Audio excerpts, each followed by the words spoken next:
Who the business is, man? It's the one and only I to the Q, and we back. About to get into the latest footage of Young Thug and YSL's Rico. As you know, last time I found out it's better if I turn my video off while we watch and review the video, but you will be able to hear me in the background. All I ask is please smash that like button. Hit the subscription button if it's your first time, and if you are subscribed, hit that notification bell so you can know when I'm going live, so you don't miss shit. Without further ado, let me deactivate my camera, and y'all gonna be able to hear me in the back.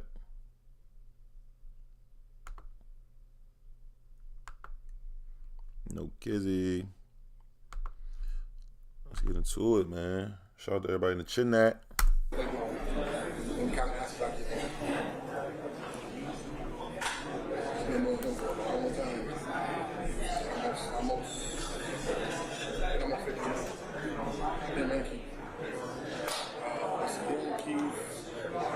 I remember when he was in high school. Junior Mathematics.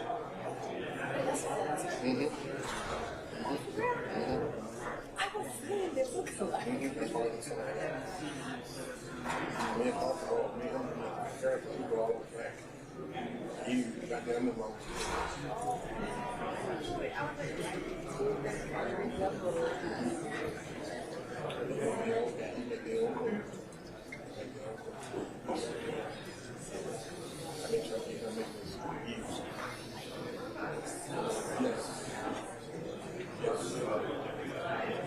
That's probably something you stick together. All this is a point. Don't listen to him now. He lying. He lying. Don't listen to him. Oh, see, there you go. You done took 20 years off of him. Hey,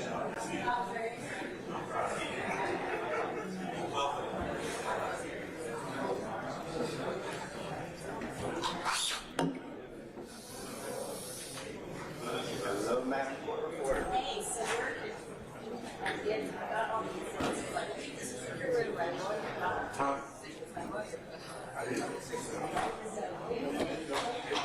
There you go.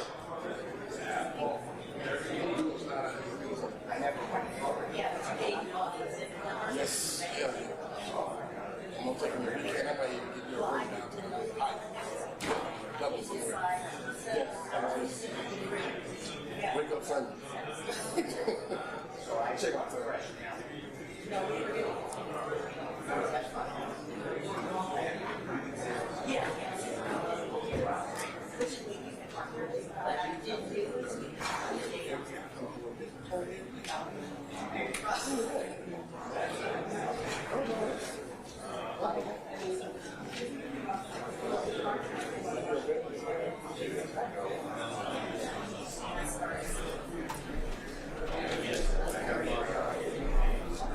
Go ahead and skip past this shit, man.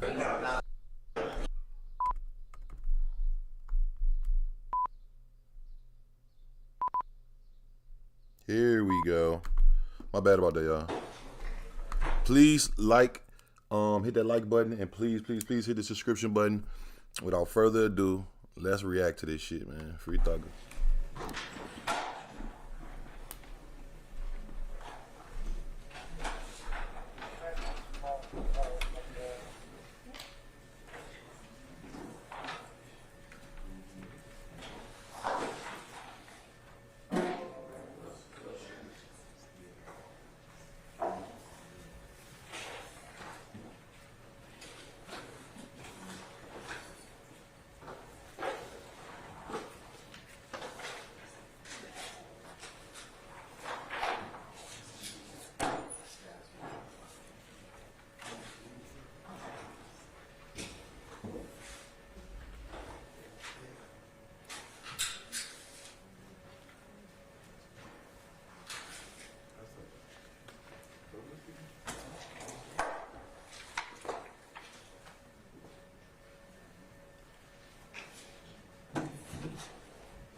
All right, good morning, council's interested parties. We're back on the record, the matter of the state of Georgia versus Khalif Adams et al. In 22 SC 183572. Let me go ahead and take roll at this point in time. Mr. Beebe and Mr. Partridge, good morning. Good morning, Judge. All right, Mr. Stillwell and Mr. Botts and Mr. Shard, good morning. Good morning, Judge.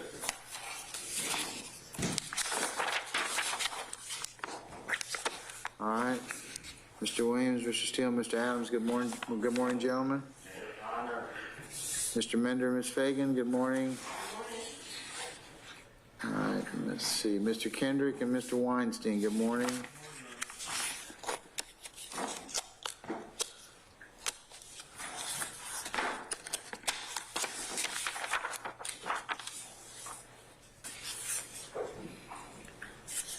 Before I forget, Mr. Weinstein, did you get with Captain Kendall to take a look at your issue? I have not, a little bit, but I have not received the video yet. I'm sure it's All right, make sure you just circle back with me when, if that's not resolved to your satisfaction, okay? All right.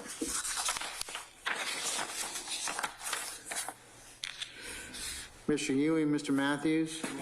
All right. Mr. Myrick and Ms. Bernard, good morning.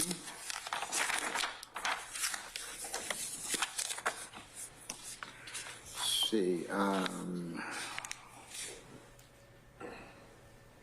Mr. Nichols and Mr. Garner, good morning. Mr. Adams and Ms. Calland, good morning, madam. Mr. Blaylock and Mr. Hill, good morning. Mr. Dorsey and Mr. Jimenez, good morning. Mr. Evinger and Mr. Johnson, good morning. And Mr. Ryan and Ms. D. Williams, good morning. Excellent. Okay, all right.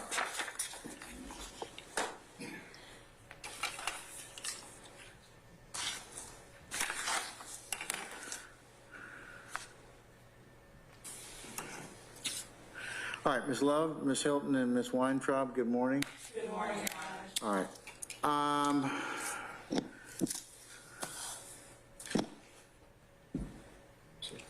Mr. Randolph, you here? Good morning, Your Honor. All right, good morning. And do I have Ms. Von Kels back with us, or is she still upstairs? Yep, she still is. Okay, all right, okay. Let me take up just a couple other housekeeping issues.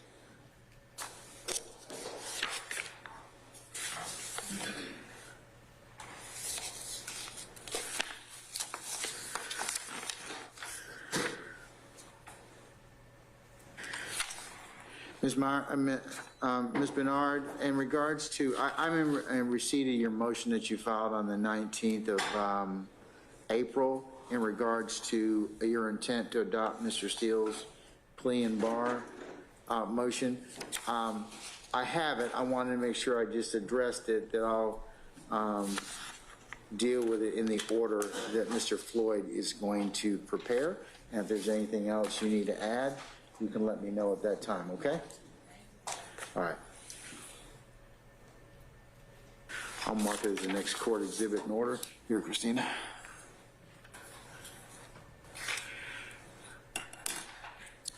All right. Before I begin with Dr. Dunbar's motion in terms of, as it relates to Daubert, any other ministerial inquiry on behalf of anybody? Okay. Who's purporting to call Dr. Dunbar? Is that you, Mr. Steele? Yes, sir. All right, is Dr. Dunbar here? Yes, sir. He's outside. Okay, all right. Have we invoked the rule as to both sides? Okay, all right. All parties who are going to give testimony will remain outside until otherwise called to testify upon this matter. Okay, we can call Dr. Dunbar at this point in time, please. Yeah, that's fine.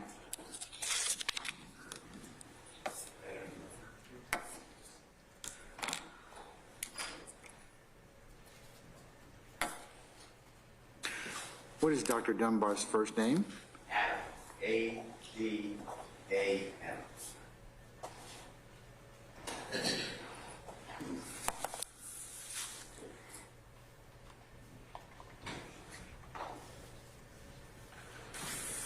All right, Dr. Dunbar, good morning. Sir, if you would come on up to the witness stand here, please.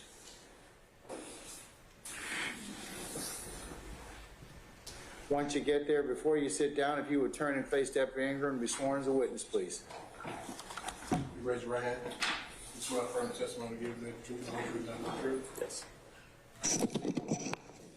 Yes, spell your first and last name for the court. Speak loud into the mic. My name is Adam Dunbar, ADAMDUNBAR. Dr. Dunbar, do me a favor. Move your chair up as close as you can to the microphone. Speak directly into it so we can all hear you, if you wouldn't mind, sir. Is that better? That's much better. Thank you, sir. All right, Mr. Steele.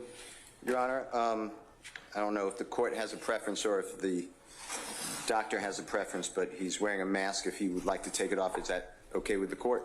Dr. Dunbar, you may remove your mask if you choose to do so, or you can leave it on, whatever your pleasure, sir. Good morning. Can you please educate this honorable court and all parties and others who are observing where you were born and raised?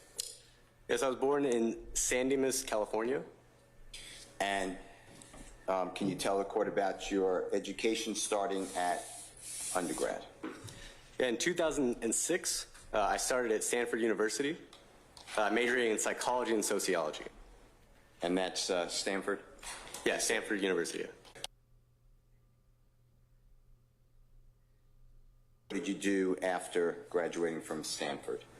So I graduated in 2010 from Stanford, and then in 2011, I started my PhD at the University of California, Irvine, in criminology, law, and society. Okay. And did you achieve that doctorate degree? Yes, in 2017, I obtained my PhD doing a dissertation on rap lyrics as evidence and the potential concerns with using rap lyrics as evidence. Okay. And did you continue any education thereafter or work? Yeah, so Hey, what I want to do, I just want to say shout out to everybody in the chat, man. I see y'all, man. I see everybody in the chat. You know, the video runs smoother when I take my camera off, but I am here watching with y'all. I'm rolling up right now, tripping off this shit, man. Free thugging them. Y'all, please hit that like button if you haven't. Shout out to everybody that's part of the Snow Gang. Drop them snowflakes if you already know snowflakes for the Snow Gang. You dig. Shout out to the whole chat, nigga. We just hit 35K on the motherfucking subscribers, nigga. Gang. So starting in 2017, I earned a postdoctoral fellowship at the University of Delaware in the Department of Sociology and Criminal Justice. And what did you focus on at the University of Delaware? So at the University of Delaware, I continued my research on stereotypes about rap music and expanded my research to look at how attitudes about race and attitudes about crime affect attitudes about crime control measures. After University of Delaware, did you leave there and go to another institution? Yes, after my time at University of Delaware, I earned a visiting professor position at the University of Florida in the Department of Sociology and Criminology and Law. And just for completeness, what year was that? That was 2019 to 2020.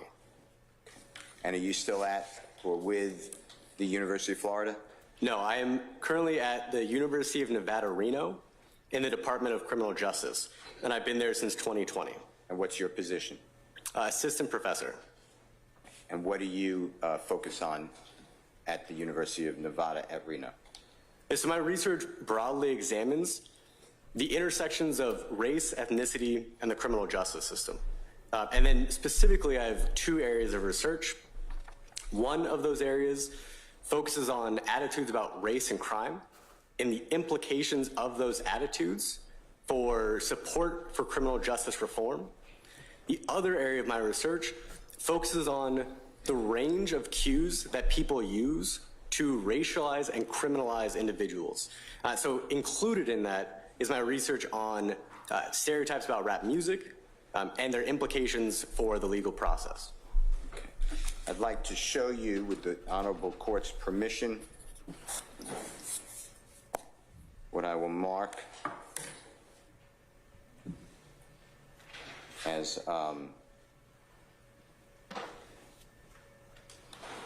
defendants. Your Honor, it's number 3. And the reason that the Honorable Court reporter told me before we started the hearing, Your Honor, that Mr. Williams has already used for a Daubert hearing 1 and 2, I believe. So we're up to number 3. That's why I'm starting there, if that's okay with the court. Just fine with me, sir. So it's defense 3 for identification? Yes. May I approach, Your Honor? Be showing it to Ms. Love as of yet? Of course. And I emailed it previously. I also emailed it this weekend. I did get an email from him, Your Honor, if you just allow me to look Sure. at it every week. Of course. Presented. And to the Honorable Court as well.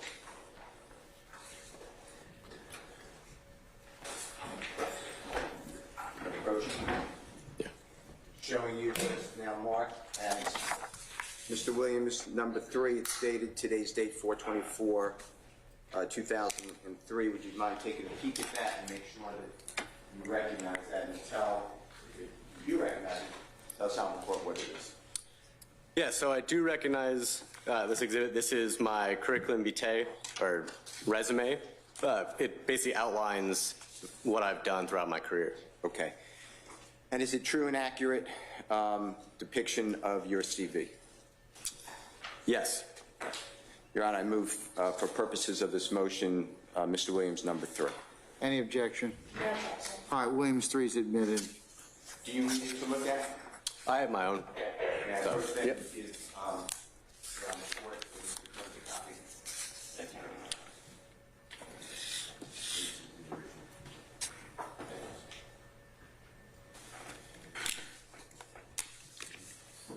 Okay, have you ever had any publications that have been peer-reviewed?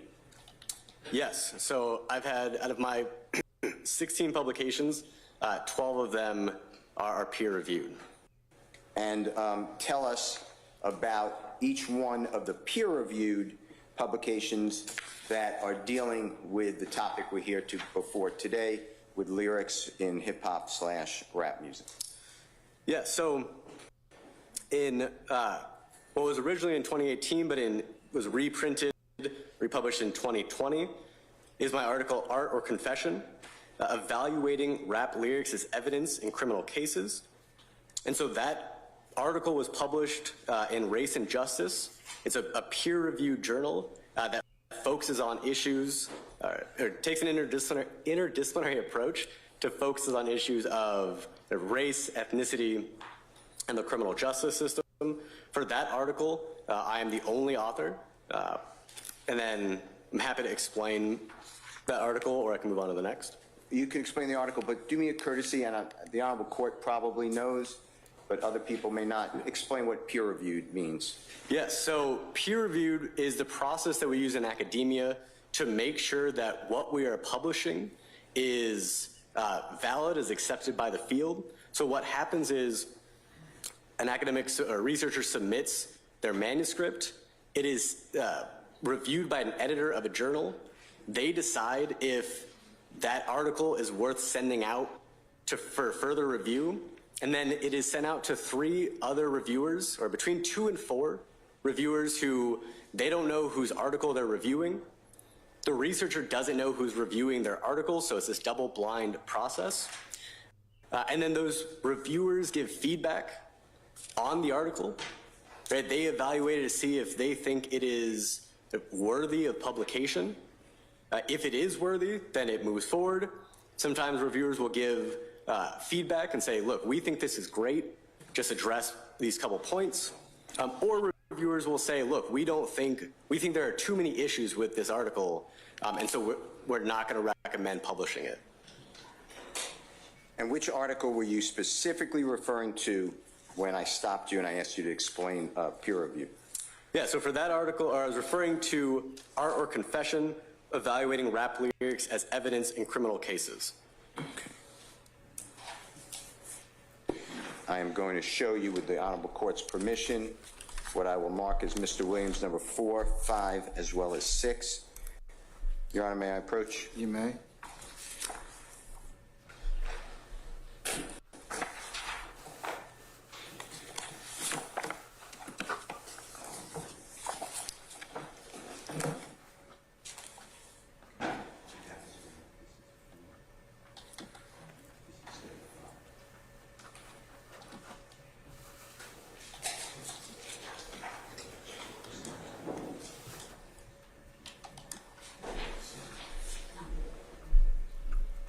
DT, what's good, bro? Shout out DT, man. What's good, bro?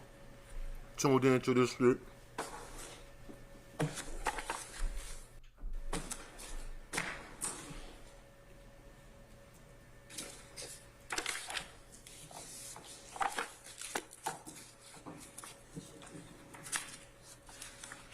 Okay.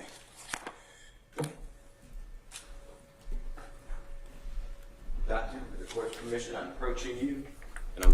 Okay, so basically they're about to get into all the questioning and things of that nature. If you look in the back of where all the suspects is, you will see Yak Gotti with a brown vest on, like a brown Gucci vest with a bow tie. You see Thug has the black on. Who else in there? Everybody's in there. Everybody's in there. Let's get this. Showing you what I've marked in the upper right-hand corner. You could take them if you don't mind. And I have given you a series of 3 just to save a little time.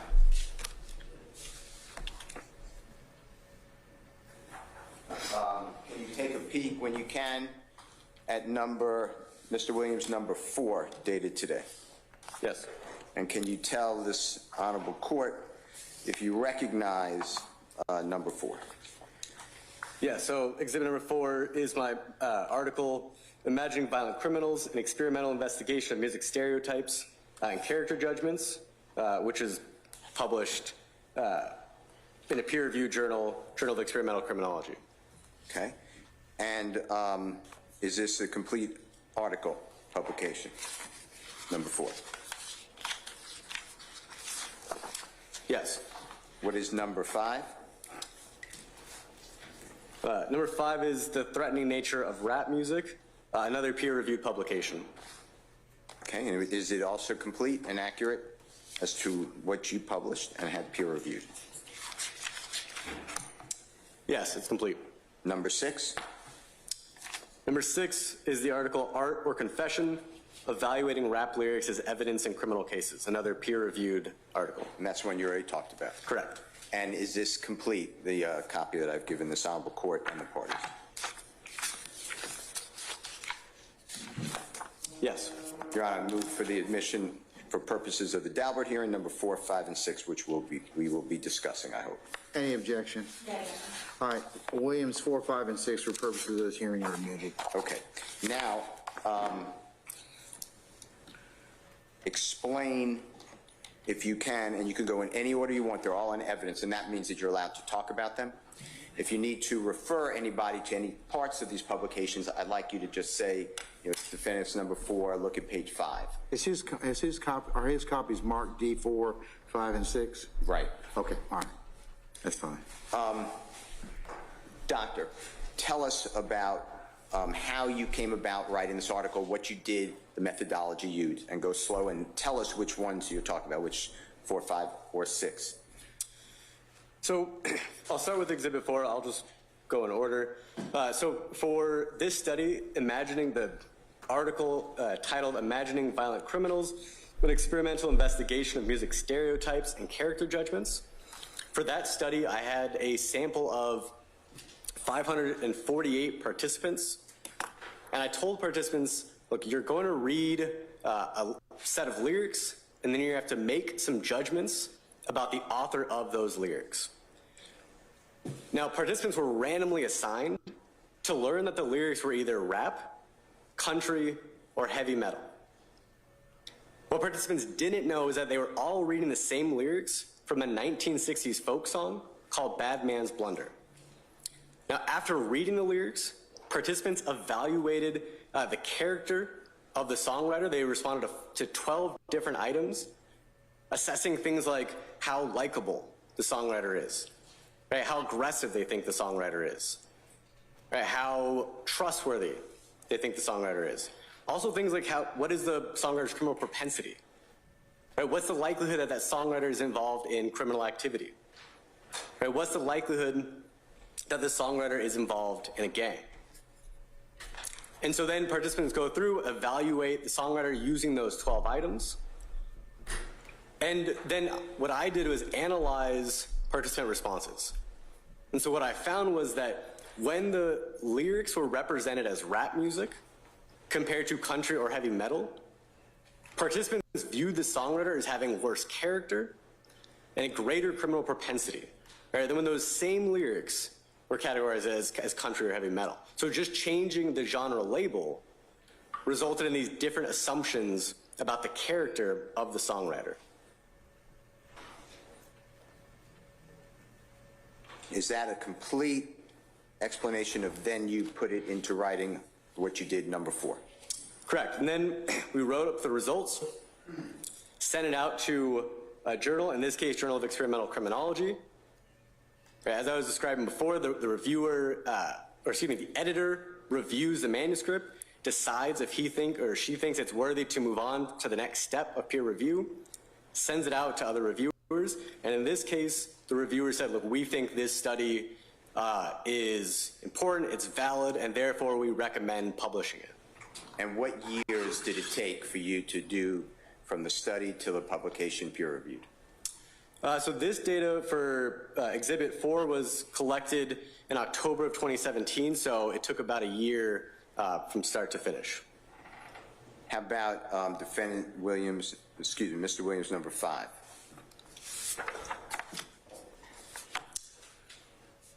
So Exhibit number 5 is a set of 3 experiments, and for these experiments, I'll start with the first one. Participants were told that they would read a set of lyrics, and then they were asked to evaluate those lyrics. Participants were randomly assigned to learn that the lyrics were rap or country. Again, what participants didn't know is that they were all reading the same lyrics from the 1960s folk song, A Bad Man's Blunder by the Kingston Trio. And then participants evaluated those lyrics using 14 items. Now, those 14 items intended to conceptually measure the perceived offensiveness of the lyrics, the perceived need to regulate the lyrics, and the perceived literality of those lyrics, right? How autobiographical are these lyrics? I also completed, from those responses, created a composite score based on the responses to all 14 items. And then I analyzed participant responses after they analyzed the lyrics, evaluated the lyrics. And what I found was that participants viewed the lyrics as more offensive and more literal when they were represented as rap compared to country. Now, one of the questions that I still had was, is this effect replicable with a different set of lyrics? Because the motivation for that first study was a 1996 study that found that varying the genre of the lyrics results in lyrics being evaluated more negatively if they're represented as rap.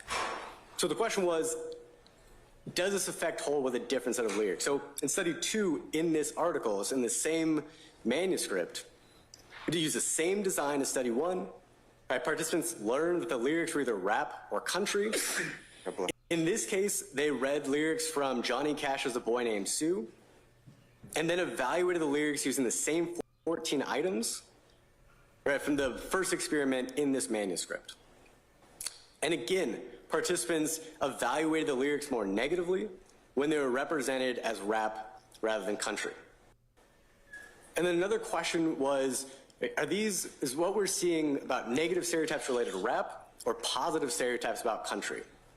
And so in the third experiment, we included another condition, an additional condition. So participants read the same lyrics as the first study, the Bad Man's Blunder lyrics. In this case, they learned that the lyrics were either rap, country, or they didn't learn the genre of the lyrics. They were just asked to evaluate the lyrics using the same 14 items from the previous 2 studies. And what I found in that experiment... I mean, are they really going to just, think they could use lyrics in bro, they have to stop this, yo. You know the thing that be tripping me out? How one state makes a law, but the other states ain't obligated to follow that law. Because New York and I think California, you can't use rap lyrics to convict anybody anymore. They just do this shit everywhere, bro. That shit is, bro, really? Is that participants evaluated the lyrics more negatively when they were represented as rap compared to country or no information about the genre. They're suggesting that the lyrics, or that these are negative rap stereotypes that we're finding rather than positive stereotypes about country. So then after aggregating these, or writing up the results from these 3 different experiments, we submitted our findings for publication, and then that study, the findings from those 3 experiments, were published in Psychology, Public Policy, and Law. And what year or years did that experiment, study, and discipline take? So we collected data for the first study in 2015. We collected data for the second 2 study, or the second experiments, excuse me, second and third experiments in 2016, and then the manuscript was published in 2016. Mr. Williams, number 6, can you explain that to this honorable court and the parties? So for Exhibit 16, Art or Confession, Evaluating Rap Lyrics as Evidence in Criminal Cases, this is another empirical study.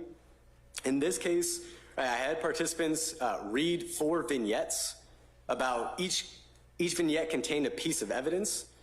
So for example, in one of the vignettes, participants learned about rap lyrics that were being used in part of an investigation. These rap lyrics related kind of generically or generally to an armed robbery.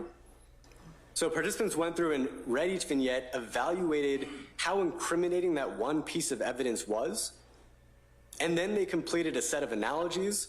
These were meant to be fairly complex, so make sure that the participants don't remember what's going on in that first part of the study.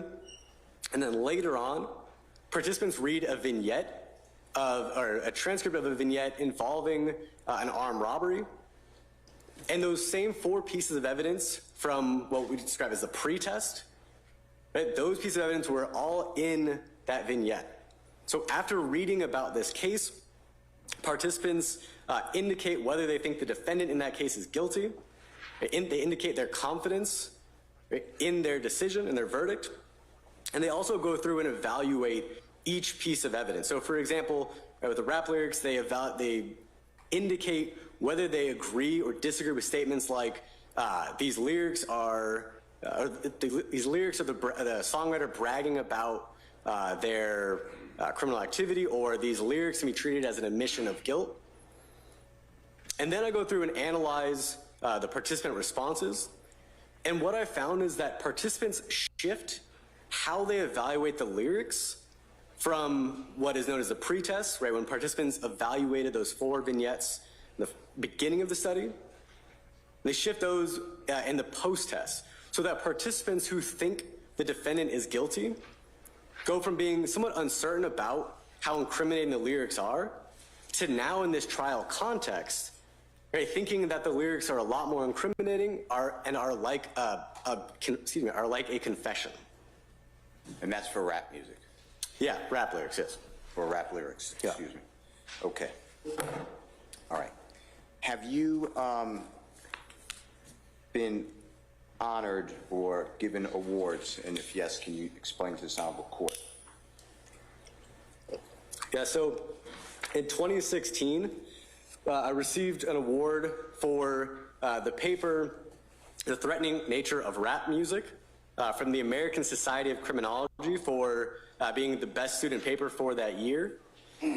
In 2021, I received, or excuse me, let me take a step back. In 2016, I also received travel awards from the Society of the Psychological Study of Social Issues, right, which included funding to present my research on rap stereotypes at the conference that year. I also received in 2016 travel funding for the American Psychology and Law Society to attend their conference and present my research. Let me make sure I'm getting the year correct on this one.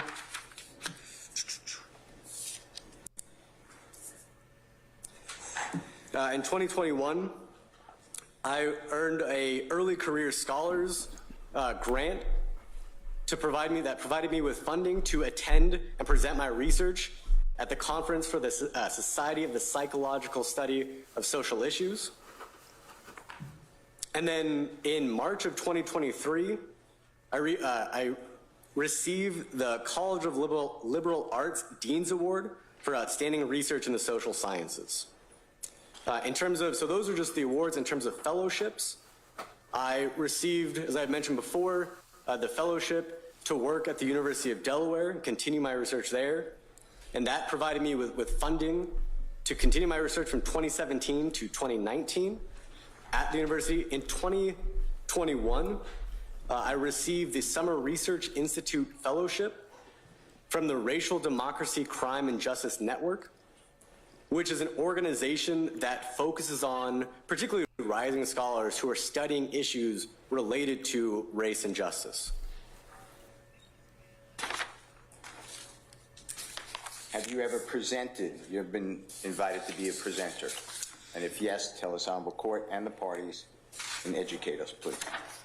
Yeah, so I've presented my research to. Hey man, please stop what you're doing right now, and please, all I ask, man, please smash that like button, please. We almost had 30 likes. We didn't have 60, 70, 100, 200 people in and out of here. Let's at least get to 50 likes, gang. And if you did press them likes, I appreciate that. Let's get to academic and non-academic audiences for a while. So for example, 2016 to 2018, I was asked to present my research at multiple conferences. So for example, I presented my research, let me go to my CV, at the American Psychology and Law Society in 2016, at the Law and Society Association in 2016, the American Society of Criminology in 2016, the Society for the Psychological Study of Social Issues Conference in 2018, the American Sociological Association Conference in 2018. And so at all 5 of those conferences, I presented my research related to stereotypes about rap music and their implications in the courtroom. smash that like. Shout out Since then, I've DT, continued man. presenting other projects at those different conferences. So from 2019 to just last year, I've been presenting my research related to broadly race, ethnicity, and the criminal justice system at the Society for the Psychological Study of Social Issues, at the American Psychology and Law Society, and the American Society of Criminology. And in addition to those academic conferences, I've also been invited to present my research to non-academic non-academic audiences. Tell us about that. Yeah, so for example, in 2016, I was invited to Metropolitan Hospital in Newark, California, to talk with clinicians and social workers about racial stereotypes. In that case, it was the implications for clinical decision-making. In 2018, I was invited to present my research on stereotypes about rap music to the University of Delaware, as well as the University of Delaware Georgetown campus. In 2019, I was invited to the Pace Center for Girls in Alachua County, Florida, to talk about my research, specifically on stereotypes about rap music. And for those of you who have not heard of it before, the Pace Center for Girls is a organization that provides resources and support for at-risk female youth. And so they had me come in, talk about my kind of educational background, talk about the research process generally, and then talk about my research on stereotypes about rap music and the impact that can have in courtrooms. In 2022, I was invited to present my research to the University of Nevada, Reno.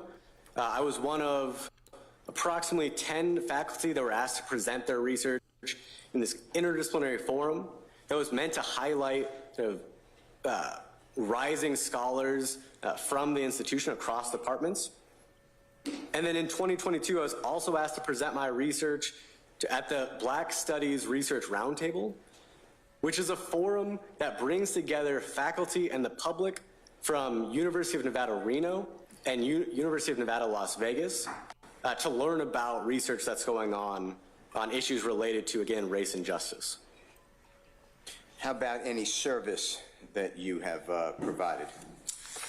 Yeah, so I'm currently on a number of committees related to, for example, diversity, equity, and inclusion. For example, I'm the chair of the Diversity, Equity, and Inclusion Committee in my department. I am also on the Diversity, Equity, and Inclusion Committee for our college.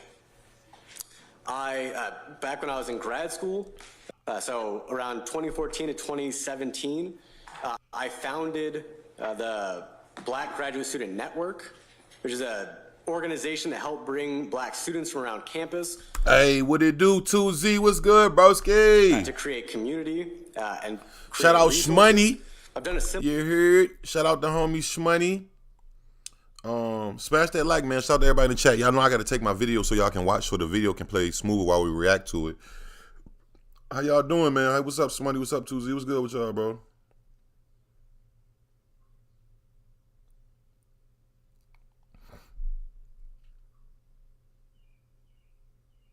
Say sound like he on trial, right? Yeah, that's street crazy, right? Smash the like button, gang. Shout out to Shmoney. Shout out to my nigga 2Z, DT, get money. Yeah. Similar thing while being at University of Nevada, Reno. I'm the co-chair of the Black. Basis. The relevance of talking about his activities with students. Yeah, what's that have to do with Mr. Steele? Because the court asked for a Daubert hearing, and you need to Big know Huncho. What's the good, my nigga? background of the witness in the case, and then we get into the relevance for the trial, but that's later. You need to know the methodology and the person who is presenting. But I agree with State's Counsel. It's a little bit far about what I need to know for purposes of the hearing. So I'm going to sustain the objection. I mean, I think you've beautifully laid out in terms of his qualifications and those things, those factors I need to consider for Daubert. So I'll consider it up to this point in time, but could we move on to something else? Of course. All right, Dr. Dunbar, with all this effort and time and experience and research and study, I'd like to get your thoughts and educate this honorable court on based upon all your research, training, experience, education, the topic of lyrics being treated more like confessions when characterized as rap versus other types of art. Objection. Basis. It's an opinion. This isn't Dr. Curie, and he can get his opinion if he's qualified as an expert. I'll sustain the objection. Okay, I mean, Your Honor, you're going to It's evaluate. Daubert, but I get to this issue later. First, I have to rule on whether or not my gatekeeper function under 702. So I agree. okay, so let's do that first. This other stuff comes later. Well, then I am moving to, based upon the study, research, writings, peer-reviewed articles, I am going to move this honorable court to find Dr. Adam Dunbar to be qualified as an expert, Your Honor, in this field dealing with criminology and stereotypes about rap music and race, ethnicity, and the criminal justice system. And I could have my argument after the state voir dire's him. Otherwise, I could present it right now. Your Honor, if you could repeat that. Yeah, you've asked him to qualify on a lot of stuff, Mr. Steele. So let me just see if I got it correct. Okay. Your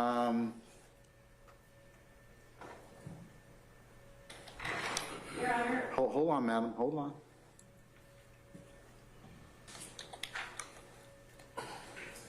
Could you rephrase that, Mr. Steele? Let's get a little bit more of a clarity in terms of what you'd like to have Dr. Dunbar qualified in. Criminology, Criminology? Okay. race, ethnicity, Is this criminology / race? ethnicity and the criminal justice system. Stereotyping about rap music and race. It's all what we've been talking about based upon his research.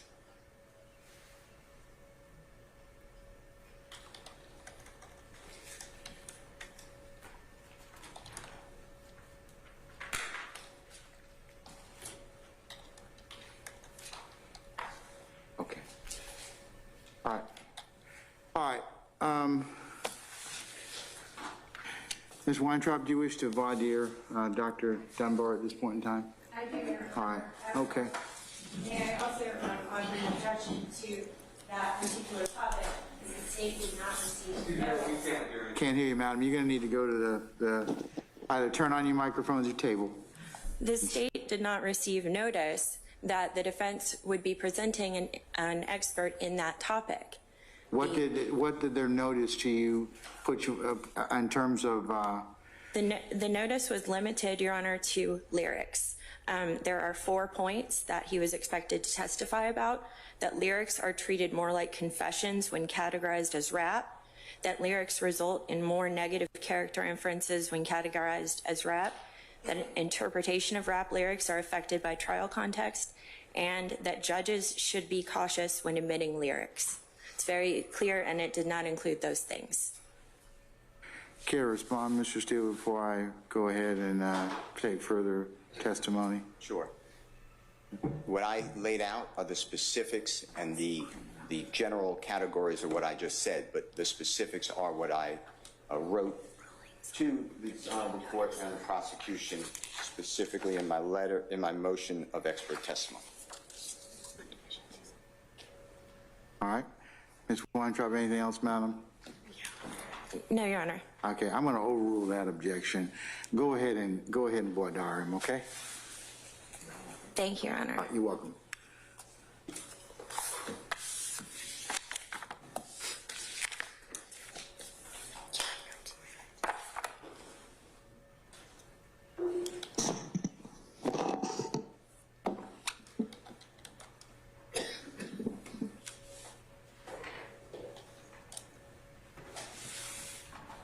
Hi, Dr. Dunbar. I'm Betsy Weintraub. I want to ask you a few questions as well. Give me just a second to get organized here.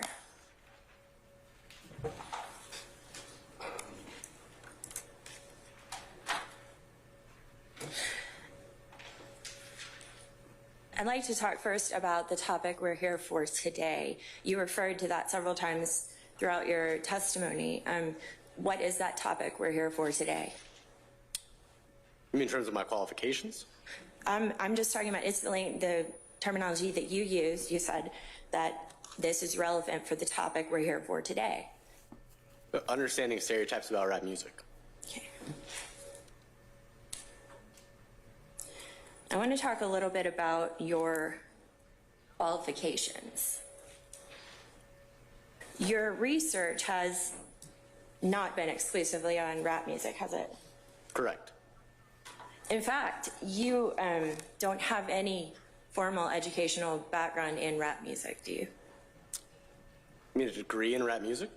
I mean, any formal educational background in rap music? Your Honor, I'm going to object only because I can't follow the question of what is formal rap music education.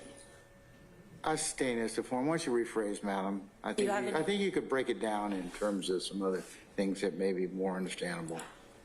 Have you taken any courses on rap music? So my research is focused on rap music, but I haven't taken it. You have to answer my question first, okay? Your Honor, Yeah, I apologize. The question was asked, an answer was being given, and He never finished. doesn't interrupt the way I understand the rules. He didn't finish. So let him finish to begin with. But I have not taken a course on rap lyrics. And have you taken a course on musicology? No. Ethnomusicology? No. What about, did you take any graduate courses or graduate level courses in interpreting literature No. or interpreting music theory, for instance? No.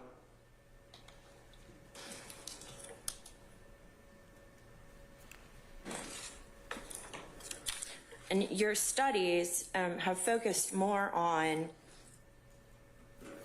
Man, shout out everybody in the chat, man. We over here looking at Young Thugger Rico case, man. Jeffrey Lamar Williams, you know who he is. You know what's going on. Man, I just want to say free thugging him, man. And one more time, bruh.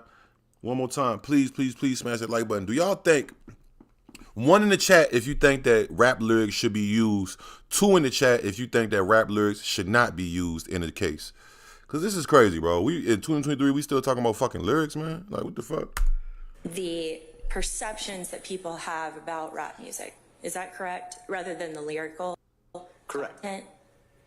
Okay, so the perceptions that people have. Correct. That's been the main focus of that area of study.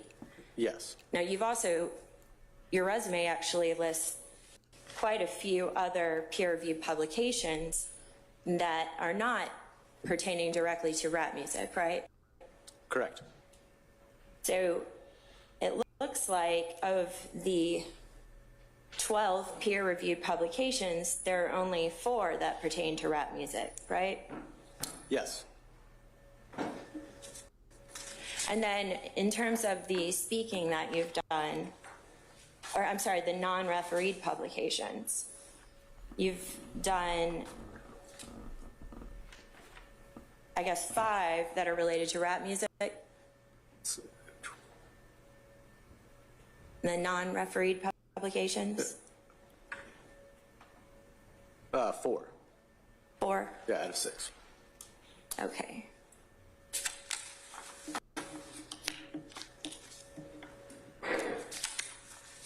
May have gotten them out of order here. Pretty sure I know how to count. All right. Okay, so that would be the evaluating rap lyrics Correct. and art, entertainment, or admission of guilt, rap lyrics on trial. What's the 4th? I only heard 2. What's the? You said 2. Okay, so what I'm trying to figure out, right, is how long is this trial supposed to take? Because order all these fucking millions of questions for each witness. What the And you fuck? asked me what the 4th was. Okay, I'm looking at your. Let me have a stapled copy of this. I might be getting paid.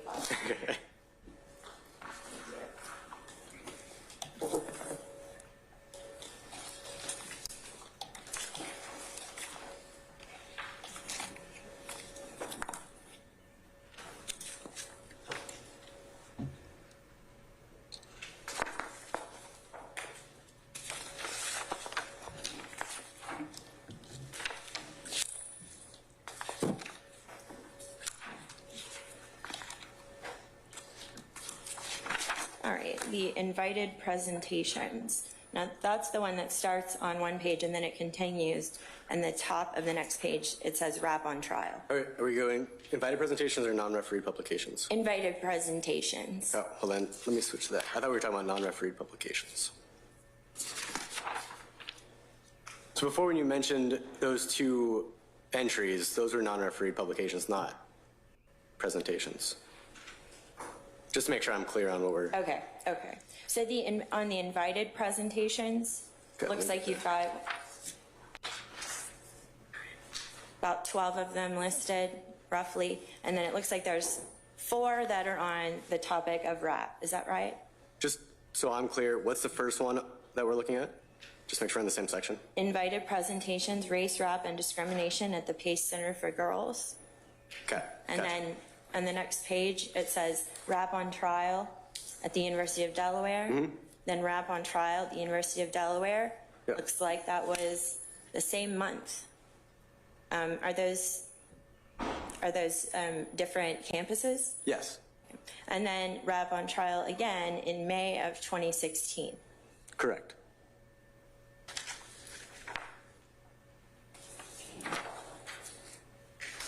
I want to ask you a bit about the awards that you mentioned.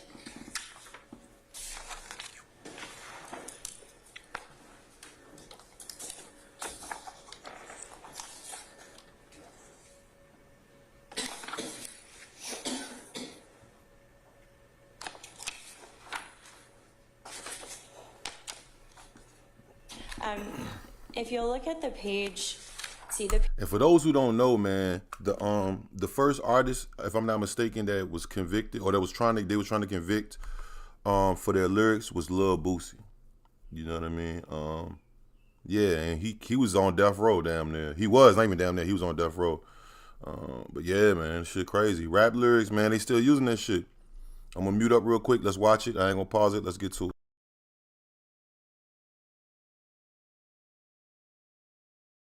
The page starts, or the fellowships and grants starts at the bottom of one page and then continues on to the next page. Okay. At the bottom of some of these, could you explain what invited full proposal means? Yes, so we submitted this grant to William T. Grant Foundation. It starts as a letter of intent. So we describe to the grant funding organization what the project is, and if they find it with merit, right, that it is an important project, then they invite the people who submitted those letters of intent to explain the project in more detail. Okay, so did you get this grant? We're still waiting to hear back. Okay. And you said we. Yes. Who else? There are other collaborators from the University of Nevada, Reno. How many? I'd have to check my notes, but around 3. Around 3. Yeah, 3 Okay. And then on the next page where you list some grants, you put grant not funded. Correct. What does that mean? It means that I wasn't awarded funding for that grant. Okay, so you listed on your resume, I mean, you've put grant not funded on several of these. Those are grants that you did not receive. Correct. Okay. Do you see how that can be a bit misleading? Saying that they're not funded? Or which part? Yeah, saying that, including under fellowships and grants, stuff that you didn't get. Oh, so that's normal protocol for a lot of academics. So people are aware of where we're submitting our stuff.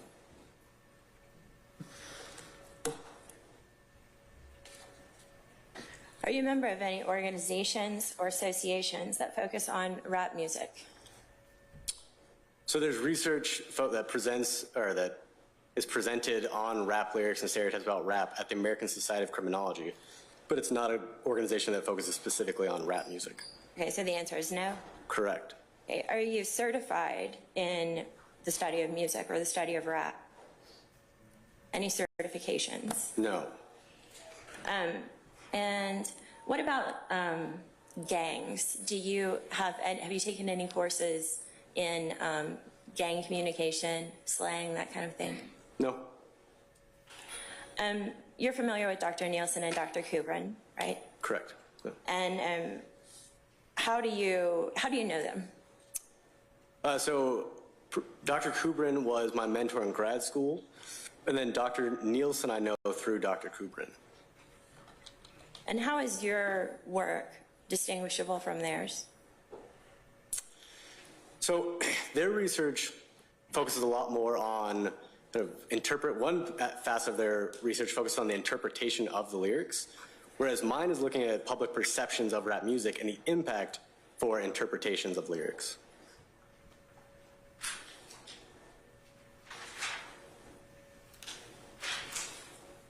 So would you agree then that, for instance, Dr. Nielsen is more qualified than you on the topic of rap lyrics? On interpreting rap lyrics? Yeah, that's his area of expertise, correct. And Dr. Kubrin as well? I couldn't speak to whether they're more qualified. We were focused on different things. Okay. How long has Dr. Kubrin been studying this issue relating to rap lyrics and criminology? I don't know. She was a professor at your university, right? Correct. She's your mentor. Yes. And she sat on the commission or the committee when you argued your dissertation. Correct. Have you spoken to them about this case? More just about logistics related to travel.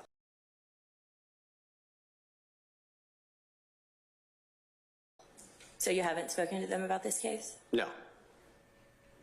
And did you recommend them to Mr. Steele? No.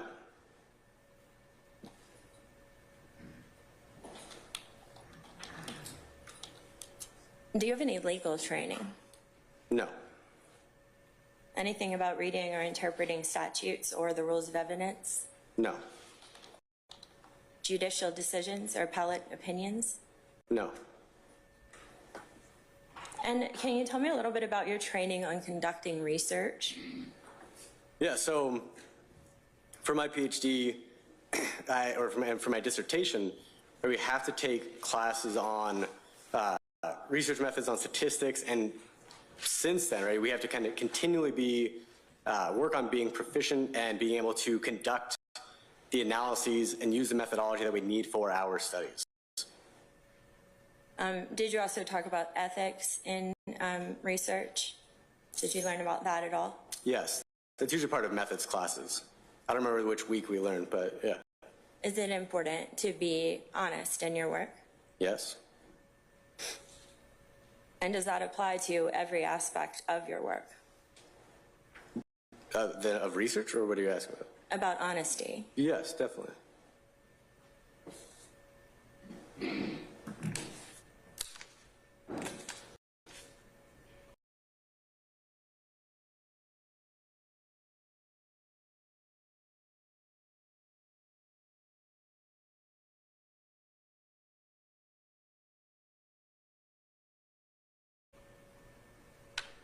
Now, the article on the threatening nature of rap music, the focus of that particular study, right, was focused on lyrics, how lyrics are perceived in terms of threats. Is that correct? That's one aspect, yes. So are you saying that there was another part of the study that didn't focus on the threatening nature of rap music? We look at the threatening nature and the perceived literality, correct? Of the threat. Is that what you're saying? Of the lyrics. Okay. Yeah. But okay. And that was co-authored with Kubrin? And Nicholas Sturridge, yes. And the Imagining Violent Criminals, that was also co-authored with Kubrin? Correct.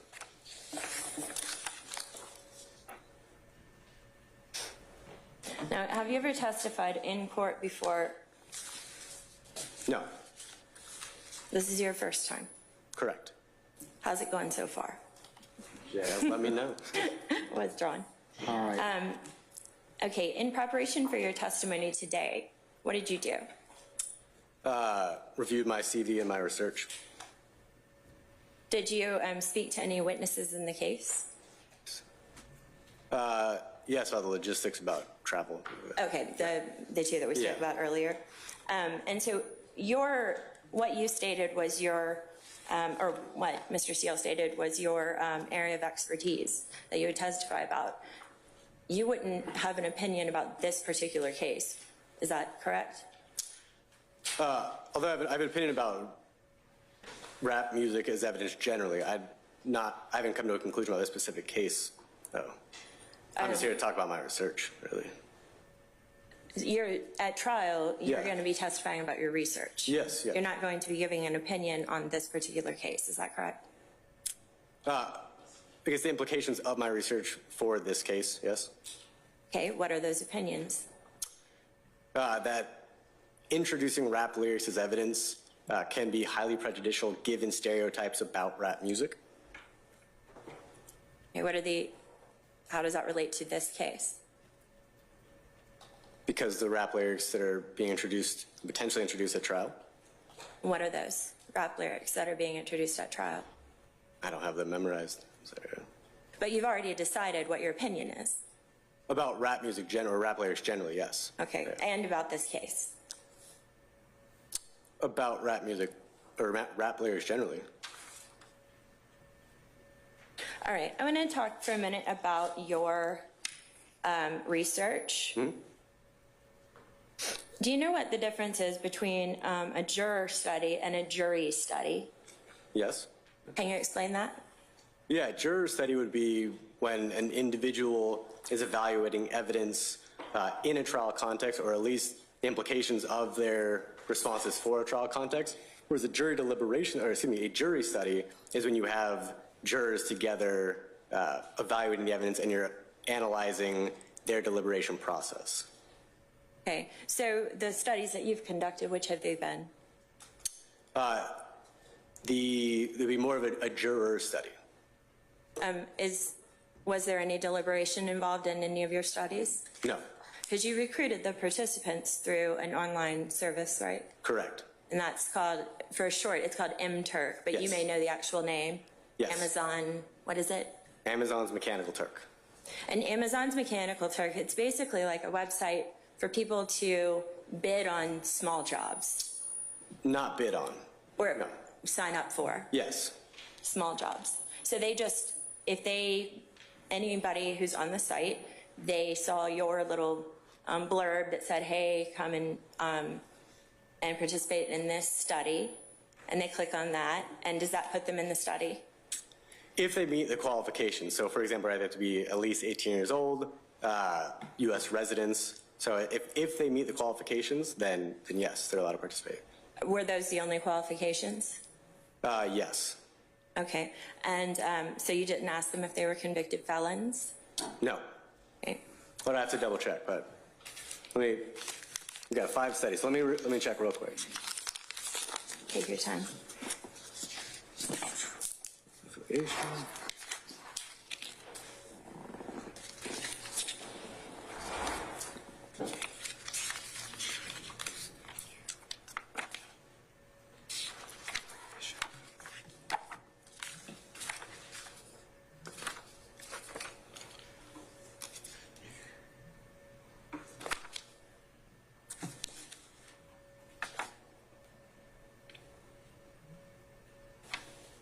So in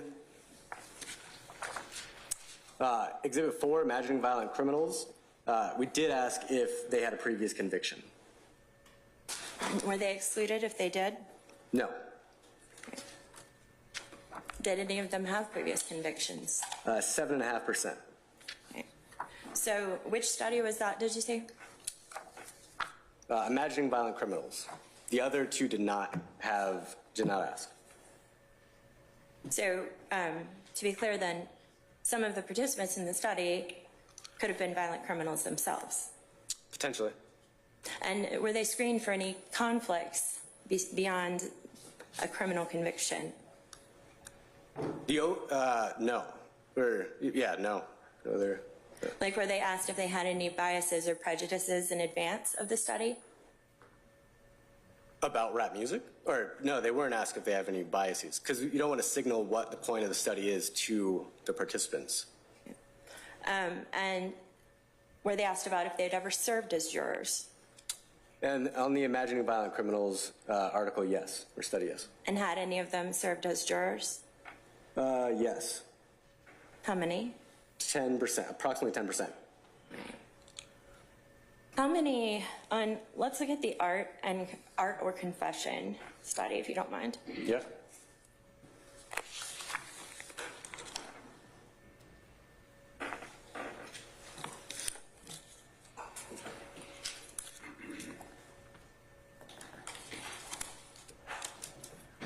All right, in this particular study, you did not ask them if they'd been convicted of felonies, right? Let me double check. I'm pretty sure I just told you, so let's be precise. No. Okay.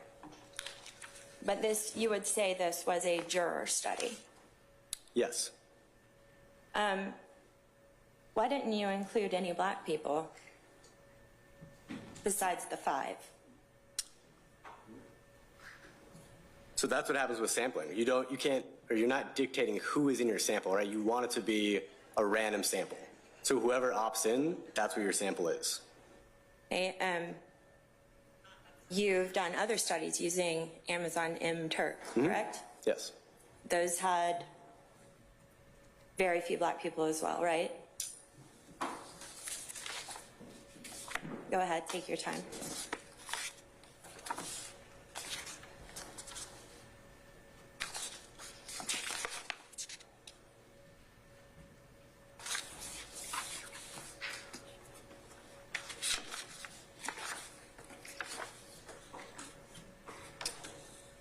Correct. How many?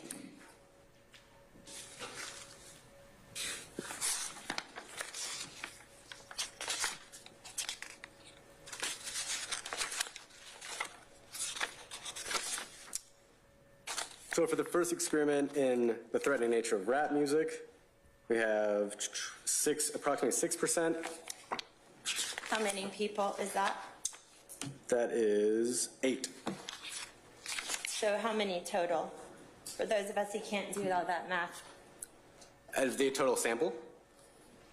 Yes, how many in the total sample? Out of 126, 8 participants identified as black. Okay. And your other study? Yeah, perfect. So out of 231 participants, 13 identified as black. Which study was that? That is experiment 2 in threatening nature of rap music. Okay. For experiment 3 in the threatening nature of rap music, there was 23 participants identified as black out of a sample of 314. What percentage is that? If it's on the chart. I'm not asking you to do it in your No, I head. just keep going, but let me, happy to go back to it. Approximately 7%. All right, so would you say that, and then the Ardor Confession study, you reported in Table 1 that there were 5 black participants for a total of 4.2%. Is that correct? Correct. Okay. So which of these was the earliest study? The threatening nature of rap music. So at the point where you realized that black people were not participating in this study, you still decided to use the same method to recruit participants for your future studies, right? Your Honor, I'm going to object. Basis. This whole line of questions, first of all, in America, there's about 13% of Americans. I didn't ask you to testify, Mr. Steele. Just tell me the basis. Time. This goes to weight. This is a jury question. These are questions on cross-examination for a jury. This is not for a Daubert hearing. I think if I understand the testimony correctly, I think that she's just testifying. She's trying to elicit methodology and testing his methodology. So I think that's fair examination at this point. Well, every case, including the case that just came out of the Georgia Supreme Court, talks about pure review. But that's only one issue that I have to consider. It's more than just one. I can consider there's a bunch of things. I mean, we've taken up this issue before, but I'm going to overrule your objection, Mr. Steele, unless you got something else. So. Well, also the form of the question. You excluded black people. 7%, 8%, 10%. But let him testify. You're not here to testify about that, Mr. Steele. The question. I'm going to overrule. In fact. I'm going to overrule the objection. You're welcome to go ahead and rephrase that, madam, but go ahead. Thank you, Dr. Dunbar. I think the question that I had last asked you was, after the first study had a low number of black participants, you still decided to stick with this same recruitment method. Is that correct? Yes, I stuck with random sampling. Correct. Through the MTurk platform? Yes. All of these were through the MTurk platform? Correct. Okay, so you didn't feel that for studies about rap, you needed to include more than 4% black people? So to clarify, right, I'm not dictating the racial demographics of the sample. Right. My question is, because you just said that you stuck with this particular methodology. So my question is, why? Why not go to a different platform to find more people? So different platforms aren't necessarily better with balancing racial demographics. So to me, MTurk provides a more diverse sample. This might be surprising given what you're bringing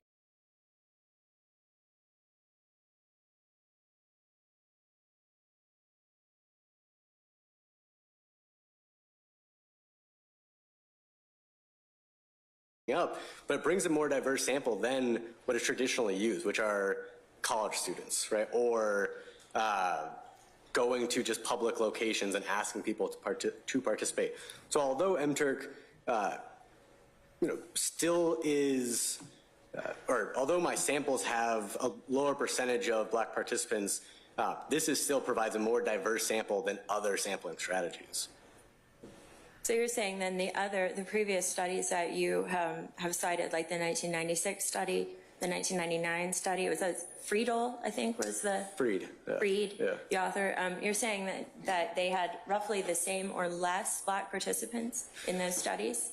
So I'd have to review Freed's sample demographics again, but when she conducted her studies, she recruited from malls and coffee shops. Black people go to malls and coffee shops. So, Correct. so is your answer that you don't know? Honor, the gentleman is talking. Can he please finish his answer? Okay, let him finish. All right. Mr. Jimenez, could you sit down for me, please? I'm just asking for, I think the state is going to very deep, so I just need a call for break, I think go to the restroom. I didn't want to. Okay, all right. We can take a recess in place, okay? All right. In fact, we'll take a few minutes off at this point in time, okay? Appreciate it, Your Honor. All right, you're welcome. Deputy Ingram?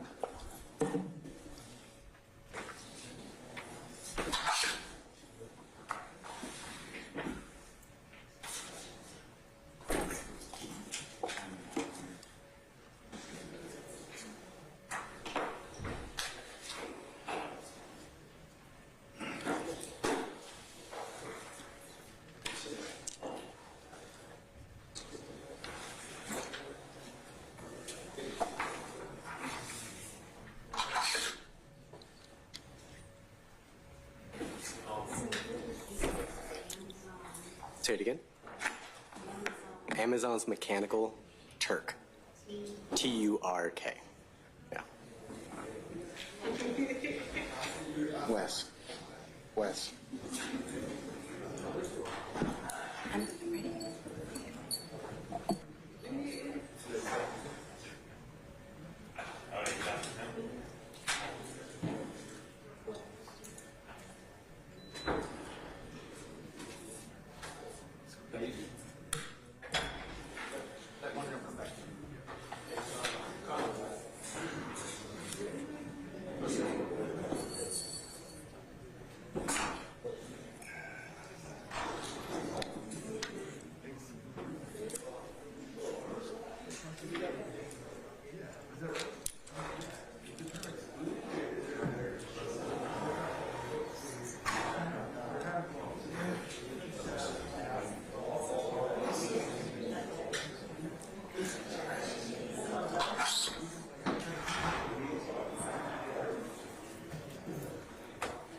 Probably 25 through 30. Let's just do that.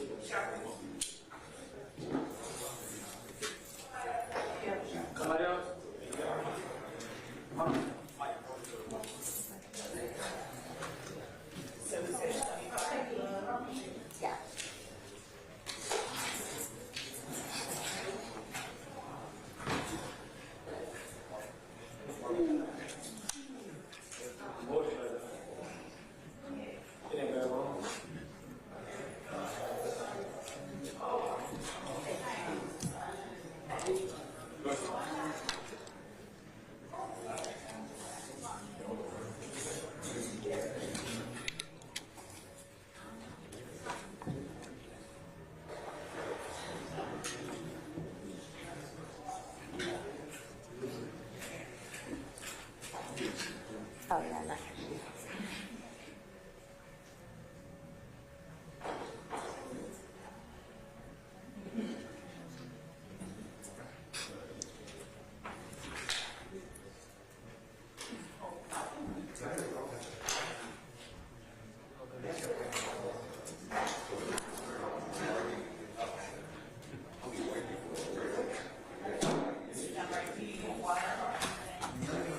I'm good. Thanks. Thank you.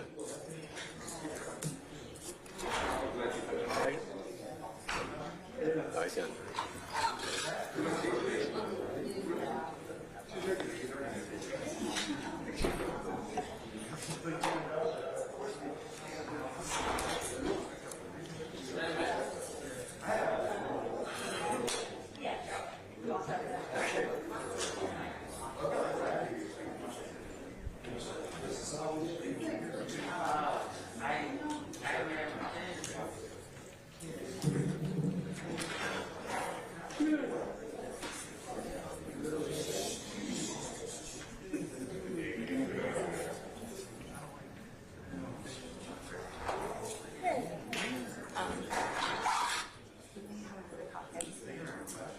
Three.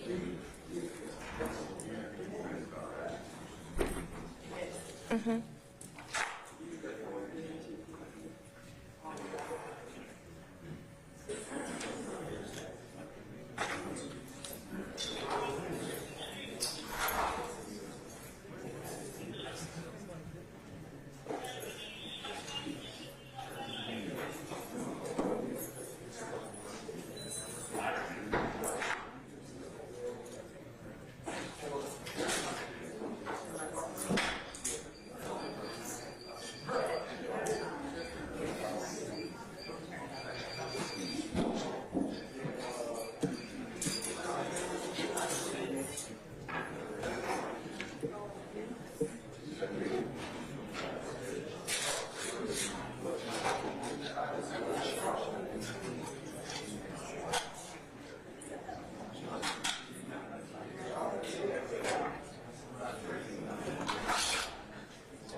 objection, sir?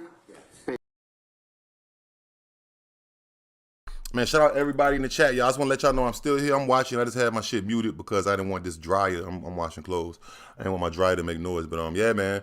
So we about to get into the second half of today's hearing.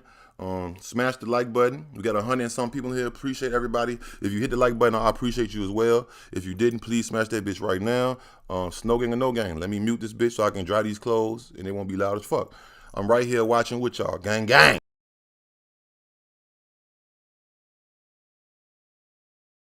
Basis. Beyond Daubert, A, and B, that is not what the testimony has been or what the experiments and studies are being offered. Okay, State, can you respond for me, please? Yes, Your Honor, it's very much Daubert. I just haven't gotten there yet because there have been a number of objections. I'm getting into his methodology from his dissertation, which is the basis of the studies that he spoke about. That's the only way to look at his method. Okay, well, I'm going to sustain Mr. Steele's objection. Get to it, okay? Okay. All right. In your dissertation, there's a section called the arguments for and against rap lyrics as evidence. Do you recall that? I have to review my dissertation again. So you don't recall? Not that particular section. Okay.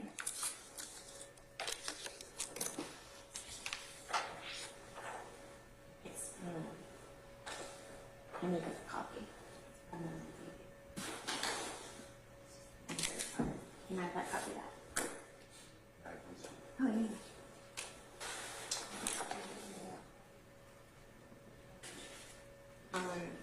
Water.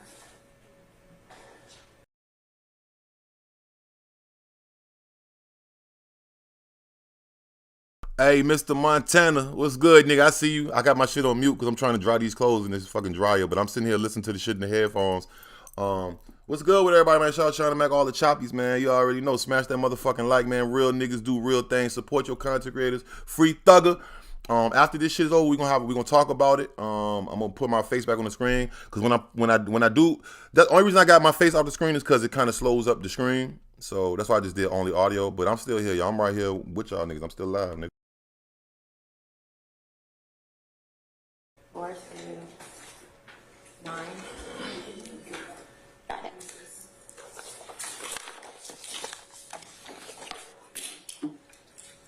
Permission to approach, Your Honor. You may, madam. This is State Exhibit 25. Thanks. Have you seen it, Mr. Steele? Yes, I'm going to have an objection. This is only a portion. The dissertation is numerous pages, so for whatever reason, the state has limited it to a couple of pages, so I'll object. It's not a complete document. The gentleman said I need to refresh my memory. Your Honor, this is cross-examination. I'm referring to one part of this dissertation, so I gave him the section that I'm referring to. To refresh his recollection? Yes, Your Honor. All right, then let him look at it. You've handed him, sir, do you have States 25 in front of you? There's no numbers, but I do have the arguments for and against rap lyrics section. Okay, just take a look at that section if you wouldn't mind, sir. Yep. And once you are done, let counsel know. Okay.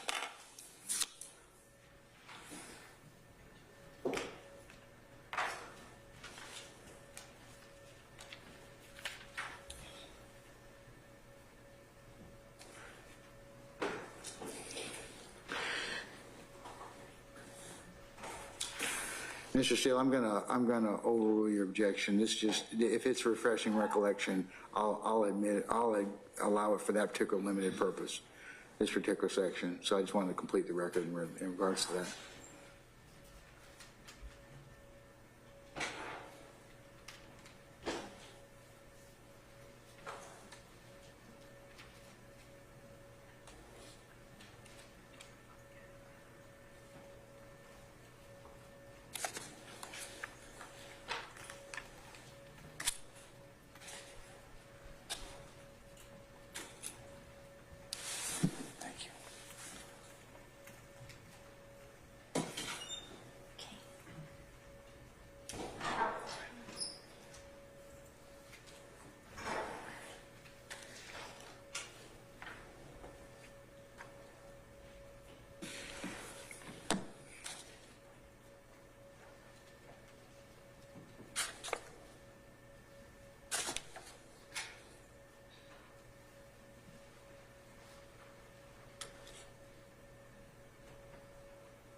Your recollection refreshed? I think, yeah, we'll try it. Okay. If you could just turn that over so that you're not tempted to look at it. If you need to refresh your recollection again, just tell me. Okay. Now, in that section, the arguments for and against rap lyrics as evidence, you discuss circumstances when rap lyrics can be introduced as evidence, such as when they are considered a true threat or offered as a true threat. Is that right? When I talk about the ways that the rap lyrics are introduced. Okay. If you will, you did write this document, right? This dissertation? Correct. This was the context for the studies that I ended up doing. And you drafted this particular chapter? Yes. Okay. And in that chapter, you state one circumstance is when the lyrics are thought to constitute a true threat. Didn't you? Can I look at the document now? Go ahead. Where are you talking about? It's right at the top, Of which page? the first page. Page 4 on States 25 bound? Yes, Your Honor, it's right at the top. Okay. Yes. Now, so in this section, you're talking about how prosecutors treat lyrics as a plan to carry out violent criminal acts, right? Correct. One way, yes. Okay. In this particular section, you state, prosecutors explain that violent lyrics articulate a rapper's plan to carry out violent criminal acts. That's the fifth line down. Did I read that correctly?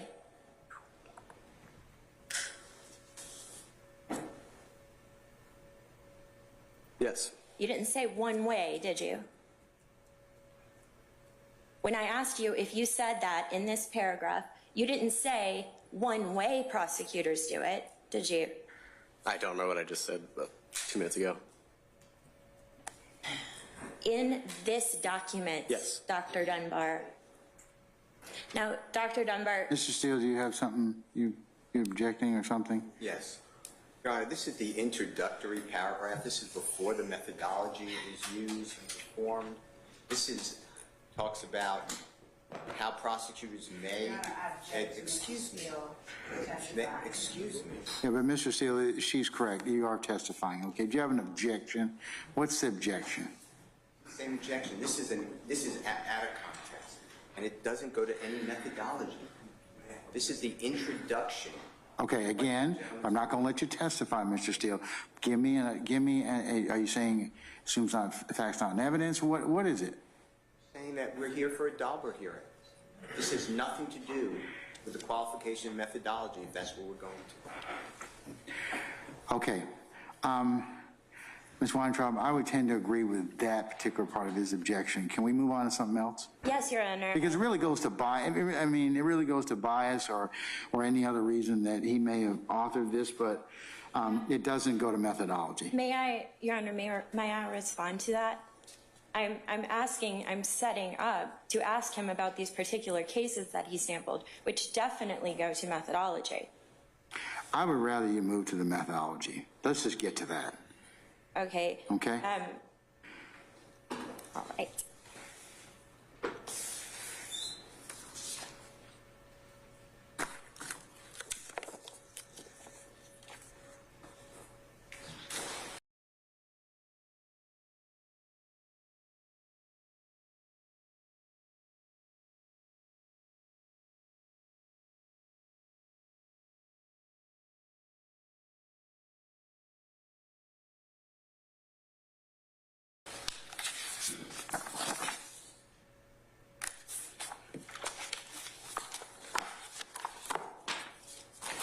Your Honor, may I have 1 second? Sure.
Your Honor, may I address the court on an issue on the subject of Daubert, because we did not address the court in opening. I'm familiar with Daubert. I understand, Your Honor. You're not familiar with me, but I'm familiar with Daubert, okay? I'm sure that you are, Yes, Your ma'am. Honor. And I'm familiar with, because I've had to rule upon this issue before you joined this case. Certainly. We've qualified a number of experts already, or attempted to qualify a number of experts. So I'm okay with that. You can save that to final argument. Okay. Thank you, Your Honor. I would like to question the witness on more than his methodology. Absolutely. Okay. I just want to make sure that the court's Absolutely. going Yes, to allow ma'am. that. Absolutely. Okay. Thank you, Your Honor. All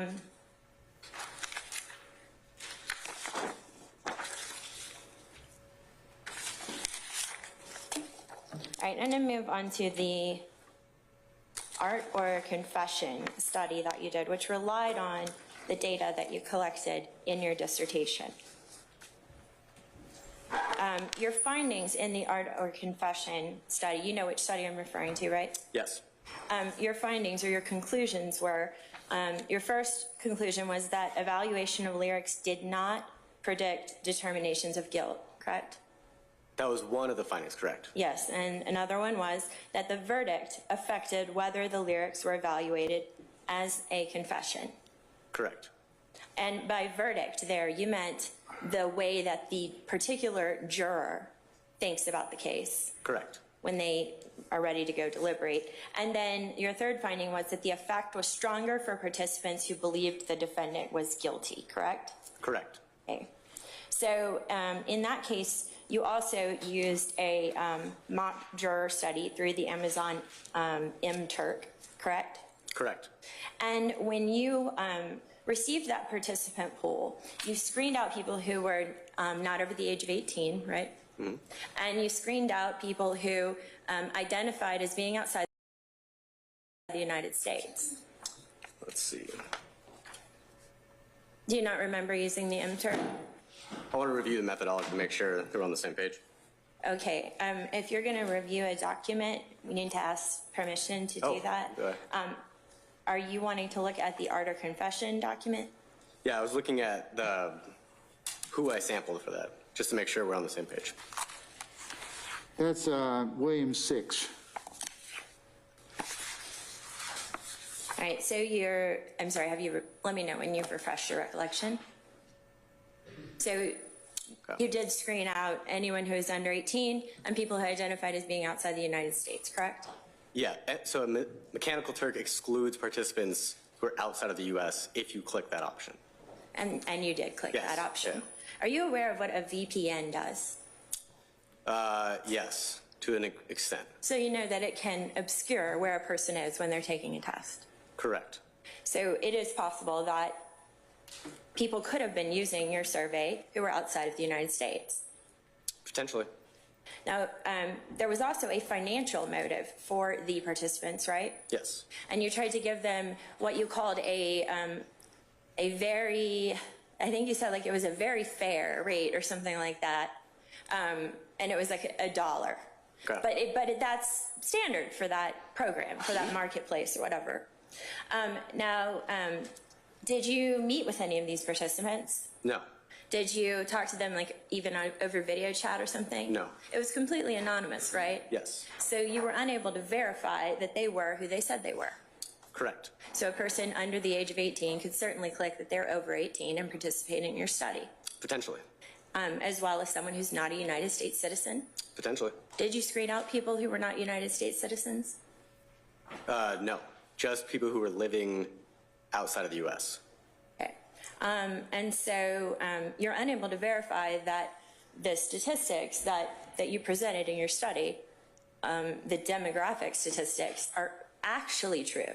Those are just what the people reported, right? Yeah, so you self-report, or I use for this one, you self-report measures because that's kind of the standard for survey research oftentimes. And when you say that's the standard for survey research, where do you get that standard? So in survey research, I mean, this, I don't have a particular citation for you, but this is the way when survey methodology is taught. One of the ways that it's done is you're going to have anonymous sources, and you're not going to have those sources reveal who they are, especially with larger data sets. Okay. So when you said it was the standard, you meant that that's just how people do it? That's common practice, correct? Okay. People do have in-person studies, right? Yes, yeah. All right, and people do, for instance, ask for a driver's license to verify identity. Yes, you can. That can be done. Studies can be done in person, like you said about the one being done at the mall. That way you can verify all these things about people. Yes, usually with smaller sample sizes, that's an option. It's harder when you have larger sample sizes. And you consider 120 to be a large sample size? Yes. And as far as the Art of Confession study, that one you had 4.2% of Black respondents, right? Correct.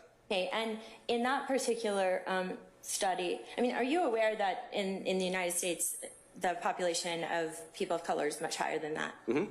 And in Fulton County, it's actually like 44%. Correct. I didn't tailor my study to Fulton County, though. Right. In fact, you haven't done any studies of Fulton County, have you? No. Or the South, generally?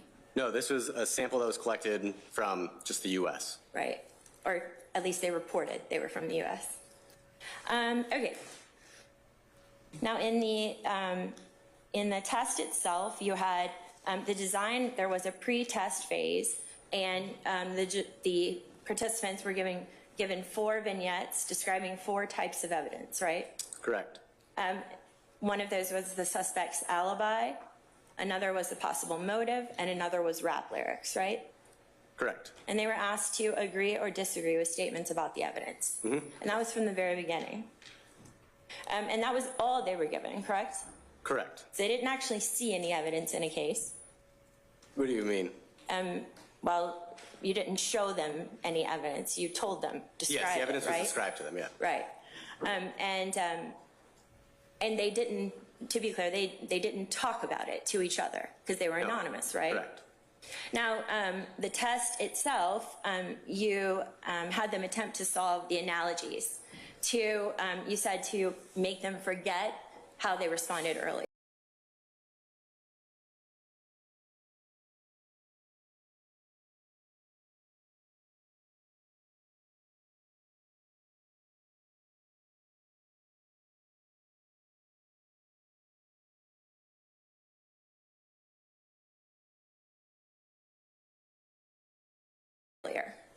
Yeah, it's a distractor task. Now, you don't have any way of knowing if they screenshotted their first responses, do you? Correct. Or printed them out? Correct.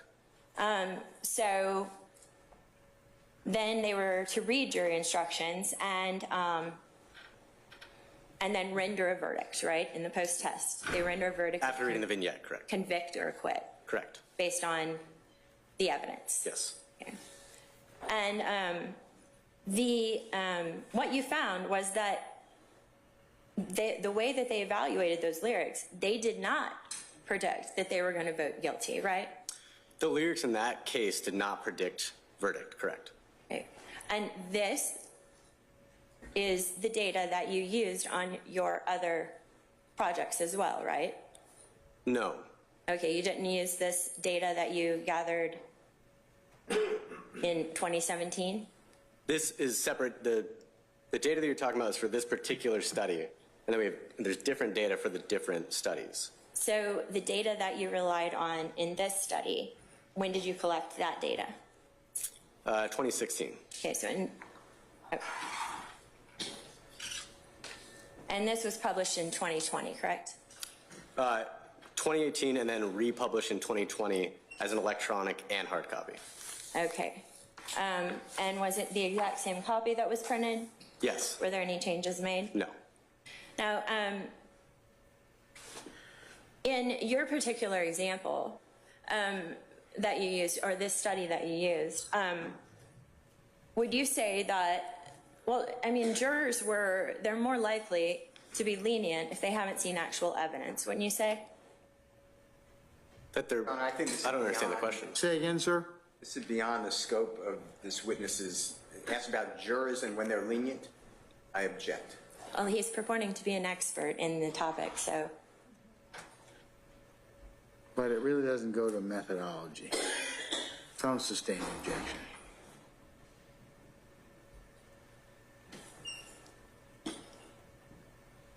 And when you said previously that when you were talking about this on direct, that you said, I analyzed the data. Did Correct. you work with anyone else on this? No, this is a solo author publication.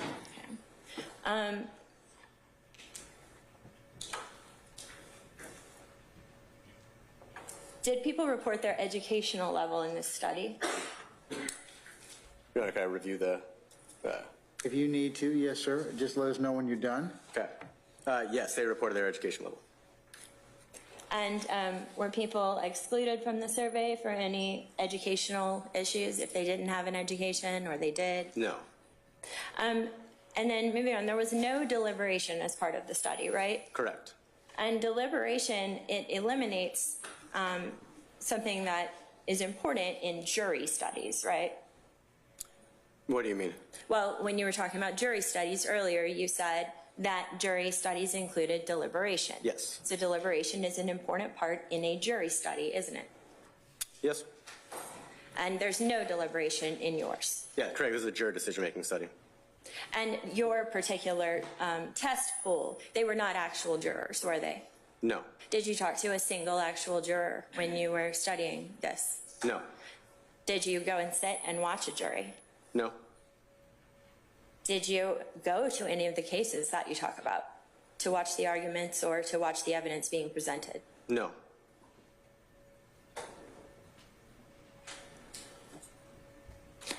And also in your study, the participants, they knew they were participating in a study, right? Correct.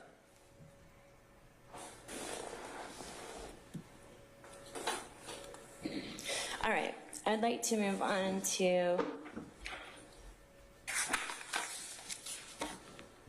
talking about what you're going to testify about if the judge certifies you as an expert. Are you going to testify at a motion hearing and a trial? Is that the plan? Your Honor, Sir. Honorable Court sustained the state's objection when I tried to get into opinions. Yeah, I don't think that's appropriate at this point in time, madam. Okay, it is in their notice, Your Honor. Say again? It's in their notice. But let's first see if he qualifies as an expert, okay? All right. Are you, I'm not sure how, Your Honor, I want to ask if, about talking to a judge versus talking to a jury without violating your ruling. Would that be acceptable? What do you mean, madam? Giving an opinion to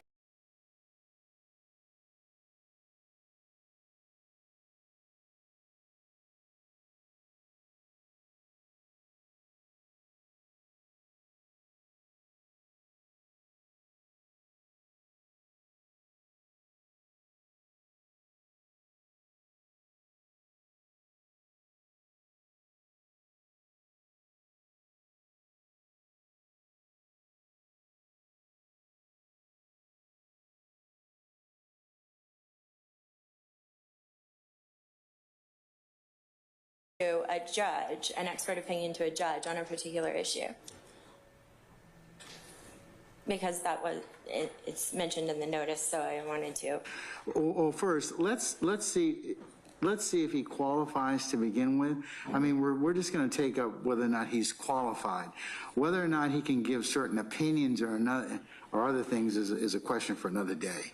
Okay. I mean, that depends upon what's elicited. Okay? Okay, thank you, Your All Honor. right. What are you an expert in? So I'm an expert in the field of broadly criminology. That's what my PhD is in terms of my research program generally, race, ethnicity, and the criminal justice system. And then one facet of my research expertise is stereotyping about rap music and race. So you're an expert in criminology. What is criminology? Criminology is the study of crime as well as the punishment of crime. And so you're saying that any area within the world of criminology, you are an expert in that area? My PhD is in criminology. No, Criminology I'm asking if any sub-area in the entire field of criminology, the study of crime, that you qualify as an expert. It doesn't matter what area it is. So I would say I'm an expert in specifically the last thing that I said, which was stereotyping about rap music and race. That's what I would speak to. Okay, so are you saying then that you're not an expert in criminology? Let me clarify. I would say my PhD is in criminology, but my expertise, what I would talk to you all about, is stereotyping about rap music and race. That is really what my research looks at. Okay, so in response to my question, Yeah. you are not an expert in criminology, correct? Compared to the to the public. It's a yes or no question. I think it's confusing, madam, okay? Because he obviously has an educational degree, all right? So, but what he subspecializes in is another thing, Okay. okay? So, okay, let All right. me clarify. You're saying that the last thing that you mentioned, which was rap lyrics, can you restate what you said? Yeah, stereotyping about rap music and race. Okay, that is what you're an expert in. Correct. Okay. Let me just write that down. It's changed a couple of times, so. Okay.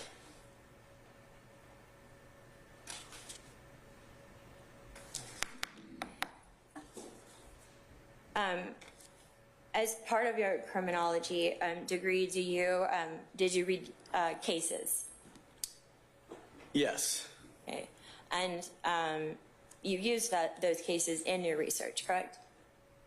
Not the cases that I read in my criminology courses. You would use some cases that, I'm sorry, you refer to some cases in your research, right? Correct. Okay. And then,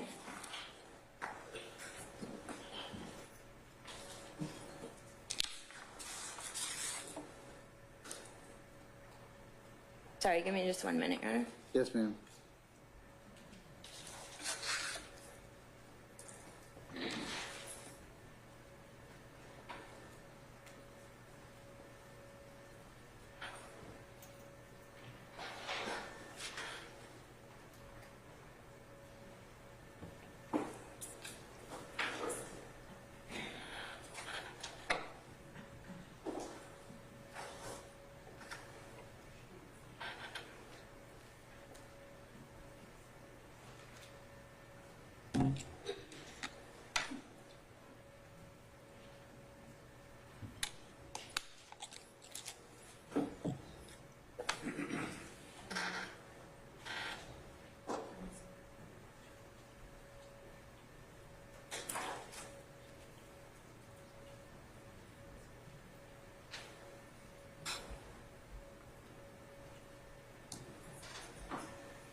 With regard to stereotyping, you specifically talk about how jurors stereotype, correct?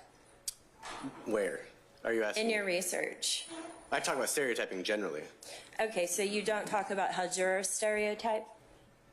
I would have to review if I make that specific claim in one of these particular articles or Okay. anything that I've written in the past. Okay, I can move on from that. Now, you didn't go to law school, we established that earlier. You've never tried a case in front of a jury, right? Correct. You've never watched jurors deliberate, have you?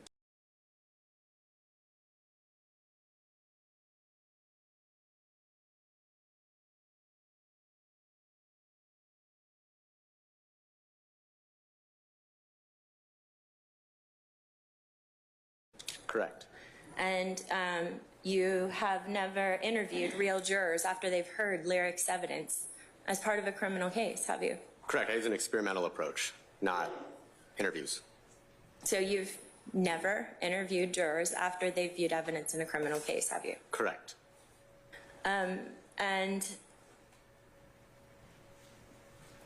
you didn't ask your study participants about whether they'd ever served as jurors. In one study, I did.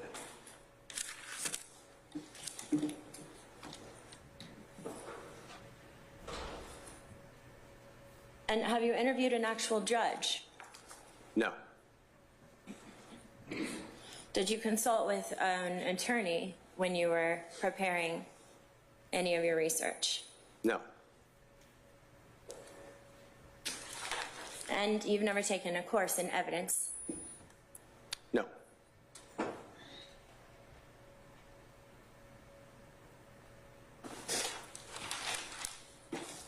And you've never sat through and watched a criminal trial? Correct. Yet you're saying that you are an expert in crime. And stereotyping about race and rap music. And you have something to teach us. Yes.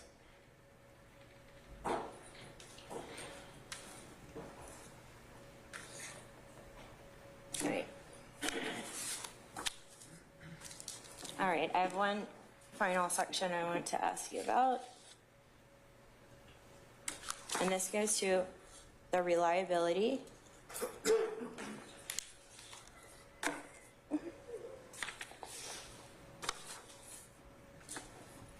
In your study, you misstate a lot about the cases that you refer to. Did you know that? In which study? In the dissertation in particular, but in others as well. You tend to talk about a case and you leave out facts. You leave out facts that are relevant, right? I could have to review the cases again. But we talked earlier that your study is the importance of being honest and accurate in your reporting. And yet you left out facts in your studies. Of the study findings? If you want to turn to, I'm going to direct you to the your dissertation. And in your dissertation, you describe a case about an individual called Oduwal. Do you remember that? Yes. Okay, and that individual, you read that case, presumably? Back under the dissertation, yes. Okay, so then you knew that the statement that you made, that the police interpreted the rap lyrics of Alutsen Oduwal, a university student and aspiring rapper, as a threat against his university, which resulted in him being charged and making a terrorist threat. Now, you wrote that, right? On this first page? Yes. Yes. Okay, and you stated that throughout that, you stated that the reason that he was charged with making a terrorist threat was because he had said something in rap lyrics that seemed like a terrorist threat, right? Sorry, say it one more time. Sorry, let me rephrase that. When the police investigated Mr. Oduwal, they didn't investigate him because of his rap lyrics, did they? Because of the note they found. They investigated him because he had become a target to the ATF. You recall that? I do not. He had tried to buy some guns online. Yes. And became a target. But you don't mention the ATF at all in your summary, do you? No, I talk about the rap lyrics. Right. The rap lyrics were only found, right, after he was a target of an investigation. Isn't that true? I'd have to review the case again. But that didn't inform the study design. All right. Your Honor, I would like to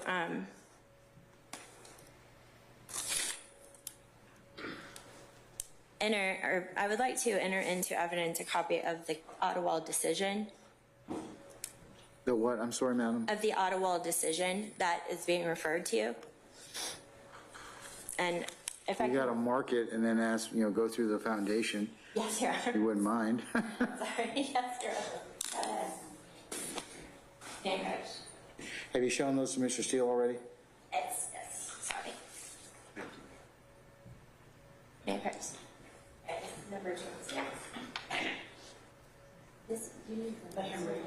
Okay. Thank you. Thank you.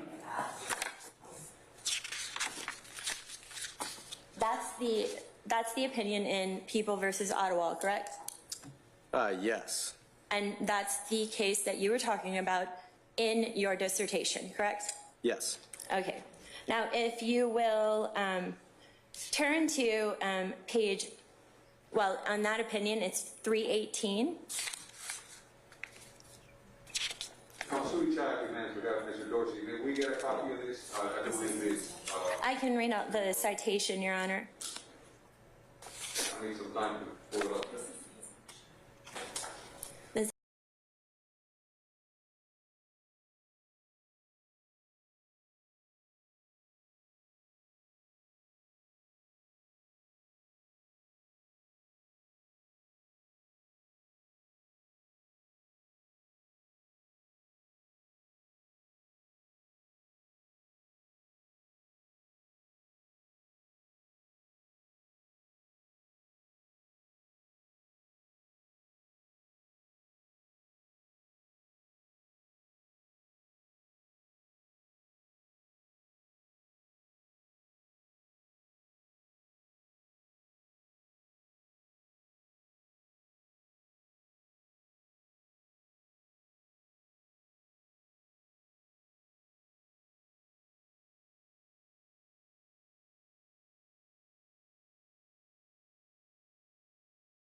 This citation is 985 Northeast 2nd, 316.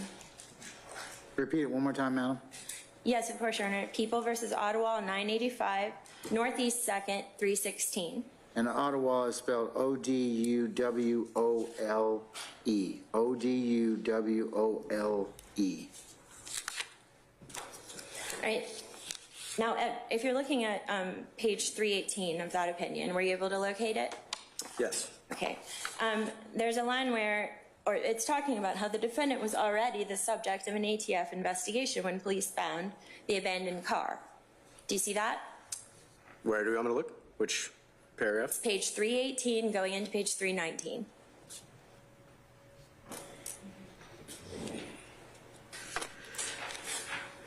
Madam, since you've got it, page 9 of 9, it might be helpful for you to just tell him which page it is of 9 and the paragraph you want, since he may not be familiar with Certainly. what page in the reported case this is going to translate to.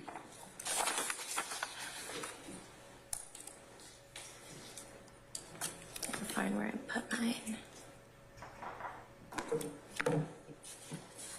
I have way too many copies.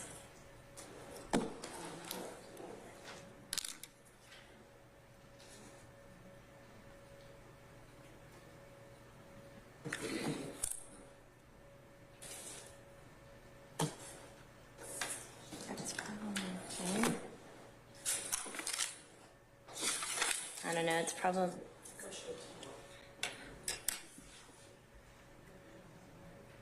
Oh, Your Honor, may I approach the witness? You certainly may. Thank you.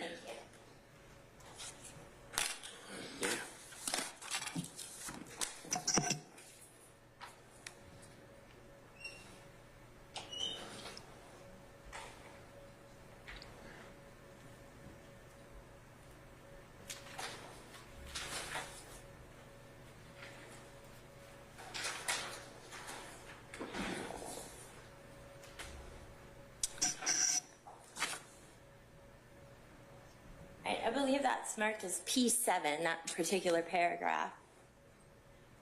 That says that could you actually read that sentence beginning on the previous page? What page are you on? What's the question you wanted to ask or answer for you, madam? The question that I'd asked is whether the whether when the police found the abandoned car, the defendant was already being investigated. Okay, so I said no to that, but my summary is about the rap lyrics, not about the entirety of the case. Okay, but you stated earlier, right, it is important to be accurate, isn't it? When But you're I'm honest in reporting my findings, definitely. in reporting your findings. Yeah, so you asked So about it's okay to transparency. be, Hold on, let him finish. Let You him asked finish, madam. about transparency of my research. And so, yeah, transparency is incredibly important. so if you move on, you talk about the paper, let's see, the paper being scribbled with rap lyrics, and then you said also on the back of the paper were unrhymed lyrics that mentioned a murderous rampage similar to the Virginia Tech shooting, which police interpreted as a real threat. Now, you didn't mention in any of that summary that the Virginia Tech shooting had just happened, right? No. And you actually, the only reference that you make to that case, you say that it's a 2013 case. Are you aware of that? I have to review it again, but okay. 2013 was the year that the opinion was published, isn't that true? Yes. So the opinion being in 2013, it's relevant that the case was in 2007, right? Yes. The police were responding at a university, right?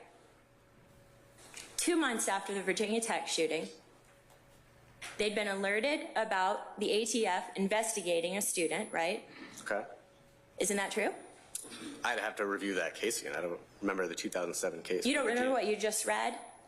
You just read it at the bottom of Oh, I was listening to you. Sorry. I can go back and read that, though. paragraph 7, the bottom of where it marches paragraph 7, it goes 319 to 320.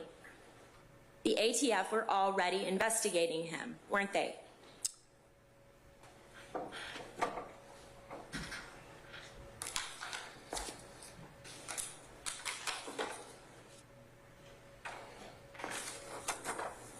Okay. Weren't they? Sorry, can you repeat the question? The ATF were already investigating him, weren't they? That's what it seems like, yes? Yeah. Now, you said in that case that the court also, you said that it is an example of lyrics being deemed inadmissible by appellate courts. Do you remember that? Which page is that on? Page 7. Turn to page 7. You give a couple of other cases, the Ottawa being one of them, as an example of lyrics deemed inadmissible by appellate courts. You see that? Yes. That is a patently false statement, isn't it? The appellate court reversed on sufficiency of the evidence grounds. Okay.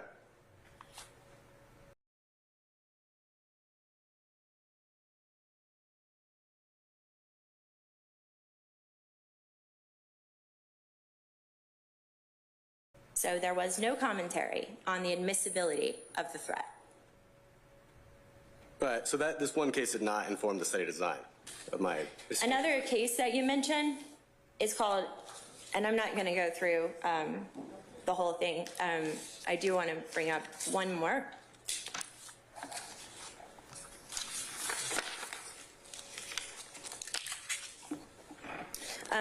Elonis versus the United States. You're familiar with that case because you mentioned it. Elonis versus United States, 575 U.S. 723. That's a 2015 case of the Supreme Court. The Third Circuit opinion is United States versus Elonis, E-L-O-N-I-S, 730 F3rd 321, Third Circuit, 2013. Now, in that particular case, you weren't dealing with a rapper, were you? I'd have to review that case again. Okay. In the Elonis case, it might refresh your recollection. This was a person who recorded threats he made against his wife, her coworkers, and a kindergarten. Do you recall that case that you discussed? I still have to review the case again before I made any comment on it. Excuse me. I have to review the case again before I made any comment on it. And this was, yeah, we can pull out a copy.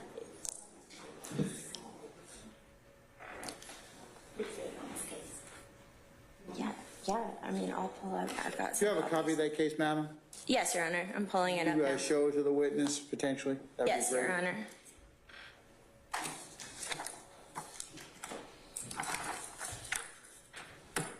Need to make sure it's a clean copy. It looks like it. May I approach? I'm not. You may, madam. Yes, ma'am. It's not going in evidence. Thank you.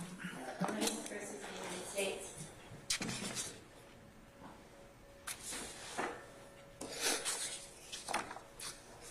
And this is another example. Oh yeah.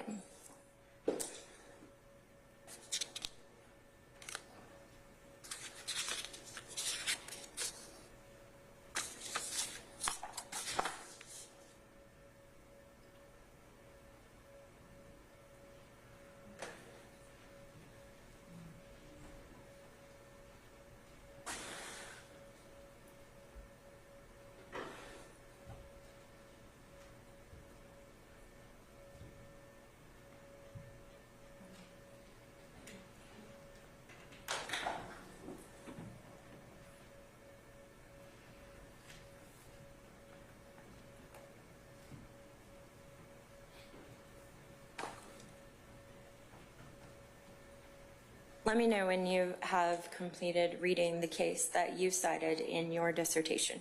Okay.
I'm ready for your question, and I might have to circle back to this, but happy to hear your question. You familiarize yourself with the facts of the case that you cited in your dissertation? I read the first few pages, yes. Okay. Do you need more time to read the case you cited? Depends on the question. You cited Alonis as a case where prosecutors used violent lyrics to articulate a rapper's plan to carry out violent criminal acts. Now, Mr. Alonis was not a rapper, was he?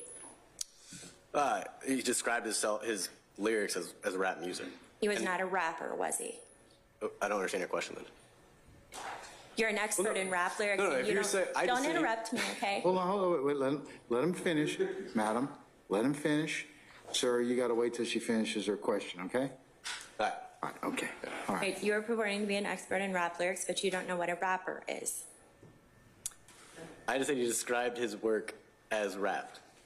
So that's the important part. The stereotypes about rap music is how the music is labeled. That was the only rap he ever wrote, right? I don't know. It was written by Eminem, wasn't it? I don't know. Your Honor, if he can take some more time to review the facts of the case that he cited and relied on in his dissertation. How long is that particular document you gave him, madam? The case, Yes. it's not too long. How many pages? I gave him my copy, so he can, I think it's like 7. No, this is a different one. How many pages is it? This is 20? It's 20 pages? Oh, This, yeah. oh, it's double-sided. 24 from the one I pulled up.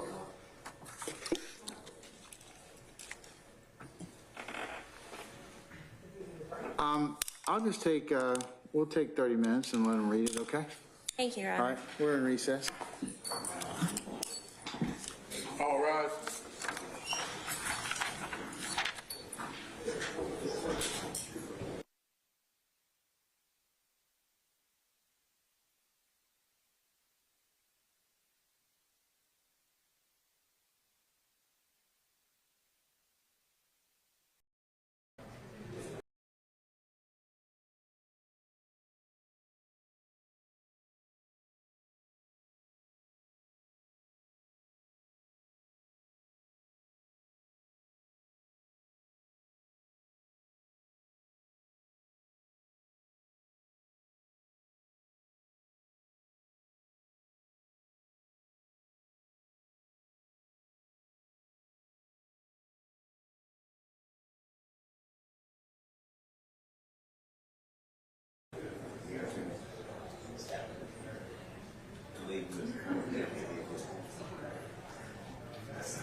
Oh, yeah.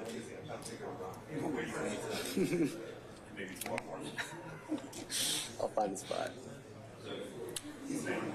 The Marquis, the Marriott Marquis.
President count for you, Judge. Thank you.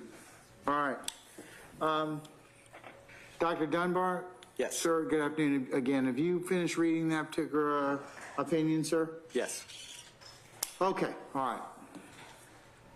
We can go ahead now. In Lena's case, the defendant was not a. Thank you. The Alonis case, the defendant was not a rapper, was he? He portrayed himself as a rapper. He had done one rap, right? The important part is the perception that people have. So if he's presenting himself as a No, rapper, my question is, he had done one. Again, Hold on. excuse me, Madam District Attorney. What's your basic objection, sir? Dr. Dunbar. What's the basis for your objection? Answer. I don't want you to speak it. I want you to give me some particular basis. I said it twice, Your Honor. Dr. Dunbar is not complete with his answer. Okay, all right. You're right, madam. You can't, Ms. Weintraub, don't cut him off. Just let him finish, okay? Yes, Your Honor. Okay, all right. Dr. Dunbar, did you complete your answer, sir? no. All right, go ahead and complete your answer before Ms. Weintraub propounds her next question, okay? Okay. So the representation of himself as a rapper, that's the important part. Okay, but that wasn't my question. My question was, he had done one rap, right? Yes, but I can't speak to whether he's a rapper or not. It's about the perceptions of rap music. Okay, so you just then said that he held himself out as a rapper, and now you're saying that you can't say whether he's a rapper or not. I said he presented himself as a rapper. Okay, he presented himself as a rapper, and the case itself makes very clear that he had a total of one rap, right? Yes. And that was an Eminem song, right? Yes, that he pulled from this. That he appropriated to convey a threat. Yes. Now, the other case that you cite in support of that proposition that prosecutors use rap lyrics to convey threat is Bell versus Itawamba County School Board. In that case, thank you. But this is not.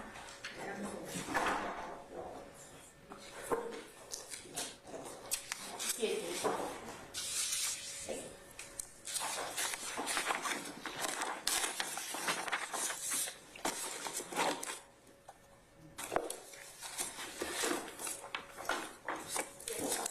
All right. In Your Honor, I believe that she is getting. She hadn't gotten there yet, but, okay. I'm getting there. Ms. Wong, Yes. each one has to bind us with. Okay. All right. The other case that you say that where prosecutors explain that violent lyrics articulate a rapper's plan to carry out violent criminal acts. Another case that you cite as an example of that is Bell v. Itawamba. Okay. Correct? Yes, correct. Bell v. Itawamba Can you spell the last name for us? is, yes, Your Honor, it's Itawamba, and it's Itawamba County School Board, and the citation is 799 F 3rd 379.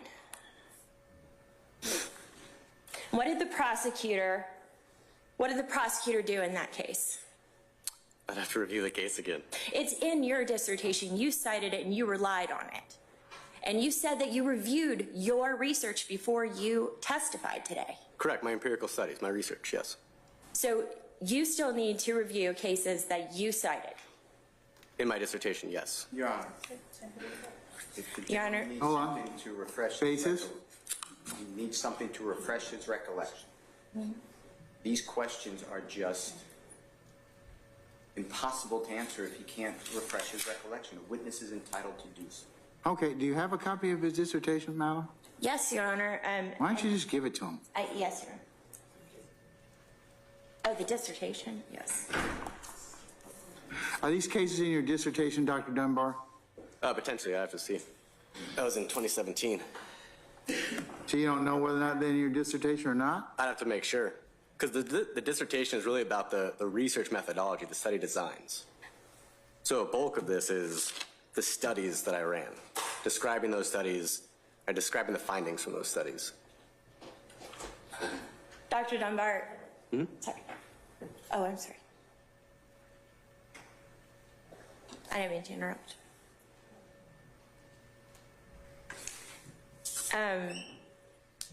In your dissertation, well, do you recognize what I handed you? I marked it as Exhibit 28. Looks like my dissertation, correct? Yeah. Is it a fair and accurate copy of your dissertation? I mean, I'm not going to be able to review all 100 and some odd pages right now, but at least the front end looks like my dissertation. Okay.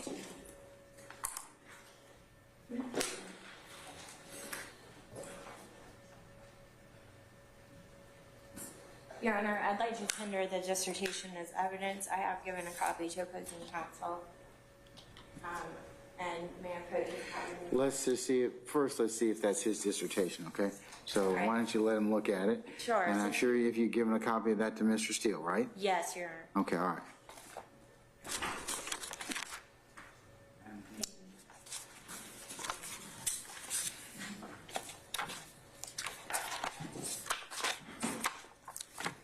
Yes, this is my dissertation. Thank you. Yeah. Your Honor, I'd like to tender it into evidence. As what, States 28? Yes, Your Honor. Any objection to States 28, sir? No. States 28 submitted.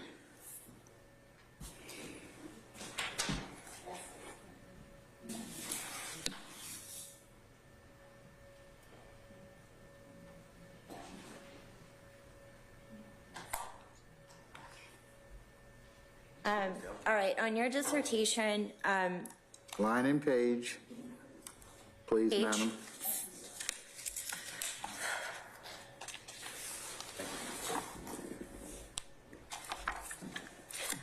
okay, it is on page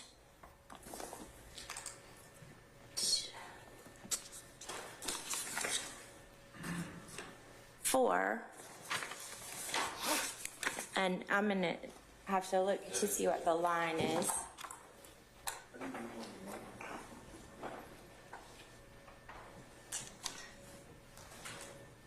Okay, this is for clarity of the record, okay? State 28 is how many pages? It is 118. Okay, so if you could just, for purpose of the record, for clarity, could you just state what page of that 118 would be asking him to look at? And what pages you're referring to? Yes, Your Honor. Okay. This is the same page that I referred to before. If you turn to page 4 of your dissertation, there's a line there that says, in these cases, prosecutors explain that violent lyrics articulate a rapper's plan to carry out violent criminal acts. And then it says, for example, C, Baumgartner v. Eppinger, 2013. You see that? Correct. And then Bell v. Itawamba, 2015. Correct. And Alonis v. United States, 2015. Correct. We talked about Alonis. Yes. Bell v. Itawamba. That is a case that you cited as an example of a prosecutor explaining violent lyrics articulating a rapper's plan to carry out violent criminal acts. Okay?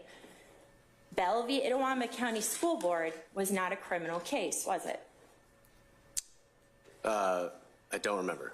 Itawamba County School Board is not a state, is it? No. It's a school board. Correct. So the prosecutor that you're referring to is who? I don't remember. I don't know. All right, Your Honor, may I approach with a copy of Bell versus Itawamba County School Board? I gave him You gave him? here. You want to read it? Is that going to be States 29? 28C. 28C? All right.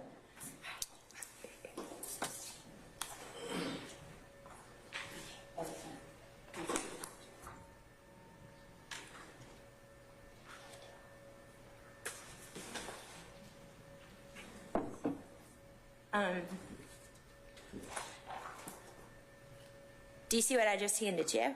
Yes. That's a copy of Bell versus Itawamba County School Board, right? Mm-hmm.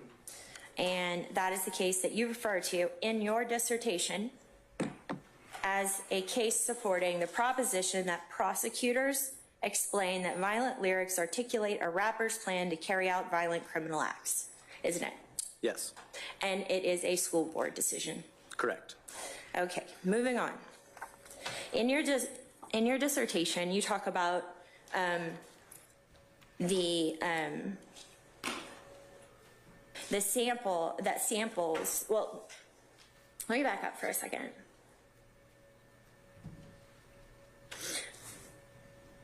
Isn't it true that the samples from the Mechanical Turk program that you used are not representative of the United States population? That is correct. They're a convenience sample. A A convenience sample? convenience sample. Correct. What is a convenience sample? A convenience sample means that people are opting in to participate in your study. And so there are other limitations on it, including that the samples tend to skew more educated, right? Correct? More liberal and white. Yes. And you've seen that in sample studies, Yes. and you've seen that in your own work. Correct. And the other difference is that the participants are completing their tasks online, right? Correct. And that's different than in person, isn't it? Yes, not problematic, but different, yes. So it's not problematic then that you never spoke to a single juror. Correct. And in your dissertation, you write about rap lyrics as evidence in criminal trials and prosecutors using rap lyrics as evidence, yet you didn't watch a single criminal trial, Correct. did you? And you cited cases that aren't even criminal cases. Yes, these cases all involve rap lyrics. They're not criminal cases. Correct. And then you miscited a case to make it look like the prosecutors were being more aggressive. Not to make it look like prosecutors are being more aggressive. All right, let's revisit that. Do you still have that Odewall case in front of you?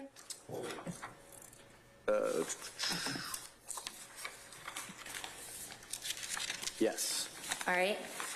If you'll look at that one, and then look on your dissertation, on page 51, jurors had minimal evidence in the case and had to rely on the lyrics to determine whether or not to convict the defendant.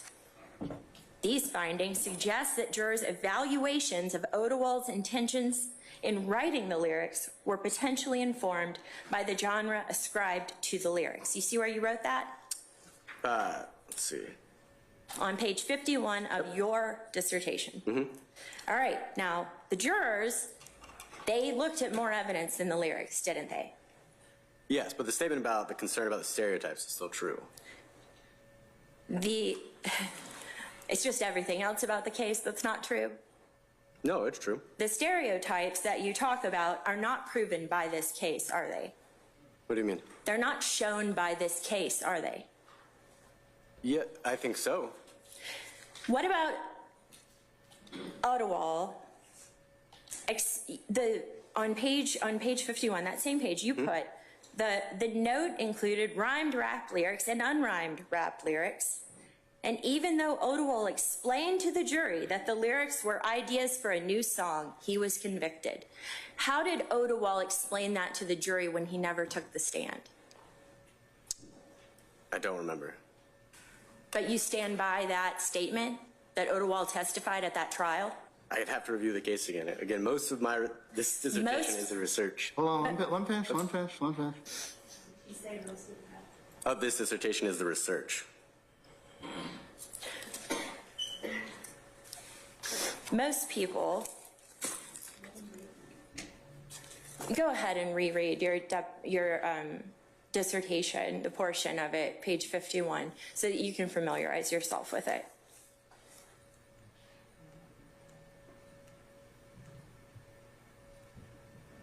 And you can also read the Odewall case if you need to review that again.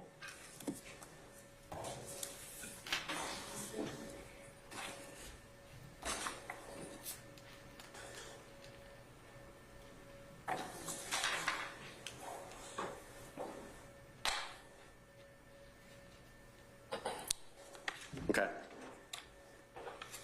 All right, so you cited that he explained that to the jury, right? Yes. And he did not take the stand in the trial. Now, He did not respond. he didn't testify in the trial, did he? I don't remember. All right, Your Honor, can he have a moment to read the case he cited in his dissertation? What question do you have of him that you're asking him about? That question was whether he testified at his trial. Okay.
Have you finished? Yes. Okay.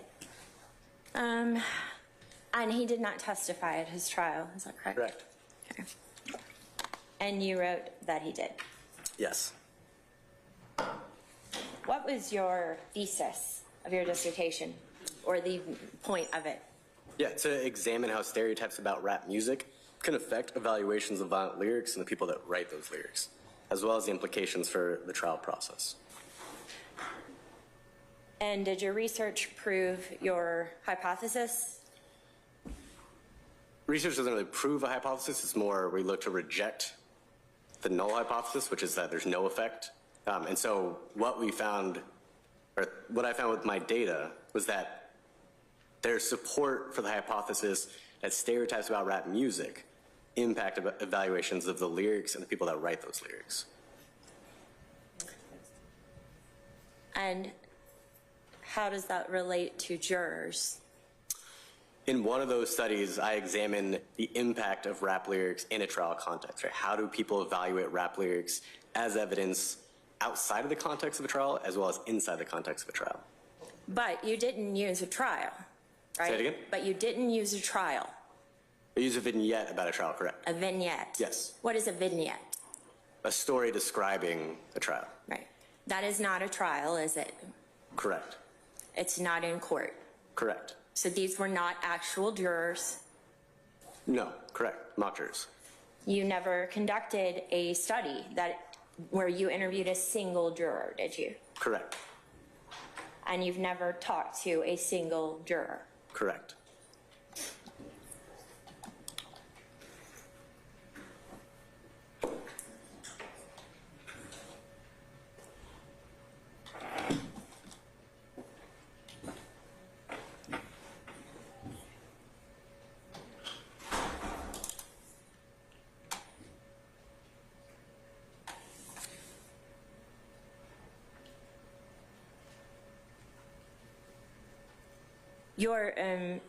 Your dissertation or the experiments that you did,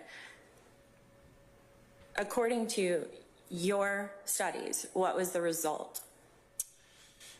So in one of those studies, the result is that stereotypes about rap music result in lyrics being evaluated as more threatening and literal, right, when they're represented as rap compared to a different genre. The research found that stereotypes about rap music result in a songwriter being evaluated as having worse character and a greater criminal propensity if his lyrics are represented as rap compared to a different genre. And then also that rap lyrics are evaluated as more incriminating in the trial context, particularly for mock jurors who think that the defendant is guilty.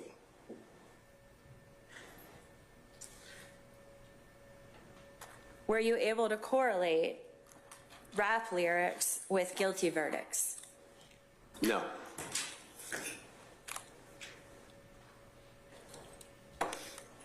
And isn't it the province of the jury to determine the meaning and value of lyrics? Yes. Yeah.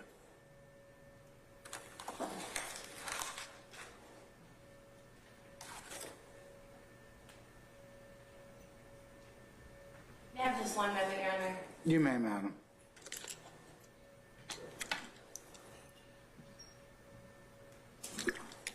That's all I have right now, Your Honor.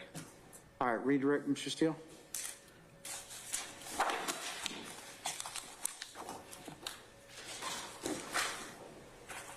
I want to make sure I moved all those cases Sure. into evidence. People, Ottawa, You and mean states 28C? 28C, and, What about A and B? They're there. okay. I'll tender Elonis as 28. I'm sorry, you'll tender what? Elonis v. United States as 28B. Any objection, sir? No. All right, 28B is admitted. And then Bell v. Itawamba County School Board as 28C. No objection, sir. I'm Aye. sorry, 28A. 28A, okay. Any objection, sir? No, sir. All right, 28A is admitted for purpose of motion. Thank you, Your Honor. What about C? What about 28C? C, I believe, is up there. You didn't admit it yet, so, Oh, I'd like to move to admit that as well, Your Honor. all right, what's 28C though? It is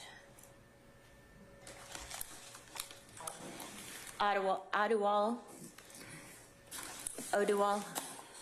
Not sure I'm pronouncing it right. Oduwal. Odewall? Okay, all right. Any objection to 28C, sir? Not for purposes of today's. Okay, all right, 28C is admitted for purpose of the motion. All right?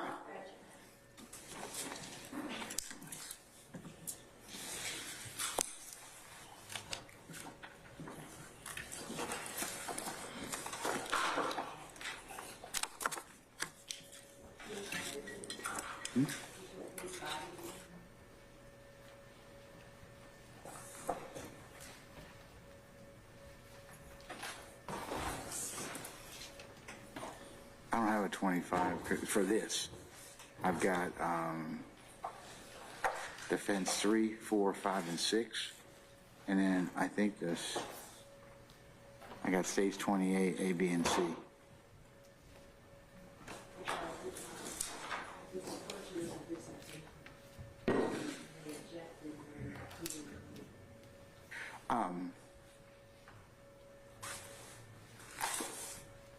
Stage 25 has to be identified for purpose of record.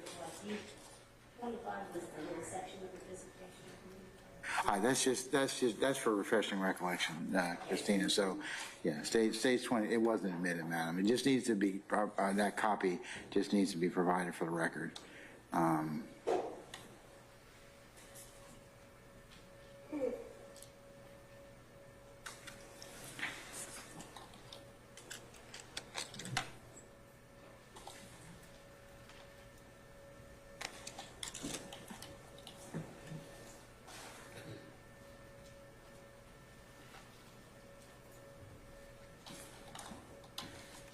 Mr. Steele, whenever you're ready, sir. Doctor, you have been asked, I just want to focus on what I believe is marked as 28, State's Exhibit 28, which should be your dissertation. Am I targeting the right exhibit number? Yes. Okay. And you were asked a lot of questions about 3 specific pages, page 4, 5, and then 51. Is that your memory? Yes. Okay. And explain whether page 4 or 5, that section, is that the actual work? Is that the actual experiment and study? No, that is just some of the introduction to what is the bulk of the dissertation, what is the bulk of the dissertation, which is the studies that we've discussed before. Okay. And then I'd like to direct your attention to page 4 of State's Exhibit number 28, under the title of the arguments for and against rap lyrics as evidence. You see that? Yes. All right. And the Honorable District Attorney stated that you misstated a case Bell, B-E-L-L versus I-T-A-W-A-M, as in magic B-A. Remember that? Mm-hmm. Saying that it's somehow it's a criminal case, right? That's the general cross-examination. Was that the general question? Hold on. Wait till, all right. Jackson's leading. You have him on redirect, sir, so. Was that your memory of the general direction of the cross-examination questions? Right, which case are we talking about? Bell versus... All right, thank you. Yes. Okay. Now, do you still have Bell in front of you? 1 second. Yes.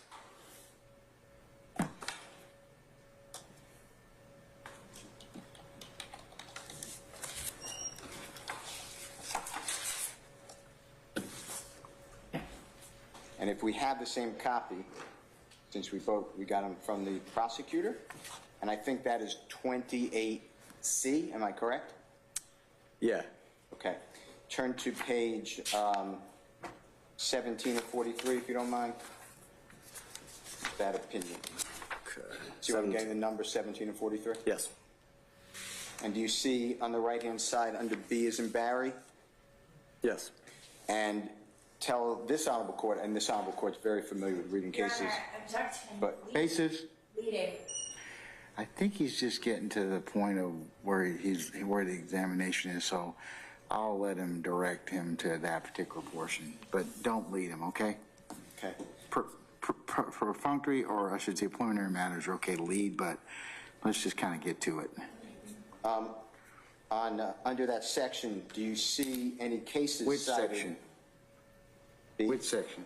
17 of 43. Okay, thank you, sir. On the right-hand side, that's what I was pinpointing. You see what I'm talking about? Yes.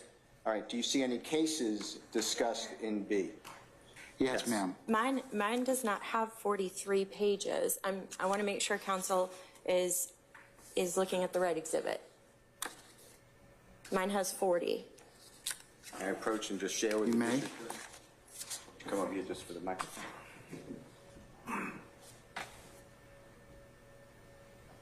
43 pages? It's okay. Oh, it's a different, that's not our exhibit.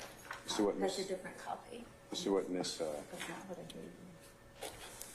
I got it from you. Anyway, do you see That one. B? Correct. All right.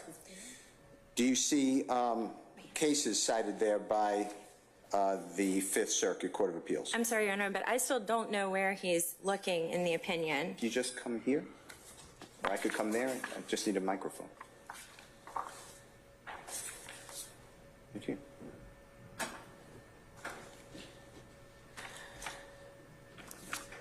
Casey. It's the same one, it's just like a different print. It's right above the concurrence. Got it. Do you see any cases cited there in that section? Yes, I see Watts and Alonis cited. Okay, and Watts versus what? Watts, the United States. And if you don't know this, that's okay. Is that a criminal case? I don't know this case. All right. How about the second case you just said? Alonis? Yep. Yes. And is that Alonis versus United States, which you also cited and was discussed today? Yes. Okay. So does the Bell case cite 2 criminal cases? Yes. All right. Now, Well, let me rephrase. I don't know the Watts case, but yes for the Alonis case. that's fine. The court can understand this. Going back to page 4 of your dissertation, State's Exhibit number 28. You were accused of misstating, I believe. That's my understanding. Yes. All right. And did you have an opportunity to read the Alonis case? Yes. Elonis. Yes. For the court reporter. These are all And in that case,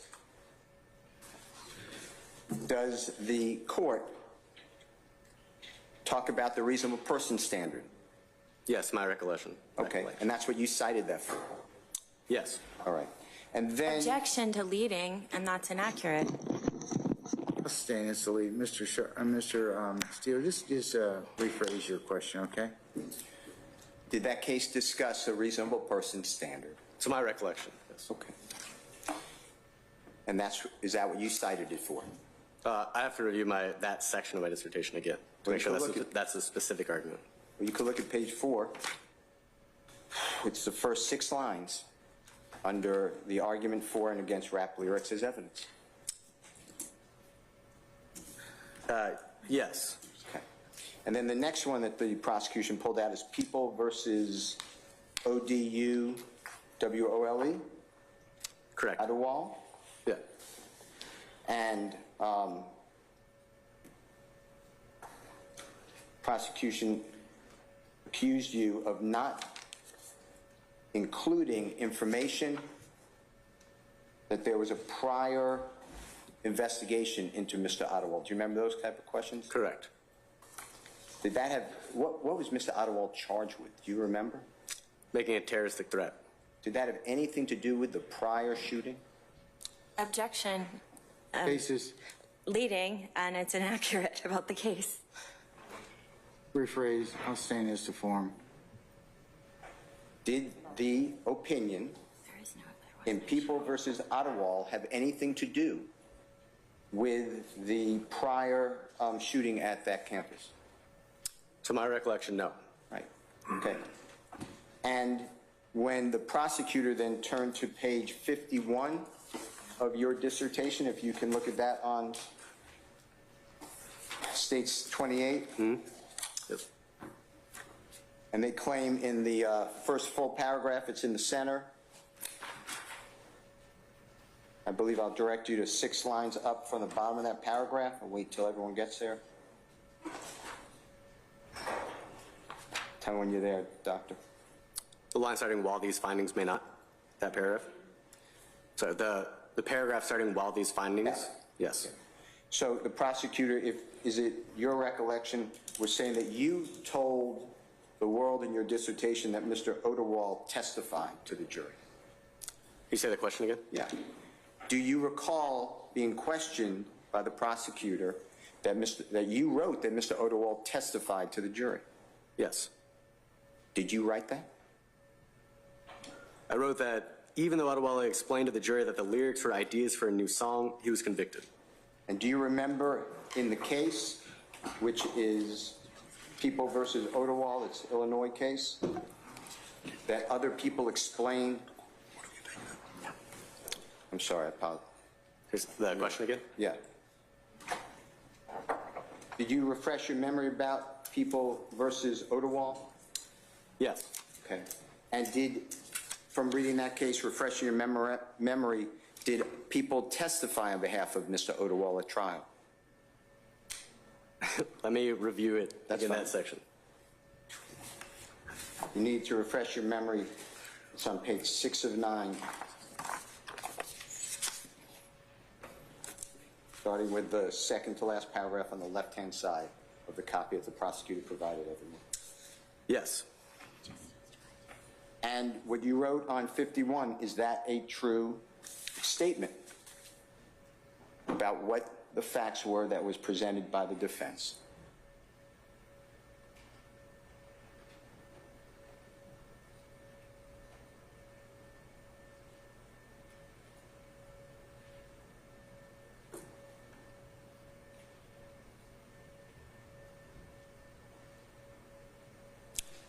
Yes. Okay. Now, I want to go back.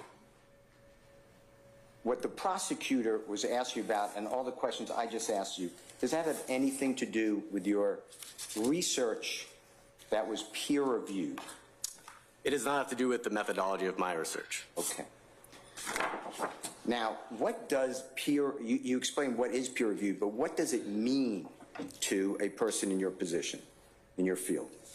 Yeah, so peer review means that your research, in terms of the methodology and the findings, have been vetted by other researchers in the world. Okay. And with all of the information that the prosecutor asked you about, was that given to the people who did the peer review? They reviewed the empirical studies, not the cases. Why not? Because researchers are really focused on the study design and the findings. Your Honor, I object the witness speculating as to what they reviewed.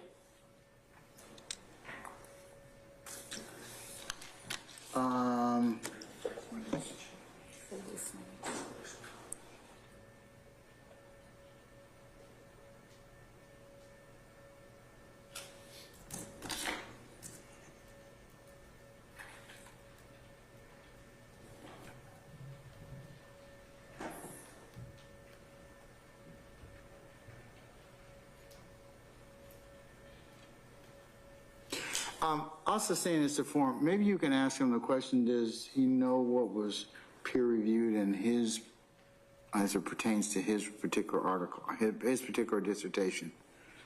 Don't speculate. You know what, of your work and your studies and your experimentation, what was peer-reviewed? What was reviewed by your peers? Yes, the reviewers, my peers, evaluate the entire manuscript. And what does that include? That includes theoretical context, that includes the study design, the findings, and then the discussion of those findings. Now,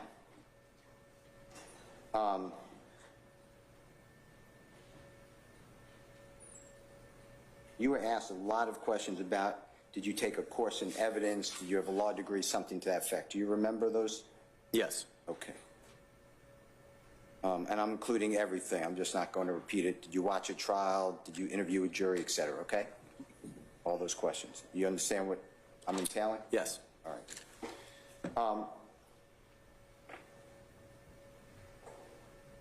What qualifies you in this particular area of expertise to write this type of paper and have it peer reviewed? So what qualifies me is that I designed, conducted, analyzed, or designed these studies, analyzed the data, wrote the manuscripts, responded to reviewers with peer review, and so these are my studies. These 5 experiments are my studies. Is there anybody in the world, I understand you may have had help, I'm not doing that, Yeah. who worked on this case with the oversight more than you? No.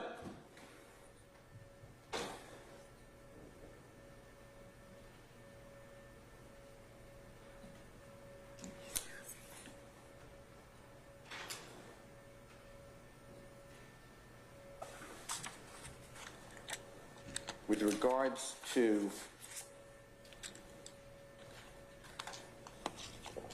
whether your theory or technique or experiment can be tested, explain to the judge how that is. Yeah, so my theory or my hypothesis that stereotypes about rap music will impact evaluations of the lyrics, evaluations of the songwriters, evaluations of the lyrics as evidence, can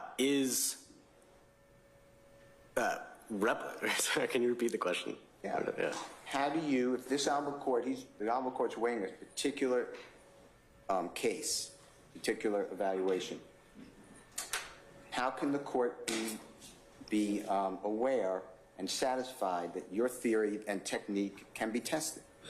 Yes, for a couple of reasons, or a few reasons. One is that this research question, right, the theory about stereotyping specifically in the context of rap music, has been previously tested in the 1990s. And you mentioned it earlier, I apologize for interrupting you. Can you spell for the court reporter the person who did it in the 1990s? It's Fried, F-R-I-E-D, and then another said by Fischoff, F-I-S-C-H-O-F-F. Okay, and I apologize for interrupting you. Yeah. So that research was conducted in the 1990s. My research replicates and builds off of that research, which is important in research generally, right? That we want to replicate findings. We want to show that an effect didn't occur just one time. So in addition to building off of what was already done and showing that it can be replicated, I replicated and extended that effect across multiple studies that I conducted. Right, within the threatening nature of rap article, right, that includes 3 experiments that all build off of each other. Right, the Imagining Violent Criminals article, right, also builds off of this negative stereotype idea. Right, and the Art or Confession article, again, builds on the research that has already been conducted, showing that it's replicable. The other part is that it has gone through peer review. And so researchers have vetted that this is an effect that they feel like is reliable and valid. So those 3 ways all show that this theory and this approach are replicable, reliable.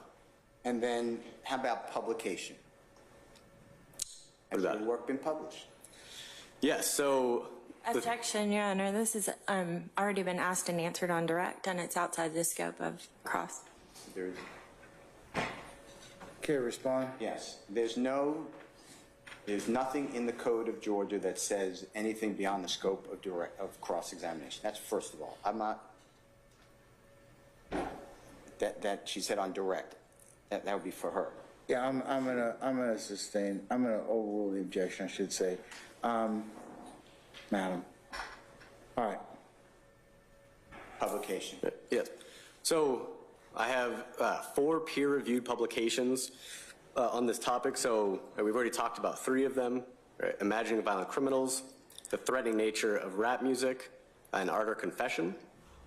But there is an additional peer-reviewed publication entitled, so I make sure I get the name correct.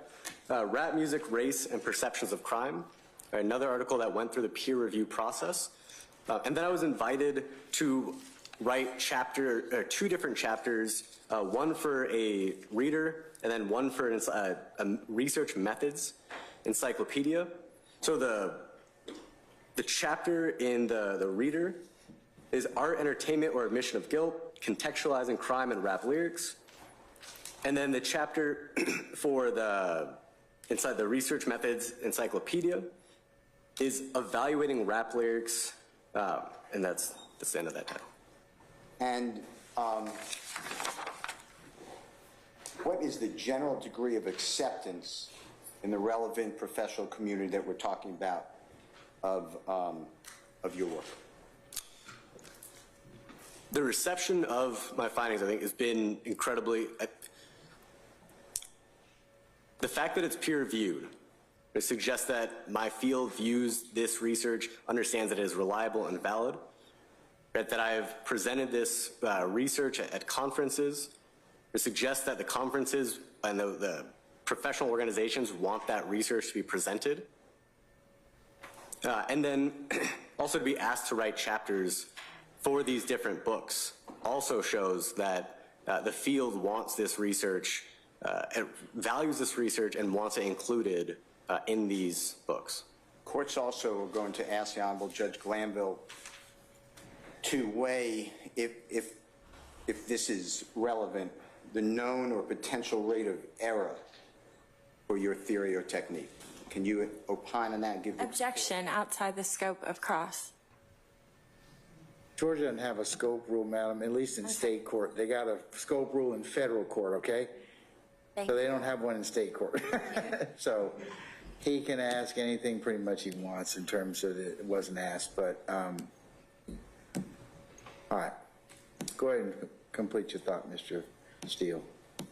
Yeah, so the experimental approach allows researchers to, we have a cutoff for how much is acceptable error. And so for all my studies, the chance of any effect or significant difference between two groups, right? So for example, the rap and the country groups is below 5%.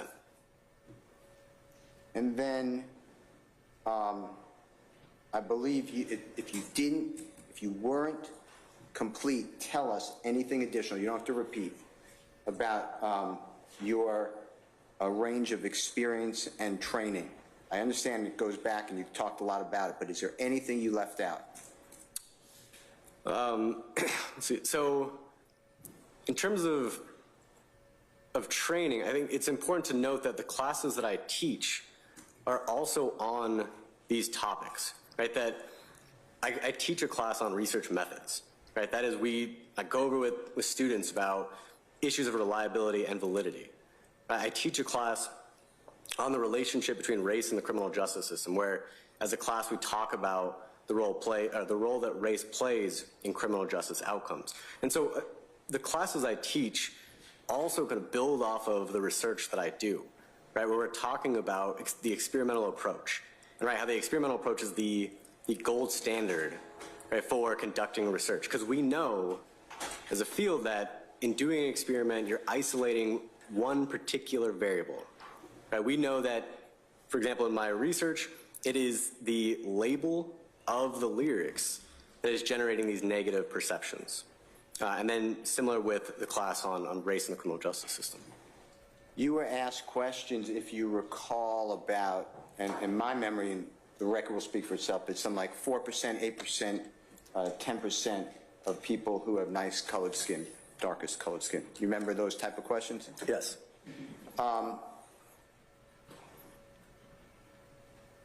To your analysis, and being transparent, did the people who peer reviewed and the people in the community who look at this, were they aware of the percentages of the people who partook, whether convicted felons, et cetera, all those categories? Correct. The researchers that reviewed my work for the peer review process had access to the same tables and figures that you all, or some of you had a chance to look at. So yes, they were able to see the demographics of the sample. Okay. And then you were asked about whether you had a certificate or were certified in rap music in regard to your research or something to that effect. Who certifies this type of project? I don't know. For researchers, what we rely on really is the degree. So the PhD signals your expertise in a particular topic. And then you were asked about what course in rap music you took to aid you in this research. How relevant is that? It's not relevant. So my research really looks at how perceptions of rap music affect, again, perceptions of evaluations of lyrics and the people that write those lyrics. It's not about how should we interpret the lyrics. It is what is the impact of these stereotypes on these evaluations. Was your methodology undertaken validly accepted in the community that you partake in for this type of topic? Say it one more time? Yeah. Is your methodology undertaken accepted in the community that you work with? Yes. The experimental approach is not only a highly valid methodology, but there's entire journals that focus on that type of method. So for example, one of my articles, the Imagining Violent Criminals article, is published in a journal titled Journal of Experimental Criminology, right? That the sole focus is vetting research that uses an experimental approach. Dr. Dunbar, I want to thank you so much. Your Honor, thank you so much. All right. Any recross, madam? Your Honor, may I approach briefly with Mr. Steele and Ms. Weintraub?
somebody use the facilities? Yes. I'm going to recess in place because I really do need to kind of wrap up things. So whoever needs to use the facilities, let's go ahead and do that now. We're going to stay here.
Okay, all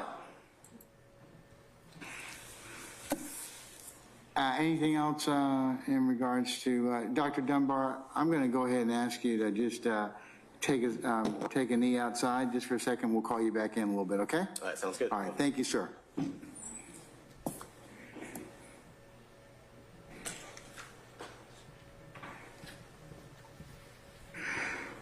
Okay, Mr. Steele, since you are the proponent of offering Dr. Dunbar, I believe that you have the burden in this trigger case at least convince or tell me why it is you think that Dr. Dunbar should be admitted. I should admit him as an expert in this case, or allow him to testify as an expert in this case, I should say.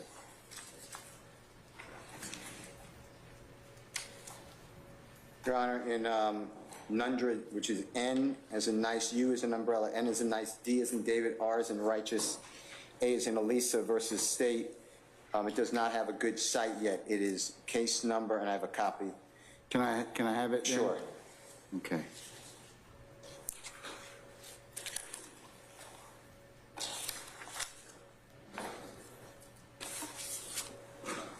May I approach, Your Honor? You may, sir. Your Honor, if we could get that, Sure. done again, I appreciate it. Thank you.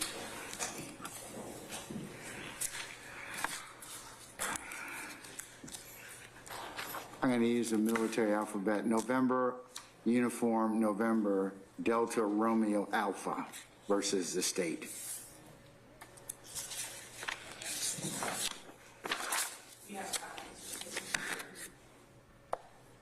And it was decided, Ms. Love and others, on March the 21st of 2023 in the Supreme Court of Georgia.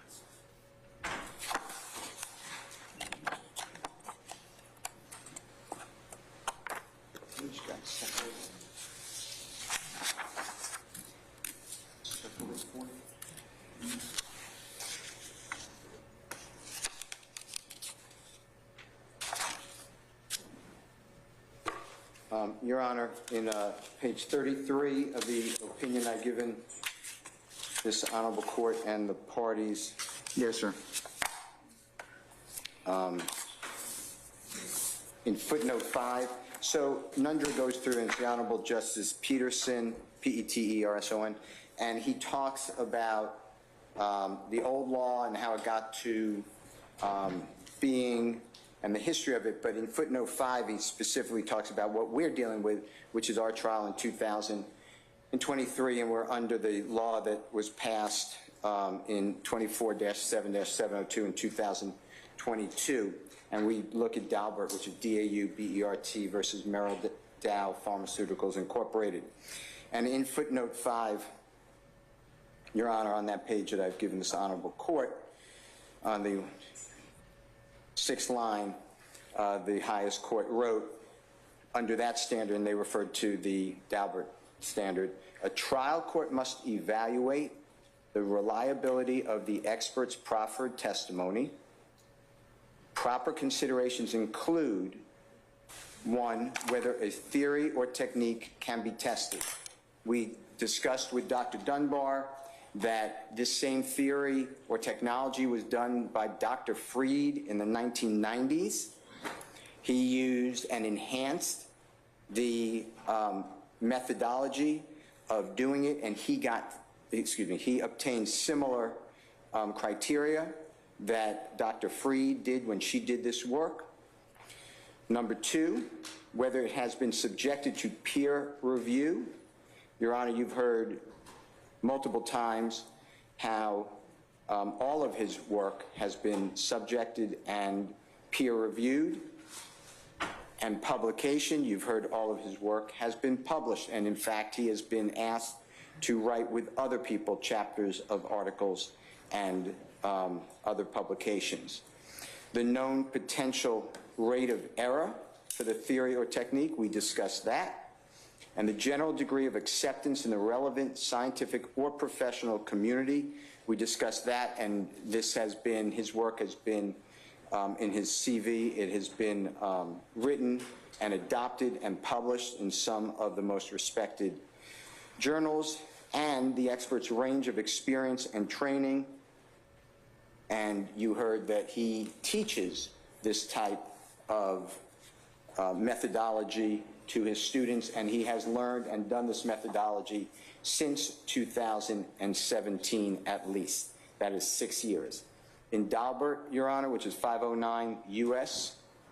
579, 1993 case, our highest court taught that this honorable court must consider those factors that I just named in its gatekeeping determination of whether to admit an expert's testimony.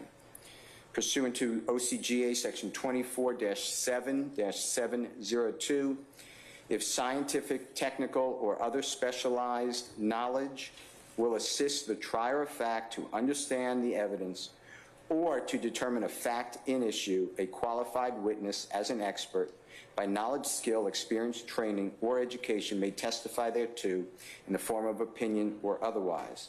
We are traveling under OCGA section 24-7-702, 703, 704, and 705. And Your Honor, all of those statutes were designed to permit all relevant evidence into a trial and the truth, quote unquote, be brought forth upon lawyers, advocacy, and cross-examination, and the jurors being people who are reasonable triers of fact, or the court being reasonable trier of fact. Okay, well, I got that, because you know that this is not my first rodeo in terms of application of Daubert, even under the 22 changes in the applicability of Daubert by our appellate courts, as well as our legislature, and as well as the amending of 702. In particular, my question to you is, how is this testimony supposed to help a jury understand the evidence or a fact and issue? Because it would appear to the court that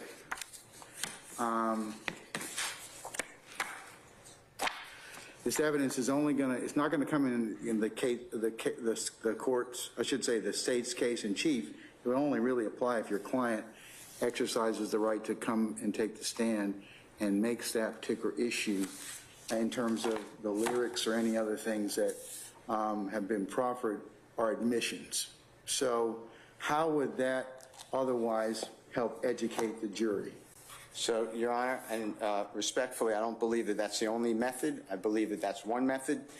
Based upon my work in the case, speaking with witnesses, reading discovery, reading affidavits and search warrants, I believe it is the state's position, and they've taken this position, that gangs are no longer what color, flag, or Bloods or Crips or other types of gangs.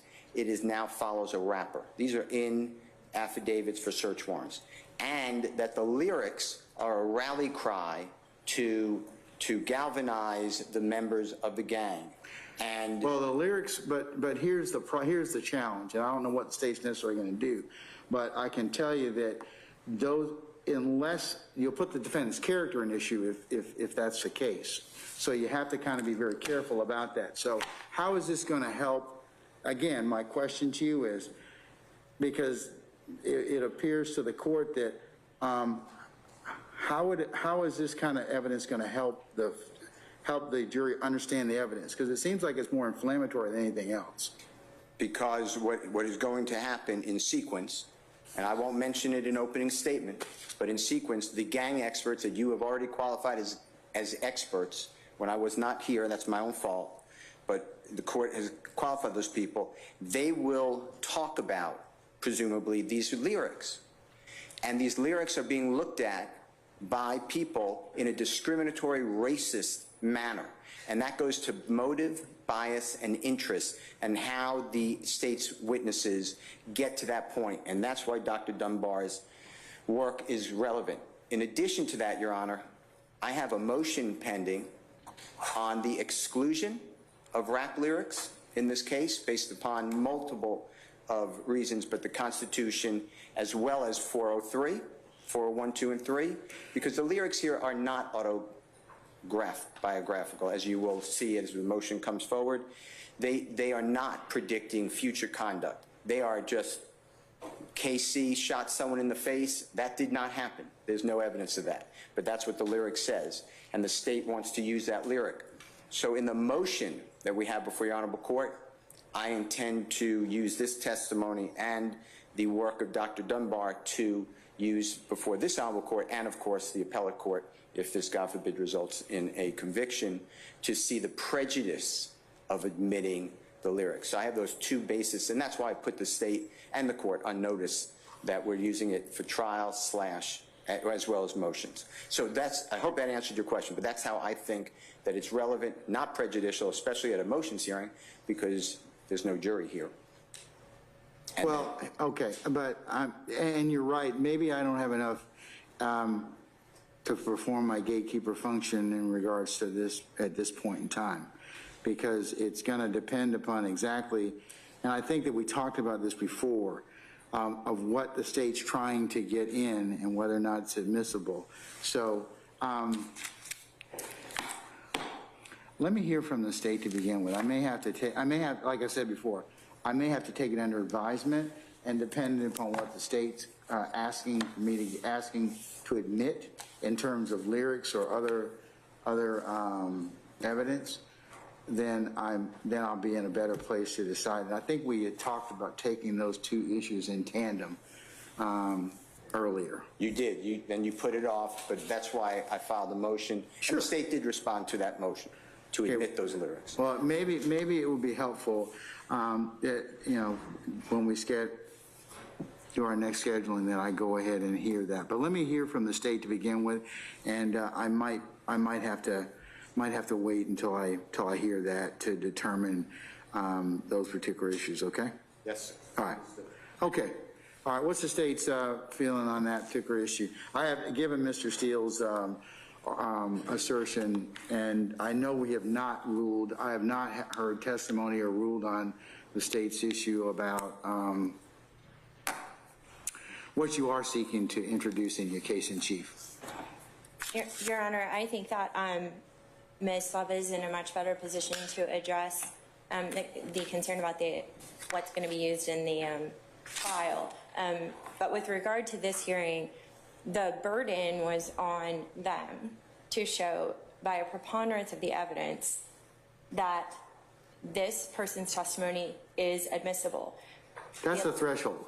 I understand. Yes. I understand that, but part of his argument and what was proffered to me is that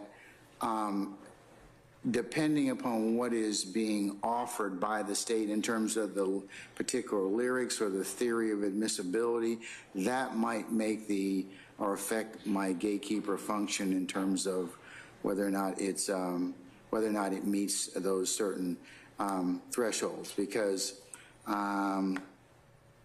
I need to look at them in tandem. That's what I had said a little earlier, but. Would the court like to hear from Ms. Love about that?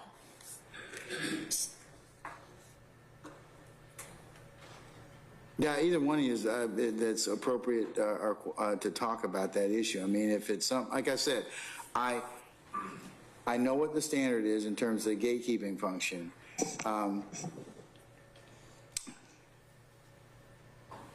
And it will affect the qualification of the matters that the expert intends to testify to. It will affect the methodology, and it will affect if the testimony assists the trier of fact through the application of scientific, technical, or other specialized expertise to understand the evidence to determine the fact and issue. So that's why I've asked those questions. Thank you, Your Honor.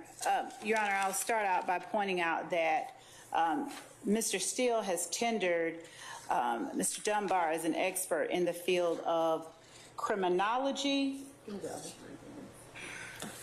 He's criminology, race, ethnicity, and criminal justice, and in particular stereotypes about rap music and race. That's his his biggest thing. He's an expert in, and he, as he's mentioned, is the area of stereotypes about rap music and race. Thank you, Judge. And as to the stereotypes about rap music and race, and what Mr. Steele has proffered, Mr. Dunbar's testimony will be used for.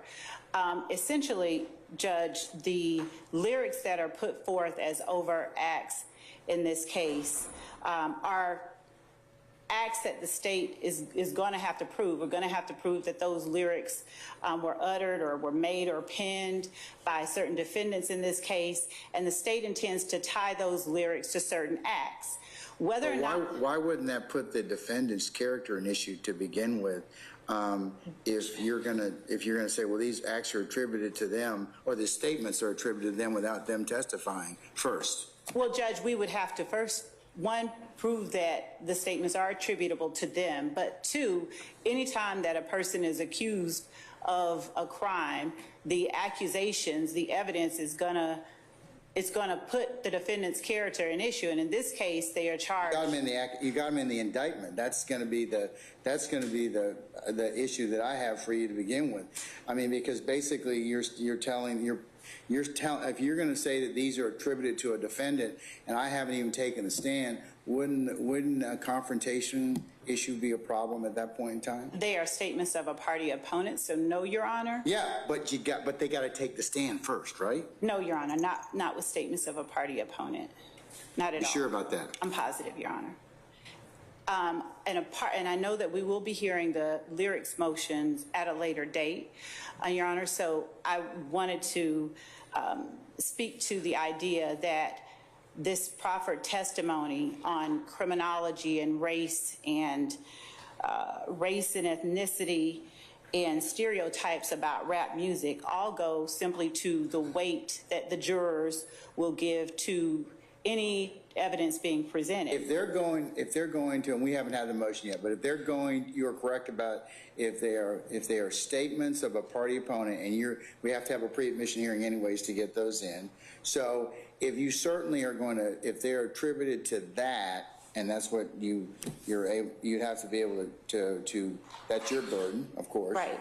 But at that point, I guess then my question is, I would then, as Mr. Steele have to kind of, as intimated, do a 403 analysis in terms of whether or not the statements are more prejudicial than probative, and certainly take a look at whether or not any expert testimony really is necessary. Right, Your Honor, and that is precisely the state's position, that deciding whether a certain piece of evidence is substantially more prejudicial than probative is entirely the court's job. And there is no expert that can tell the court whether or not a lyric is substantially more prejudicial than probative. That is entirely the court's decision to make. And as to determining whether or not a lyric is autobiographical, that is entirely the jury's province. That is literally exactly what they are impaneled to do, to look at the lyrics and decide whether or not the evidence that they are looking at shows what the state purports that it shows. In other words, if the state is saying that that John Smith penned a lyric that said, I'm going to shoot my girlfriend with a multicolored bullet, and he put a beat behind that lyric, and then his girlfriend shows up the next day with a bullet, with a multicolored bullet in her head, the jury alone decides whether that lyric is evidence of that act or not. And that is what we would be and will be putting forward in this trial, Your Honor. Okay. I need to probably have, we probably need to have the pre-admission hearing on the statements against interest in terms of, or admissions by party opponent, those ones that you're seeking to admit, so that I can hear that in relationship to what Mr. Steele is asking me to do. Mr. Steele, that's my concern with this particular situation, is that that those particular issues are jury determinations, and I've got to give some more thought about whether or not that they are helpful to the for a jury to understand the evidence to determine the fact and issue. So so I need to probably hear those statements to begin with and rule on their admissibility. And if the court would, what about them? They should be out of that hearing. And so I will inquire of the court regarding the remaining two experts after just pointing out one more thing with respect to this proffered expert today.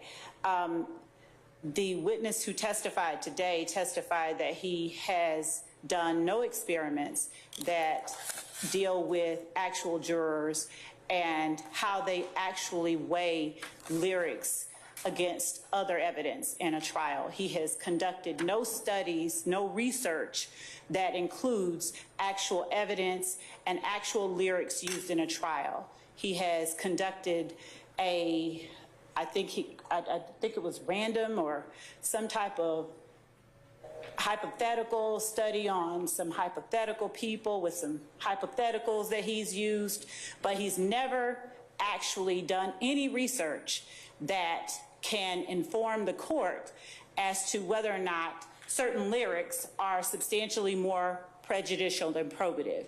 He's never done anything to suggest that he has any more expertise. Well, that would be my purview anyways, under 403. That's the gatekeeper. Right. That's the gatekeeper function on evidence anyway. So. Exactly, Your Honor. Exactly. And with respect to what the juror, so we would ask that he not be allowed to testify at the motions hearing on the lyrics as any kind of an expert.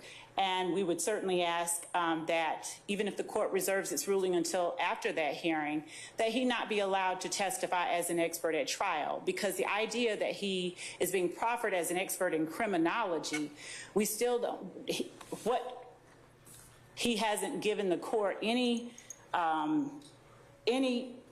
testimony regarding any research on criminology or in what way it can or will inform the jury, or in what way that purported expertise is somehow outside the ken of the average juror. He has, again, done a lot of hypothetical studies and hypothetical research, but nothing that has to do with actual empirical evidence that talks about how and whether certain evidence is viewed by actual jurors. So he is not qualified. There is no expertise area that he has, Your Honor, that under Daubert should be allowed to be put before the jury. This is simply an attempt by the defense to get their opinions on rap lyrics in the form of a witness, in the form of testimony to the jury. And to have someone coming up purporting to be an expert in criminology, we've heard nothing about studies on criminology that he's done. The only thing that he is saying is essentially that rap lyrics are too prejudicial to be used as evidence. And that's what he wants to tell the jury.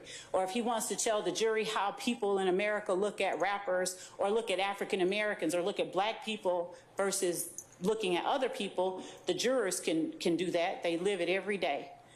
And, Your Honor, we would ask, therefore, that Mr. Dunbar not be qualified as an expert. Dr. Dunbar. Dr. Dunbar not be qualified to testify as an expert in the motions hearings, or to be permitted to put the defendant's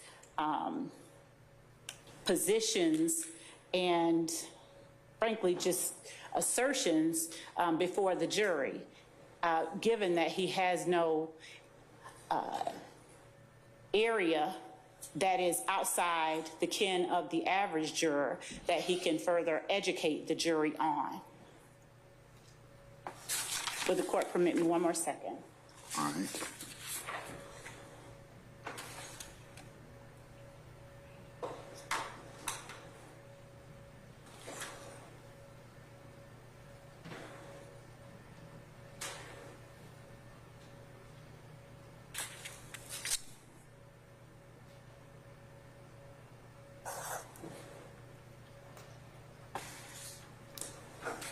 And the last point is that if the court is inclined to hear the lyrics on, or the motions on the lyrics before making a ruling on proffered experts, we have two others coming in tomorrow, two others on lyrics coming in this week. And I would ask what the court's intent is with relation to those witnesses as well. But we would certainly at this time ask that the court not find that Dr. Adam Dunbar is a witness who is qualified to offer expert opinions to this jury. Okay. For a couple of things to begin with. Sir? I said a couple of things to begin with. Has the state identified which statements they are going to be seeking to use at trial, as to each or the applicable defendants?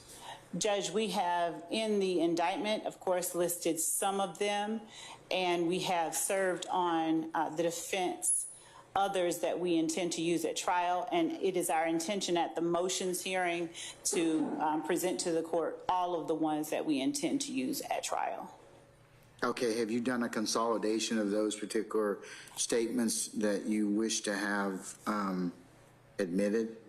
A consolidation? No, Your Honor. I think we can do that. I think it might be appropriate for you to do that, because I think for everyone's benefit, just to see what statements are you seeking to admit and as to whom they apply to. I'd like to be able to do that first, and that if that includes lyrics, then I'd like to at least kind of at least take a look at those particular statements and make some threshold determinations about that. I'd probably also like to. The other reason I want to reserve in regards to Dr. Dunbar is I think you also have some other gang experts that are going to be potentially called. Is that correct? I didn't hear the court. I said, do you have some gang experts that are going to be called in your case, and called that we have not otherwise done Daubert hearings for those as well? Judge, we have and do intend to present gang experts, but as it relates to their interpretation of lyrics, I don't believe that. Are any of them going to testify about any lyrics or anything such as that?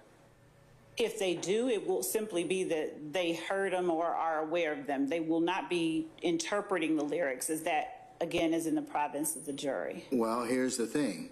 If your gang experts are going to testify about lyrics, then I might let his expert testify about lyrics. Your Honor, when I say, so that's why I'm saying I want to have a full picture of the universe of what we're talking about before I rule on that issue.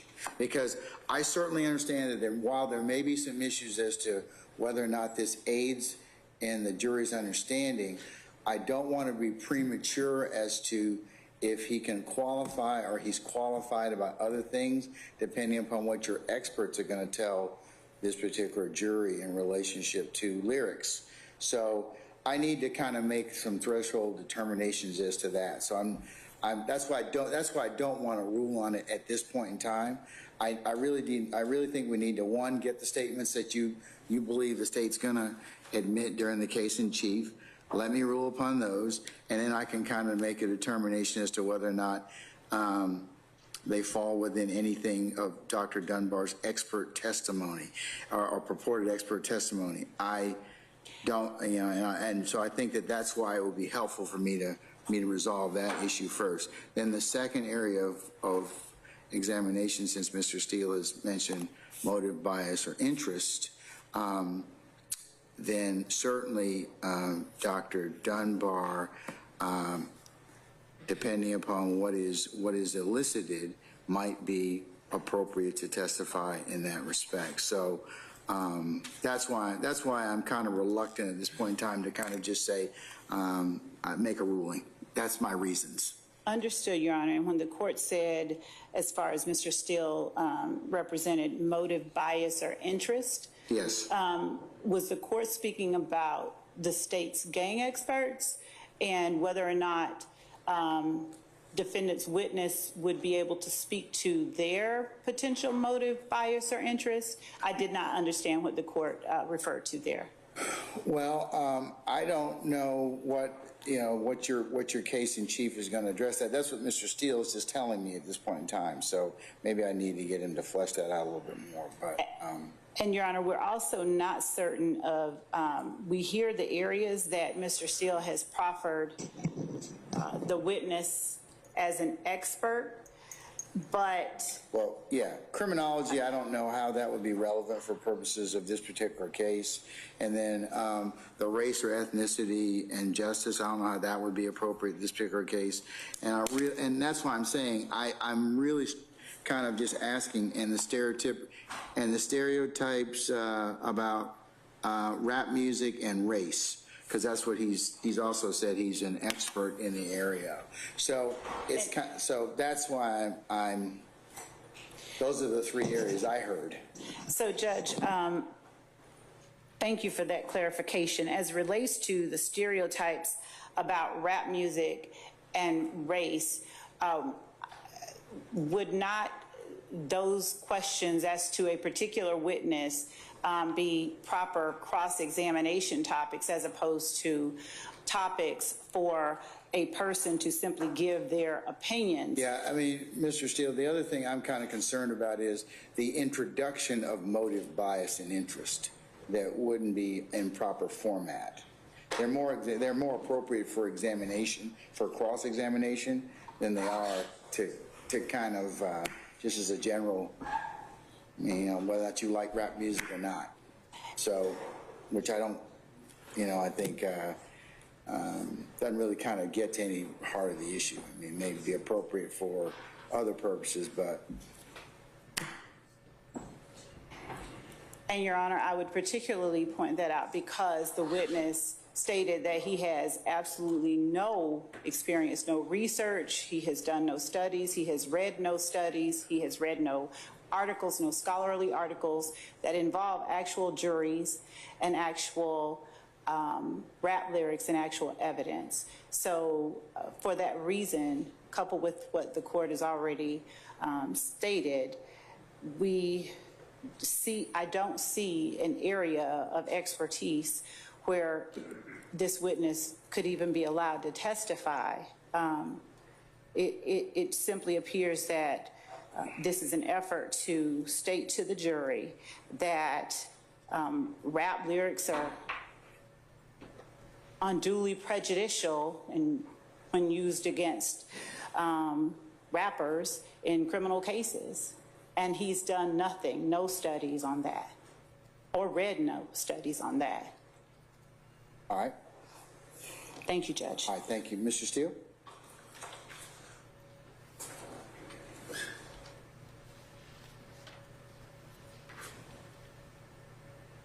Your Honor, in the indictment, if you wanted the answers, it's at page 16, overt act number 9, Page 31, overt act number 60. Page 34, overt act number 73 and 74.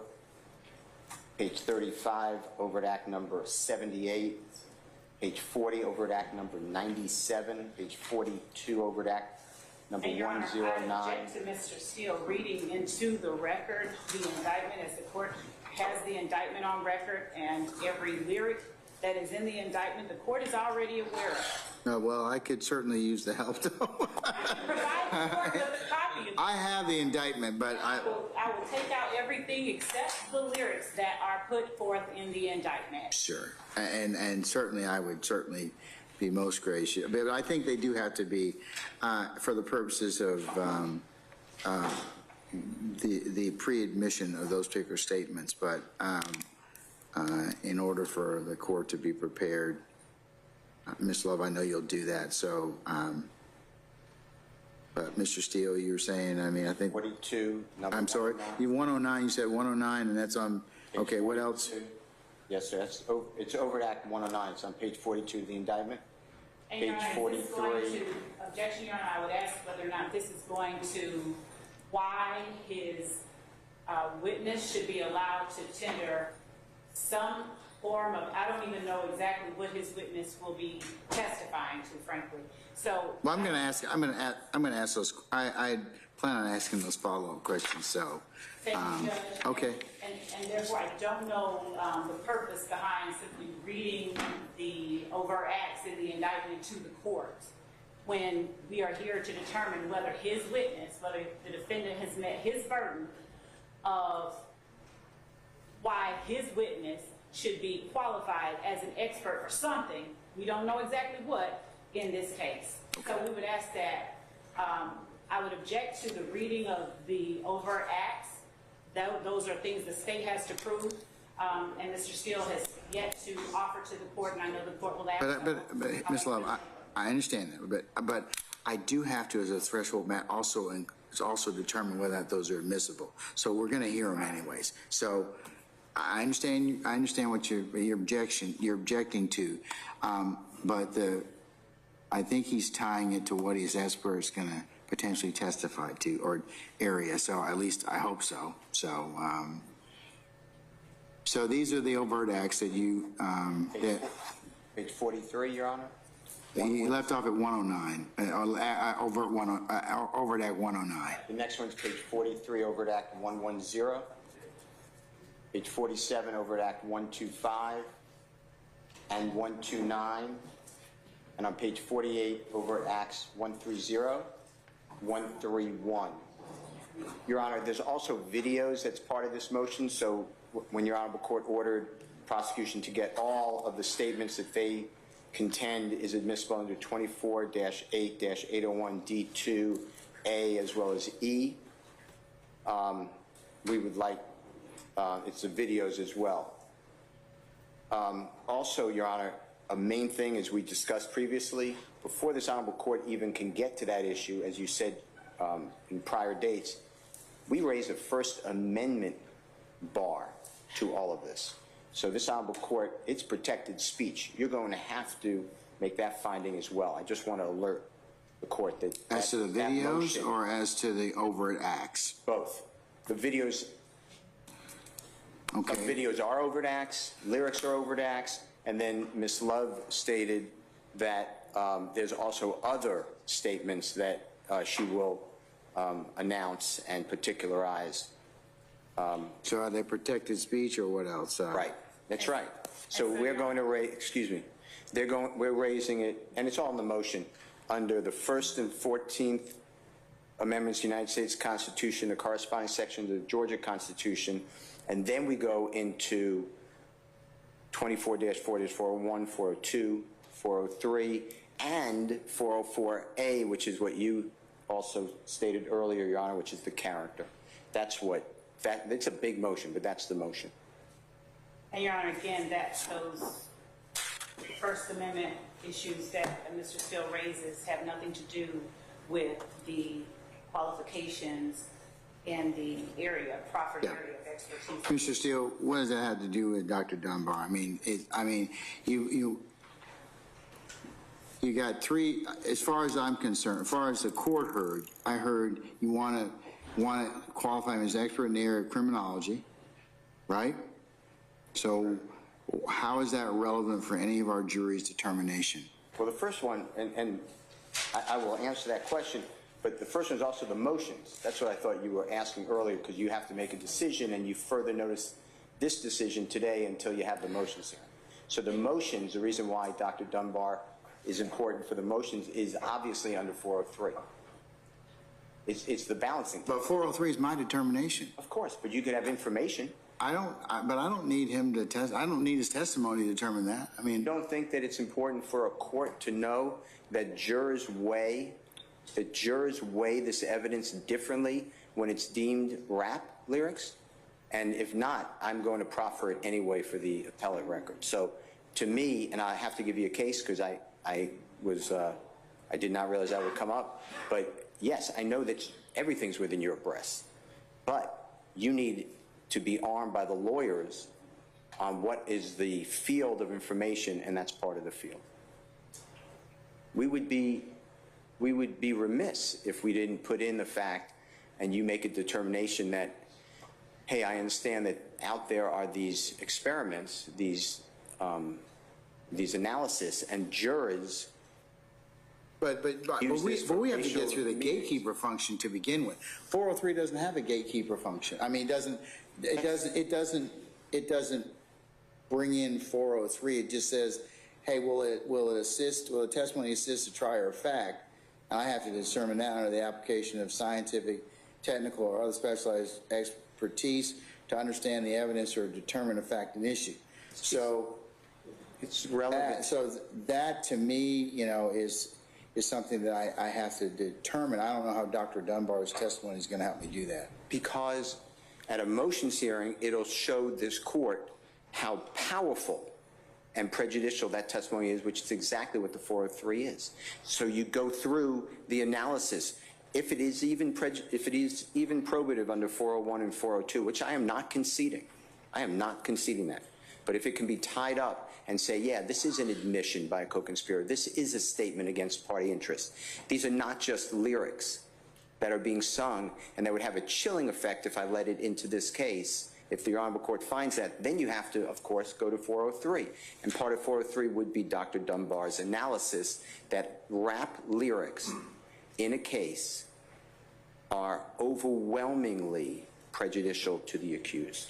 That's what his research found, as compared to heavy metal or country, and that's what I brought him forth. Now, that's on the motion. At trial is different. I agree with the court. If the prosecution does not put forth witnesses that discuss the fact that I listened to this song and I knew right away that that belongs to this, they are looking at it through a lens, and will be cross-examined, a lens of racism. And then Dr. Dunbar's studies will come forward thereafter. That's how I see both the motion / the trial. I hope I've answered your question. That's how I see Dr. Dunbar's testimony. And he did the research. The other two experts have nothing to do with Dr. Dunbar. They are true experts and been qualified in other cases about rap lyrics, the business of rap. What do rappers do? What is the persona of a rapper? What did they have to do to get interest in the case? Why do they advertise or go on the internet? That's what those experts are targeting, including the lyrics themselves. Because the lyrics in most of these songs, Your Honor, you will find out they repeat. These are not, Mr. Williams, and he's a genius. I'm not trying to insult him. But these themes keep repeating. But the prosecution wants it to be an admission. So we have experts to say how this was in the 1990s, 1980s, early 2000s, all the way up to when Mr. Williams took a strong foothold in the rap industry and became a accomplished, well-known global artist, that a lot of those lyrics have been sung before. Okay, but I got to decide first whether or not from the gatekeeping function before we get to 403, right? Of course, because if it's excluded otherwise, then you don't get to 4. Yes, yeah. I agree on that, yes. Of course. Okay, I mean, and that's kind of what but so tell me again, how's he going to help, how's Dr. Dunbar going to help understand the evidence or determine a fact and issue? The first one is at the motions hearing when we have the lyrics. He's going to testify as to his opinions, and you've heard a lot of testimony on his methodology, what those results are and how they fit in to a jury. You can then weigh that and say, yeah, that has a lot of impact on me. I can't let this evidence in. It is substantially too prejudicial versus the probative value. Or, obviously, the court can say the opposite. I think jurors are smart enough under proper instructions. They can get it. You can argue it. You don't need it.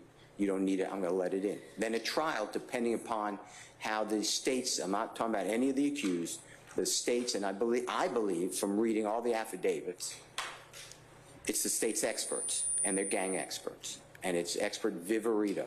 It's expert, the gentleman, Dennis. And they say that these lyrics are, these are my words, these are not in the affidavit, they're the rally cry now.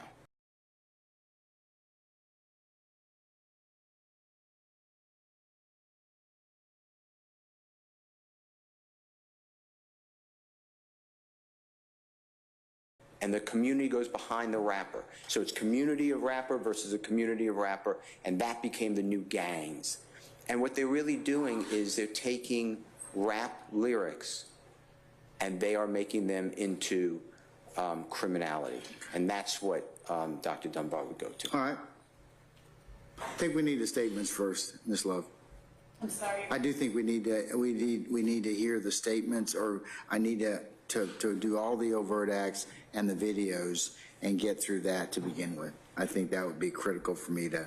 Certainly, Your Honor. For me to, and that's why I thought I might need to reserve the issue, because it's going to depend upon a few things. But I think admission of the statements, or me making a determination about those, will then give me some more information about whether or not Dr. Dunbar can testify for purposes of a motion session or potentially for trial.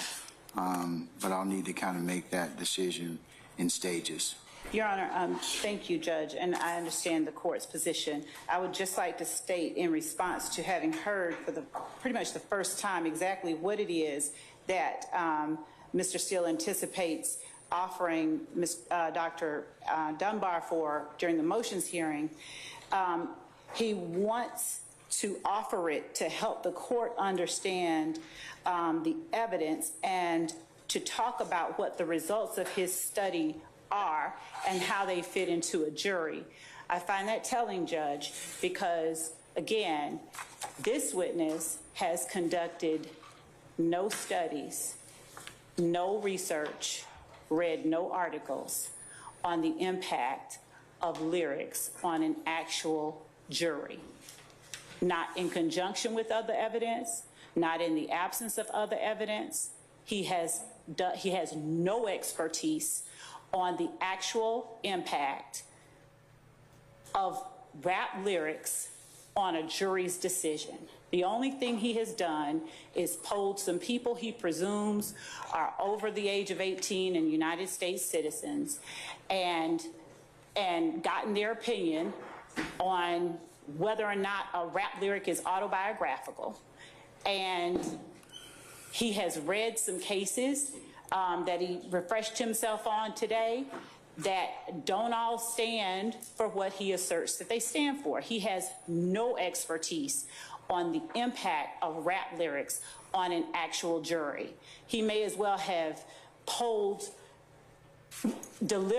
mail deliverers or something of that nature. It has no relevance whatsoever in informing or advising your honorable court on whether or not rap lyrics are substantially more prejudicial than probative. That is the reason we asked him about his knowledge of evidence of the standards of admissibility when Mr. Steele objected. He doesn't know the standards of admissibility. He doesn't know the impact that rap lyrics have on actual juries and when combined with other evidence or in the absence of other evidence.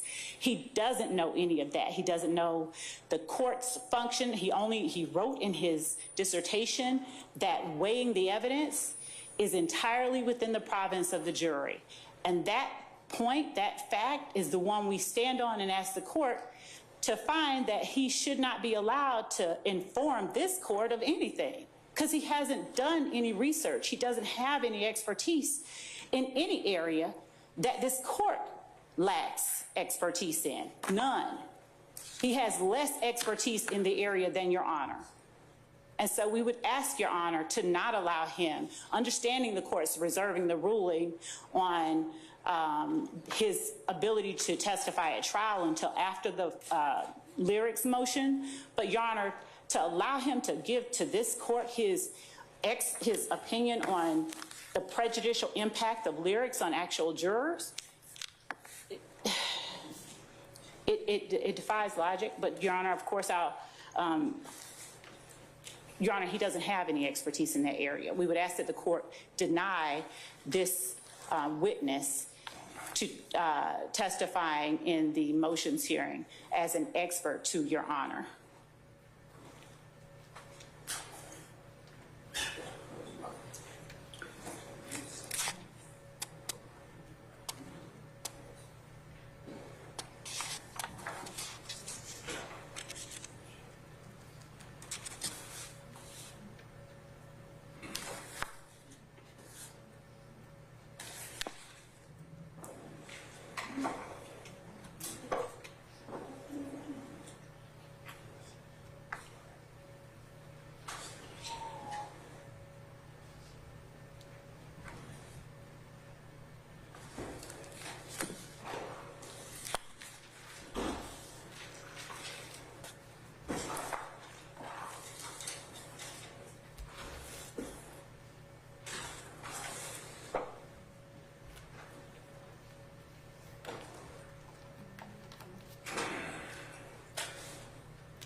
All right, I need to take a few minutes, okay? About 5, give me 10 minutes, please.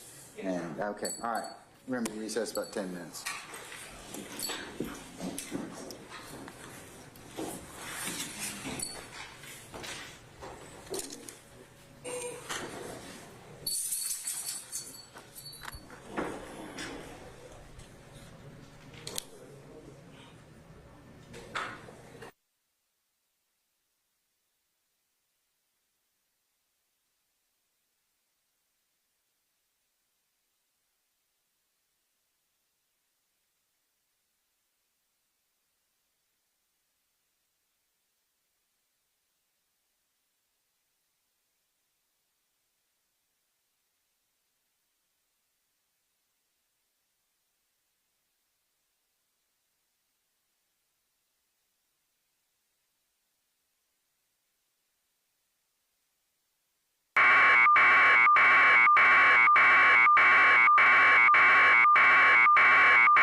Yes,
Okay, folks, with much thought and consideration, I am going to defer ruling on this particular matter until we do a couple more things.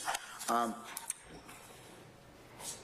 would like to hear the motion on as to the state's introduction of which statements they believe or seeking to admit in terms of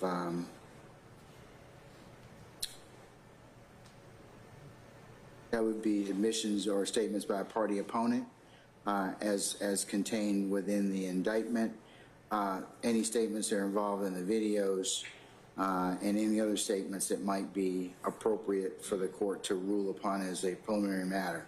What I will do is I will then, in order to complete my gatekeeping function under Daubert as well as 702,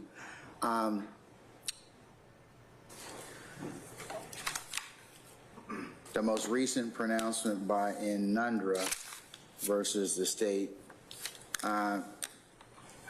citing Daubert, 509 U.S. 579, amending also OCGA 24-7-702. Under that standard, a trial court must evaluate the reliability of the expert's proffered testimony.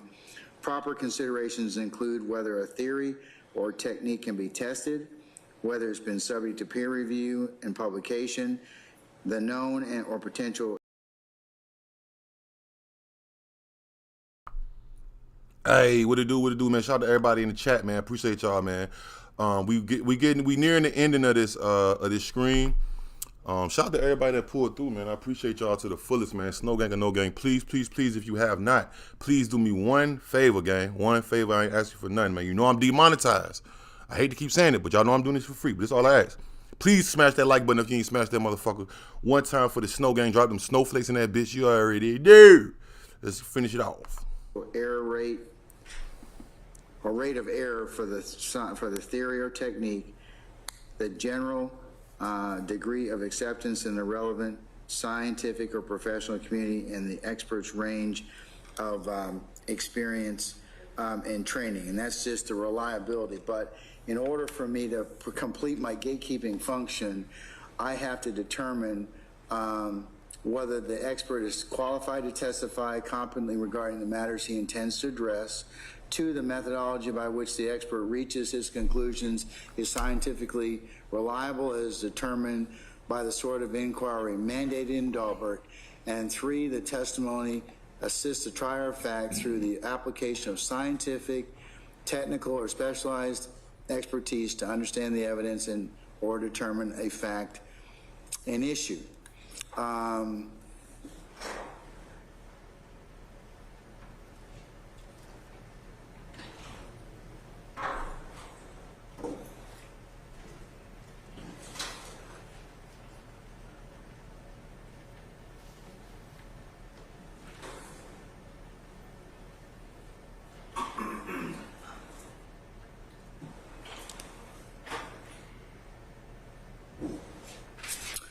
Also, 11th Circuit case McCorvey versus Baxter Healthcare, 298 F 3rd, 1252 at 1257th 11th Circuit, indicates that the proponent of expert testimony always bears the burden to show his expert is qualified to testify competently regarding the matters he intends to address.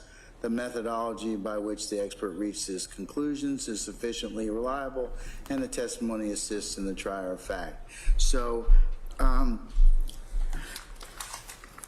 going to defer Dr. Dunbar's testimony until after I hear the purported statements from the state's case in chief. Mr. Steele, then I'll let Dr. Dunbar provide a little more testimony on that particular issue, because I think that would be appropriate, and then I can make some certain determinations to complete my gatekeeping function. So that's why I'm going to defer until that time, because then that would allow me to determine whether or not he can testify before the trier of fact, because the trier of fact would be a jury. So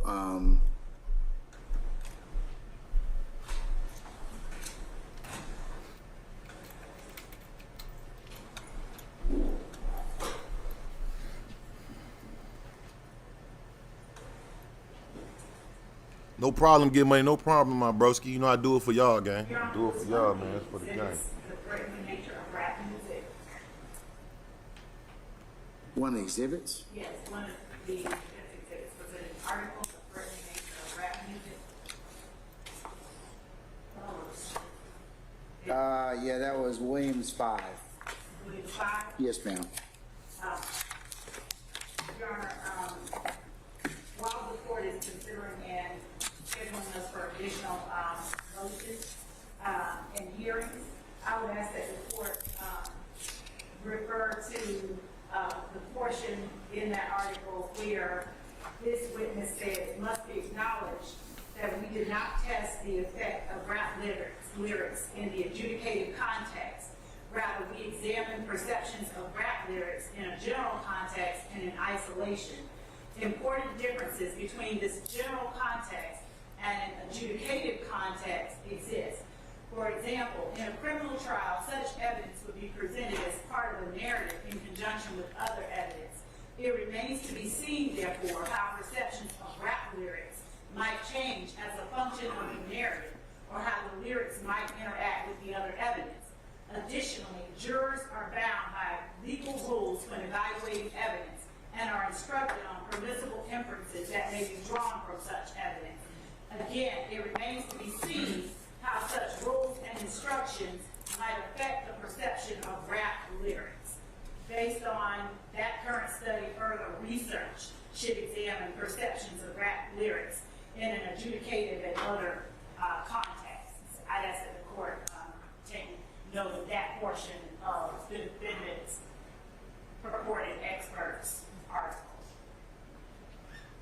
And where is that, madam? It is on, if I may approach the witness stand to get defense number 5 so that I can point to. I have defense 5. I have defense 5 in front of me, madam. Okay, Judge, it is on the last, or the next to the last page of the article. Wait, okay, well, we've got two, it's paginated, and I think that it's got that, the second to last page, 27, 288. Is it 288?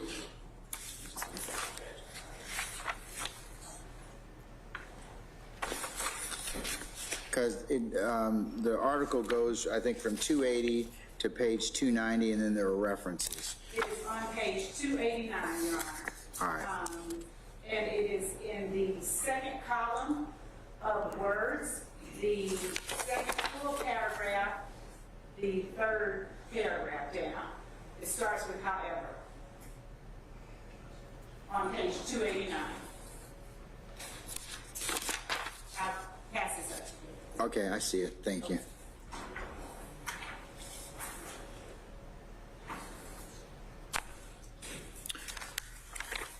But I think in order to complete my analysis, I do believe that I need to probably hear these. I think from, in all fairness to the other experts that may have come here, I need to at least look at the statements that the state's going to admit, and whether or not then make a determination as to whether or not Dr. Dunbar's testimony would assist the trier of fact through the application of scientific, technical, or other specialized expertise to understand the evidence to determine a fact and issue. So, I mean, I'll need to kind of, as a threshold matter, make a determination based upon Daubert and my gatekeeping function, whether or not he's even allowed to testify about that, whether or not the issue in regards to the motion is really not of any consequence, because Daubert requires me to first do the gatekeeping function analysis to begin with. So I think in the interest of being able to make that gatekeeping function, I probably need to hear the statements and then hear whether and how Dr. Dunbar would be able to if appropriate, to recall him and to see whether or not I can make a determination then at that time. So because I still I still have some concerns about whether or not his testimony would be helpful for our jurors to understand the evidence to determine the fact and issue. And so, Your Honor, will the court will we still be hearing the other experts that the defense intends to call this week, and potentially recalling the witness that the court heard today at a time after we hear the Well, I think Mr. Steele has these motions. I mean, that's certainly up to him, but it would have been helpful, I think, for me to hear the statements to begin with. I thought that was what we were going to, I thought that was our timing, but hey, not a problem. Yeah, we can certainly take things out of order, not a big deal. I just need to defer ruling on this for the time being. So, I think tomorrow you all were supposed to have,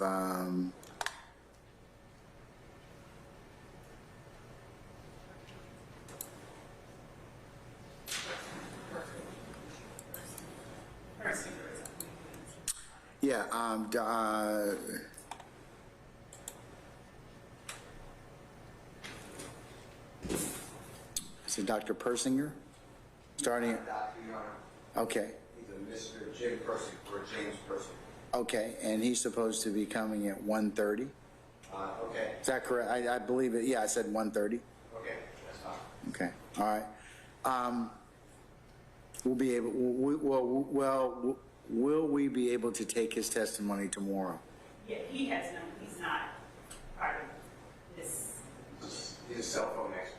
Okay, all right. He's qualified multiple times for the prosecution and state and civil and judges and. Judge, we should this. Okay, well, I'll have to make that determination, of course, and we'll see what happens, okay? Shouldn't be that long. Yeah, lawyers tell me that all the time, Mr. Steele. It's a relative thing with the lawyer lobby. Okay, so Dr. Nelson's supposed to come on the 26th, is that correct? Yeah, you can ask Nielsen. Yes. Nielsen? Yes, sir.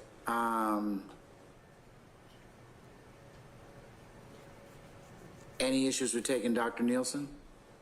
No. Okay. Now, Dr. Kubrin? That's on the next day, which is Thursday, Yes. Your Honor, and there should be no issues with her testimony. Okay. All right. So, Ms. Love, it looks like what we'll need to do is I'll need to, based upon what I've kind of said I'd like to preliminarily deal with. You said that you need to, I would like you to consolidate all of your statements. When do you think you can have those done by? Your Honor, you guys could allow us until a week from tomorrow, next Tuesday. So we're talking 2 May? Okay, if you could file that motion by 2 May, I will then, once it's filed, consistent with several other things that you have going on, I want to say if you would file it so we have it. And I think the week of the 15th or when we call in,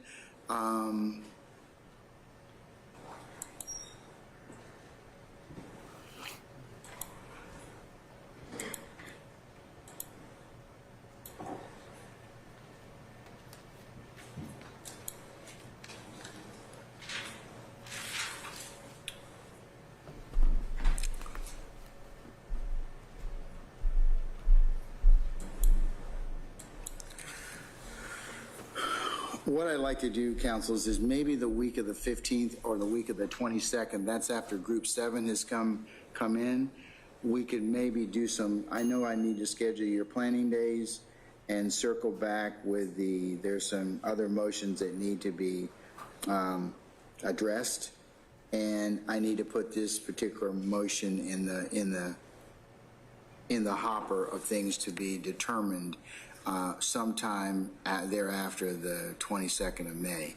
But so we can plan on those particular some particular period of time to kind of parse out and determine how long it's going to take for those particular various motions in conjunction with looking at group 7. I think we're going to run, I mean, in terms of this week, I don't think we have any more time to do anything this week because we've already scheduled it.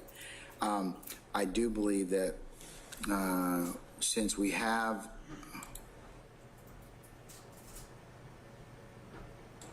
Group 6 coming in on Friday, and then we'll be examining, they'll be filling out their questionnaires and everything else. We'll be doing hardships based on them. That's why I said, though, and then our last Group 7 that we'll be calling in on May the 19th. That's why I'm thinking probably either the 15th, the week of the 15th or the 22nd, I'll talk with you all a little bit more about specifically when we can conduct the next series of motions and those dates and the specific dates, including your planning days and anything else that kind of needs to still be heard, okay?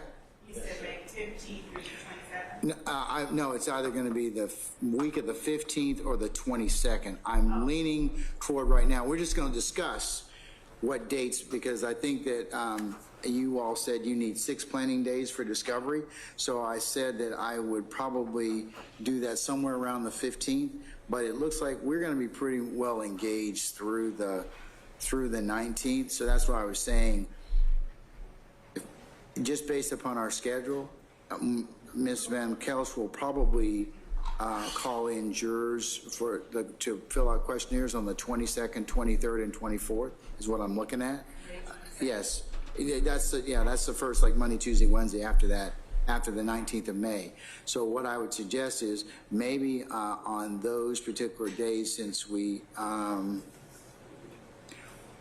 starting on the 22nd, we at least talk about, you know, maybe in the morning of the 22nd, we talk about scheduling your planning days that you all can talk with each other prior to that, so you can come with those particular days that you want to talk about me blocking for you, okay?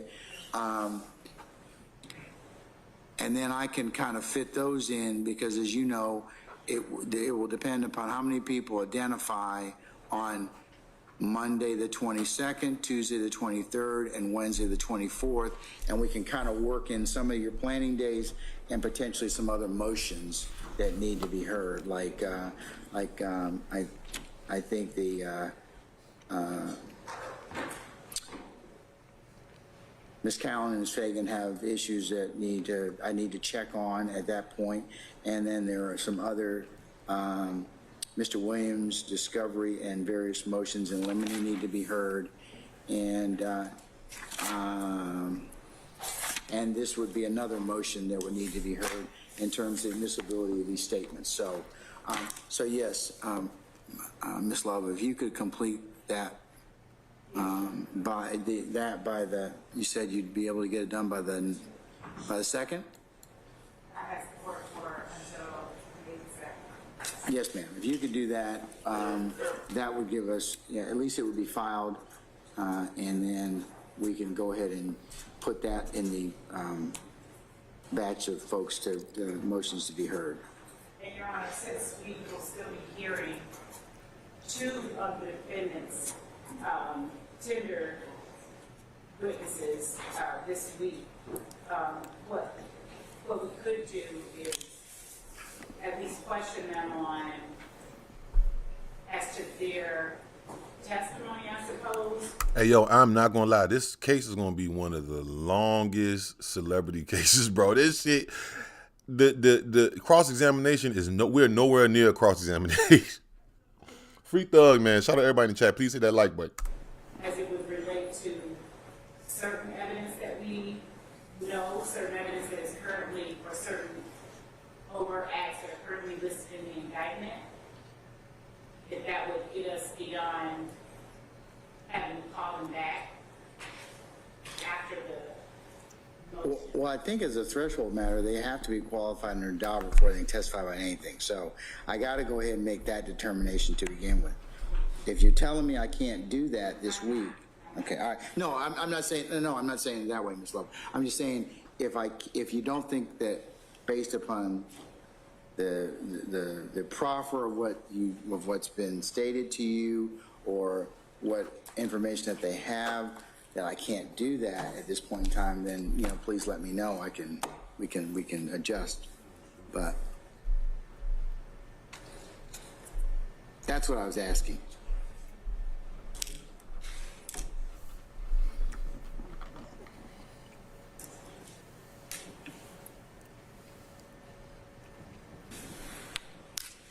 So, Judge, as to whether or not the court decides or can make a decision whether they will be allowed to testify at trial, they are in a similar position as the witness the court heard from today. And to the extent that the court needs to hear the motions before making a decision as to whether or not the court will allow the witness to testify in front of the jury. Specifically, the court has to determine whether the tendered expert has reliably applied the principles and methods to the facts of this particular case. So, to the extent that the court needs to hear from this witness after the motions hearing, I believe that the court may find itself in a similar situation with the two experts or tendered experts that the defendant is proffering for later this week. Okay. Mr. Steele, thoughts?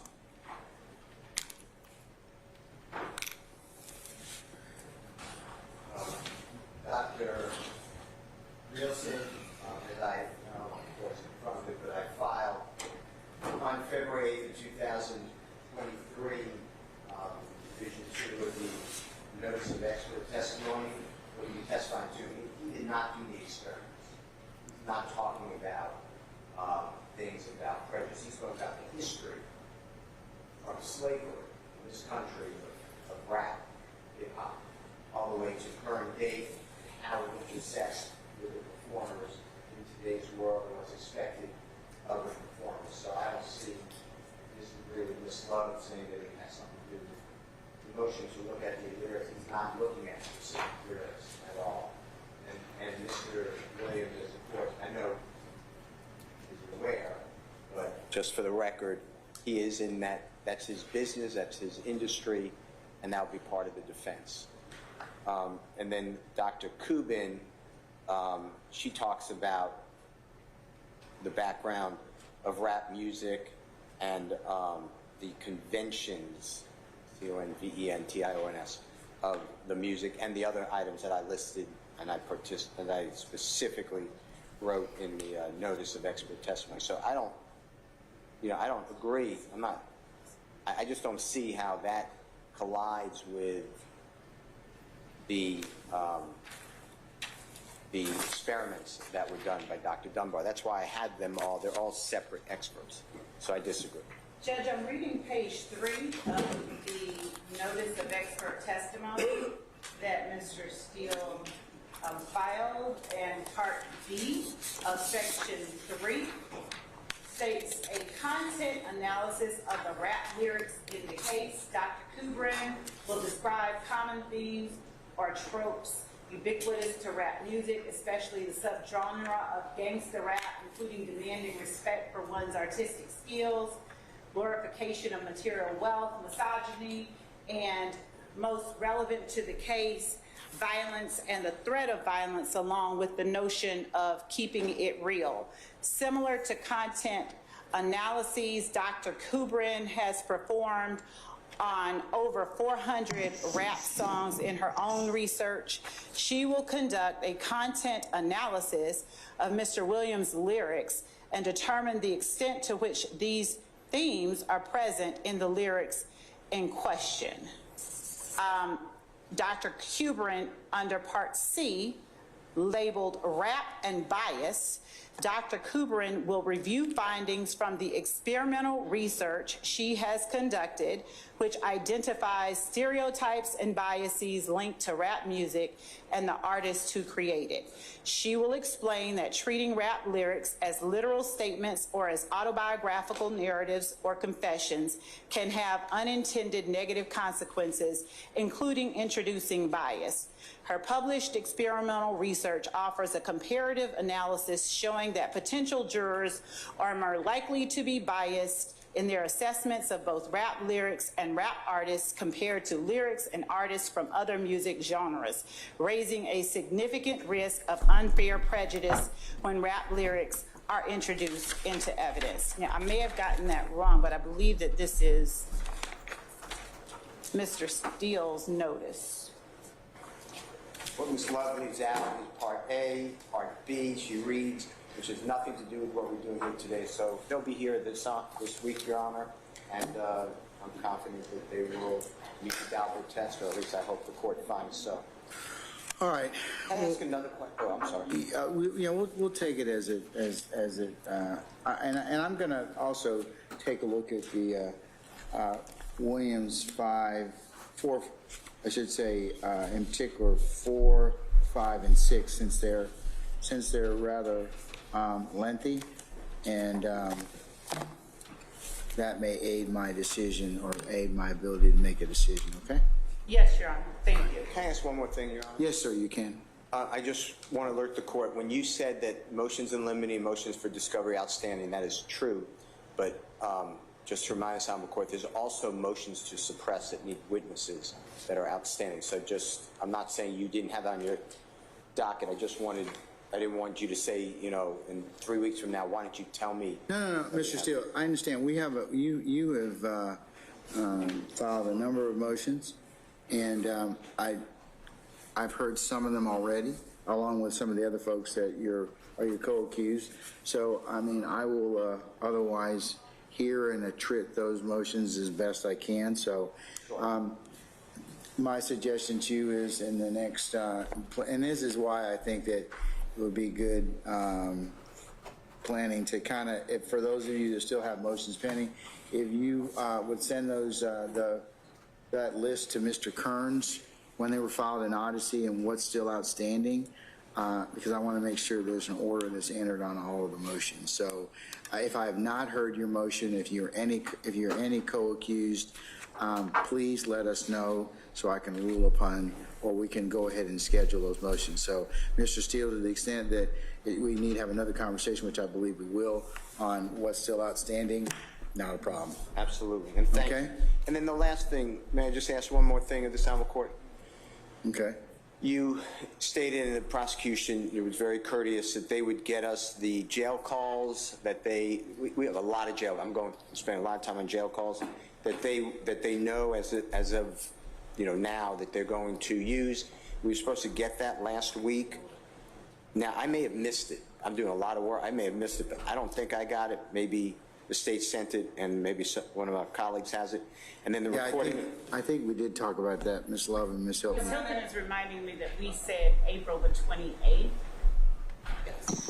We had a discussion with the defense bar probably about a month and a half ago. They gave us a list of items that they were looking for, and we told them that we would have everything to them by April 28th, which is this Friday. Okay. I misunderstood. I thought it was already.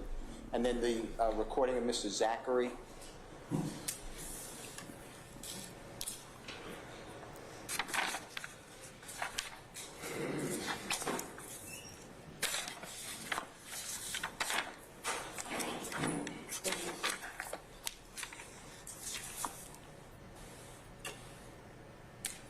Your Honor, I can state that any person with that last name that we have an interview of has already been turned over. In discovery that was provided, I believe, in August of 2022, I have gone around and around with various members of my colleagues across the aisle, making efforts to provide that to them. The last was uploading to evidence.com the interview once again. I do know that it has been turned over, and I have pointed to where it was turned over, but I also went to the extra length of, Thank you. bless you, of uploading that to evidence.com. I believe that there was an issue with the access, no, There was no link in the upload. no link in the upload. I checked again. Your Honor, we've been trying to get this from the state since at least As to whom? What are you trying to get from them? the second interview with Zachary. And Zachary who? what's that full name? Quindarius, and Yeah, Quindarius Zachary. Zachary Quindarius? Quindarius Zachary, yes, Your Honor. Okay, all right. And I've been working with Miss Love to get that. She's offered to get it to me on USB, but has not been able to provide that. She gave me a Post-it note that basically said it's in Discovery 2, but it was not more specific than that. We cannot find it in Discovery 2. She tried to upload it to evidence.com, but there was no link provided with that. So I believe that she's been making efforts to get it to us to some degree, but none of those efforts have yielded any success. But that is not from our not receiving a USB or not being able to access it on evidence.com. But we really need to see that. I believe we have a transcript, but it's full of unintelligible throughout the transcript. So we need to see the actual video. And Your Honor, I did offer, and I will do so right now, to Can you speak in the microphone, because I don't think they can hear you, madam. James, it's kind of looking it's still up in the air with how it's looking for Thug. I ain't gonna lie, man.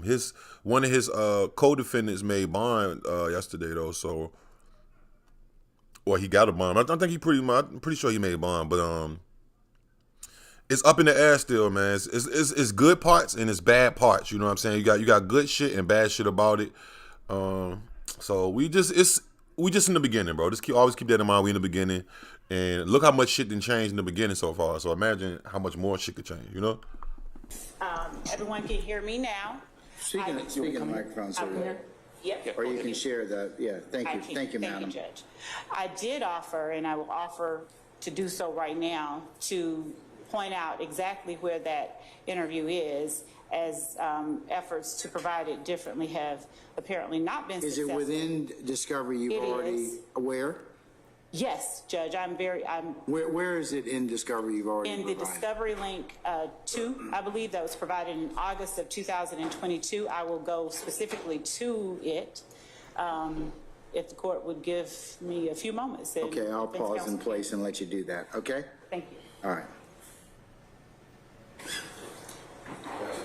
Mr. Weinstein, let me just give me a couple minutes and see if we can find this, and then maybe that will resolve that issue. Thank you okay? for your assistance, Your Honor. All right, no problem.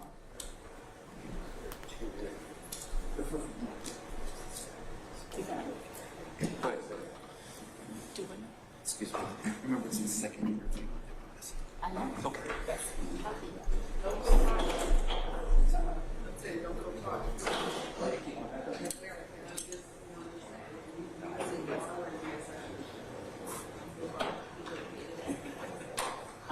It was, hang on one second.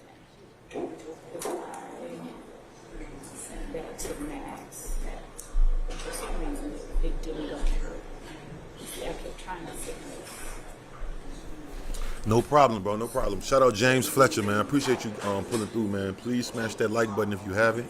If you have, I appreciate you, and to everybody else too, man. If y'all want to be updated and notified when I go live for these, hit that notification bell right there below the video. It's on You did. Discovery Link 2. Appreciate y'all, man. Real talk. 15 SC 13. What's his name? I have it. I'm looking at it. It's under.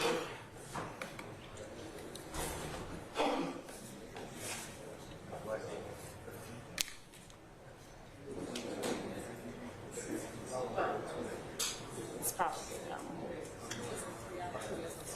one. Yeah. They don't remember,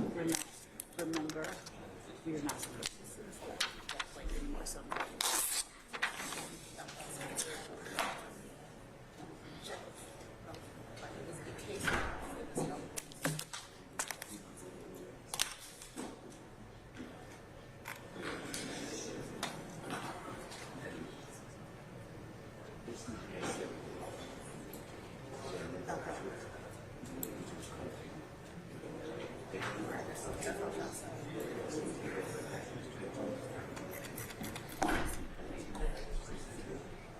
This is email address.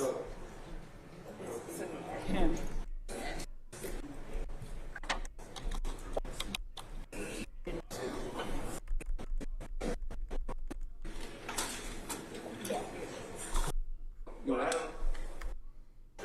I verify that it is the one that goes with that transcript. I'm just trying to listen to it real quick with my headphones, John. Okay. It's not? Okay. Max, you can go. Appreciate that, James. I appreciate you, gang. Snow gang. Appreciate that, my dog. We're still missing that. No. Shout out my nigga James Fletcher, man. Y'all go subscribe to his YouTube channel right there, man. He smashed the like, and y'all should smash the like too. Shout out to the gang, man. Missing the transcript that does not involve, I mean, we are missing the video / audio that does not involve Ricky Richardson. I don't know. And that video does not involve Mr. Richardson, the one that I just gave the location for, the one that I gave Mr. Weinstein. Oh, they can't find no evidence. It does not involve Mr. Richardson. Excuse me, I just have to correct. I was not given a video weeks ago. Okay, I've not been provided with any video. I've supplied thumb drives and not received a thumb drive and not received the thumb drive back. I was given a post-it. Prosecution ain't sending the evidence. Well, they don't got it. It's cap. I want to hear what she got to say. She's talking something. He said, hold on, nigga. I ain't received no damn video no weeks ago. I sent over my thumb drive several times. I sent over links all the time to get it. They ain't never. Let's see what she had to say. Not received a thumb drive and not received the thumb drive back. I was given a post-it note that just basically said folder 2, and I was sent an Axon link with no link. And also for the record, I do not have access to the outbox of Miss Love's undelivered emails. And Your Honor, to be fair with Mr. Weinstein, he did, I did not give him a thumb drive, but I did allow him to read the entirety of the email. He indicated he would take that information back to his colleague. I guess he did not. That is not true. However, Your Honor, he sat there and looked at it and read the whole thing and said, oh, I see. And again, it's still in the discovery link that was provided on August the 2nd, 2022. It hasn't changed, and in fact, that's where Mr. Chada has just pulled it up from. He's listening to it now. Just to clarify, we need to verify that that is the video that we are seeking. And I believe that Mr. Sharp and Mr. Jimenez are right now trying to see if that is correct. I did see it in her outbox, and Ms. Love was kind enough to say, give me a USB and I will just provide it to you. And I certainly appreciated that. We just never did receive the USB. So hopefully we will get that, and this is accurate, that it is in that folder that was referenced today, Your Honor. Okay. Mr. Jimenez? No. Yeah, she has been. Oh, there go Pony Tony. Your Honor, just Sudi Chaki, on behalf of Mr. Dorsey. The video that Ms. Love has referenced, I pulled it up. It does work. I can work with anybody to show you how to pull it up. This is the one where Mr. Zachary is being interviewed by Investigator Dennis and Investigator Gaither. That's the one that we have. Is that, Max, that's the one we're looking for? No. Go. Okay. No, we. What? Okay, so that is the one we're looking for. Perfect. Okay. So, and then if there's another issue, we'll bring it up. But it just goes to show that just the way that discovery is being turned over is very difficult to find things. It'd be nice if there was a directory.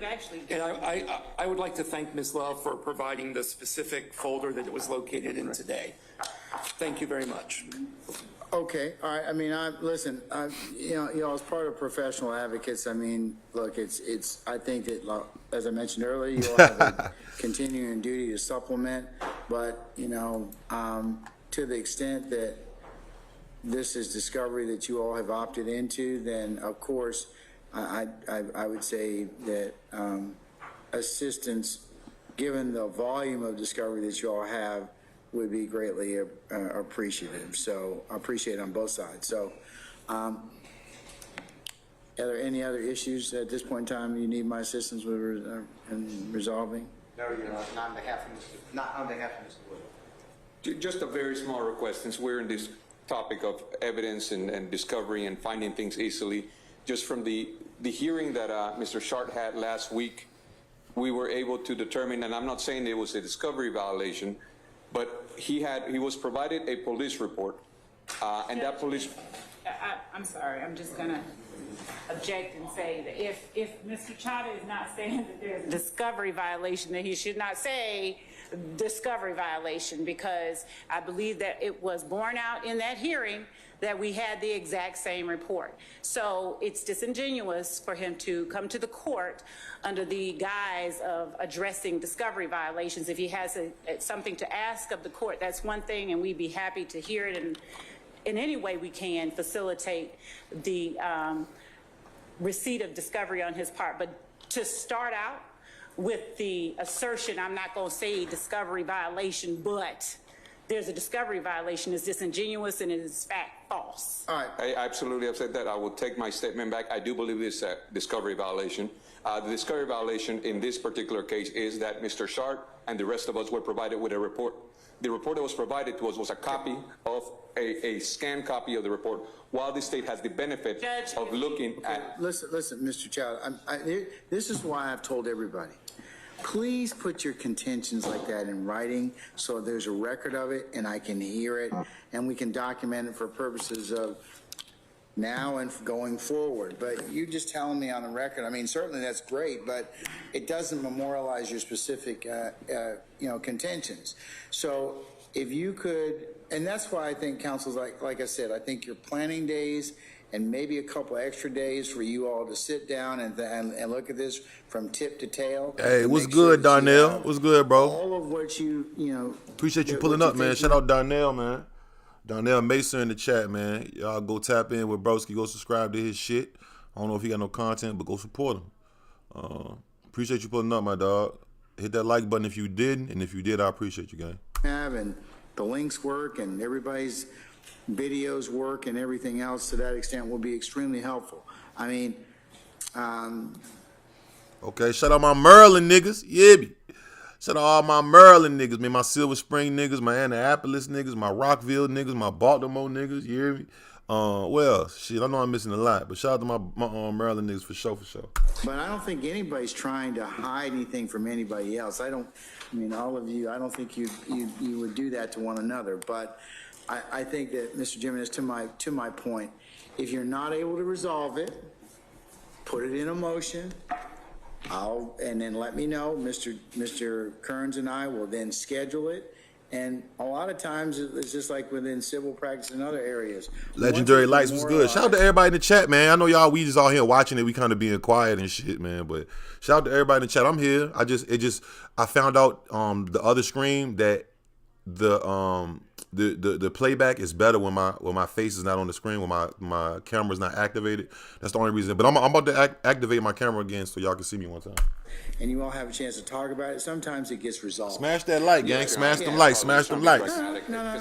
What cities, what states we in, man? Let me hear some cities and some states, gang. And I mean, and putting it in writing sometimes also makes Give me some people city and some motherfucking states and some countries. Where all my niggas from in here, man. You know, I'm a VA nigga to the death of this shit. You know, LA my second home, Atlanta my second home, 757 my second home, you know what I'm saying?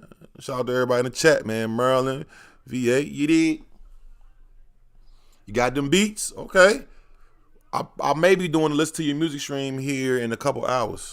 So, and do I need to get involved with it? So, and that's why I think that these, like I said again, these planning days where you got to look at physical evidence, and I think some other planning days that I may be able to add in to make sure that that you have all the discovery until up to a certain point will be helpful. Then it would kind of, I think that would alleviate everyone's stress in regards to discovery, okay? Thank you, Aaron. I won't take any more time because I'm hungry. That's fine. That's fine, sir. Appreciate it. That's fine. Your Honor, I'd like to go home, Mr. I know. Mr. Steele. I want you to do whatever you want. I'll see you tomorrow again, okay? You'll have at least 8 hours to talk with me tomorrow. Damn. The judge said, nigga, it's over with, nigga. I want to go home, nigga. Shout out BK Brooklyn in this motherfucker.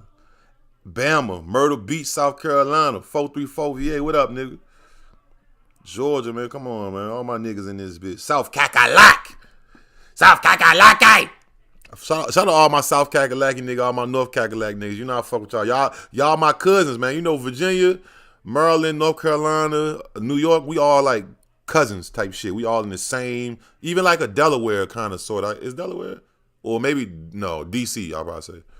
About what's on your mind, okay? Seattle in this bitch. Can we kind of wrap it? Shout out that West Coast, nigga. I just wanted to say one thing. Austin, 'cause Texas, when I hold bring it up. You're going to tell me, why didn't you bring it up Monday?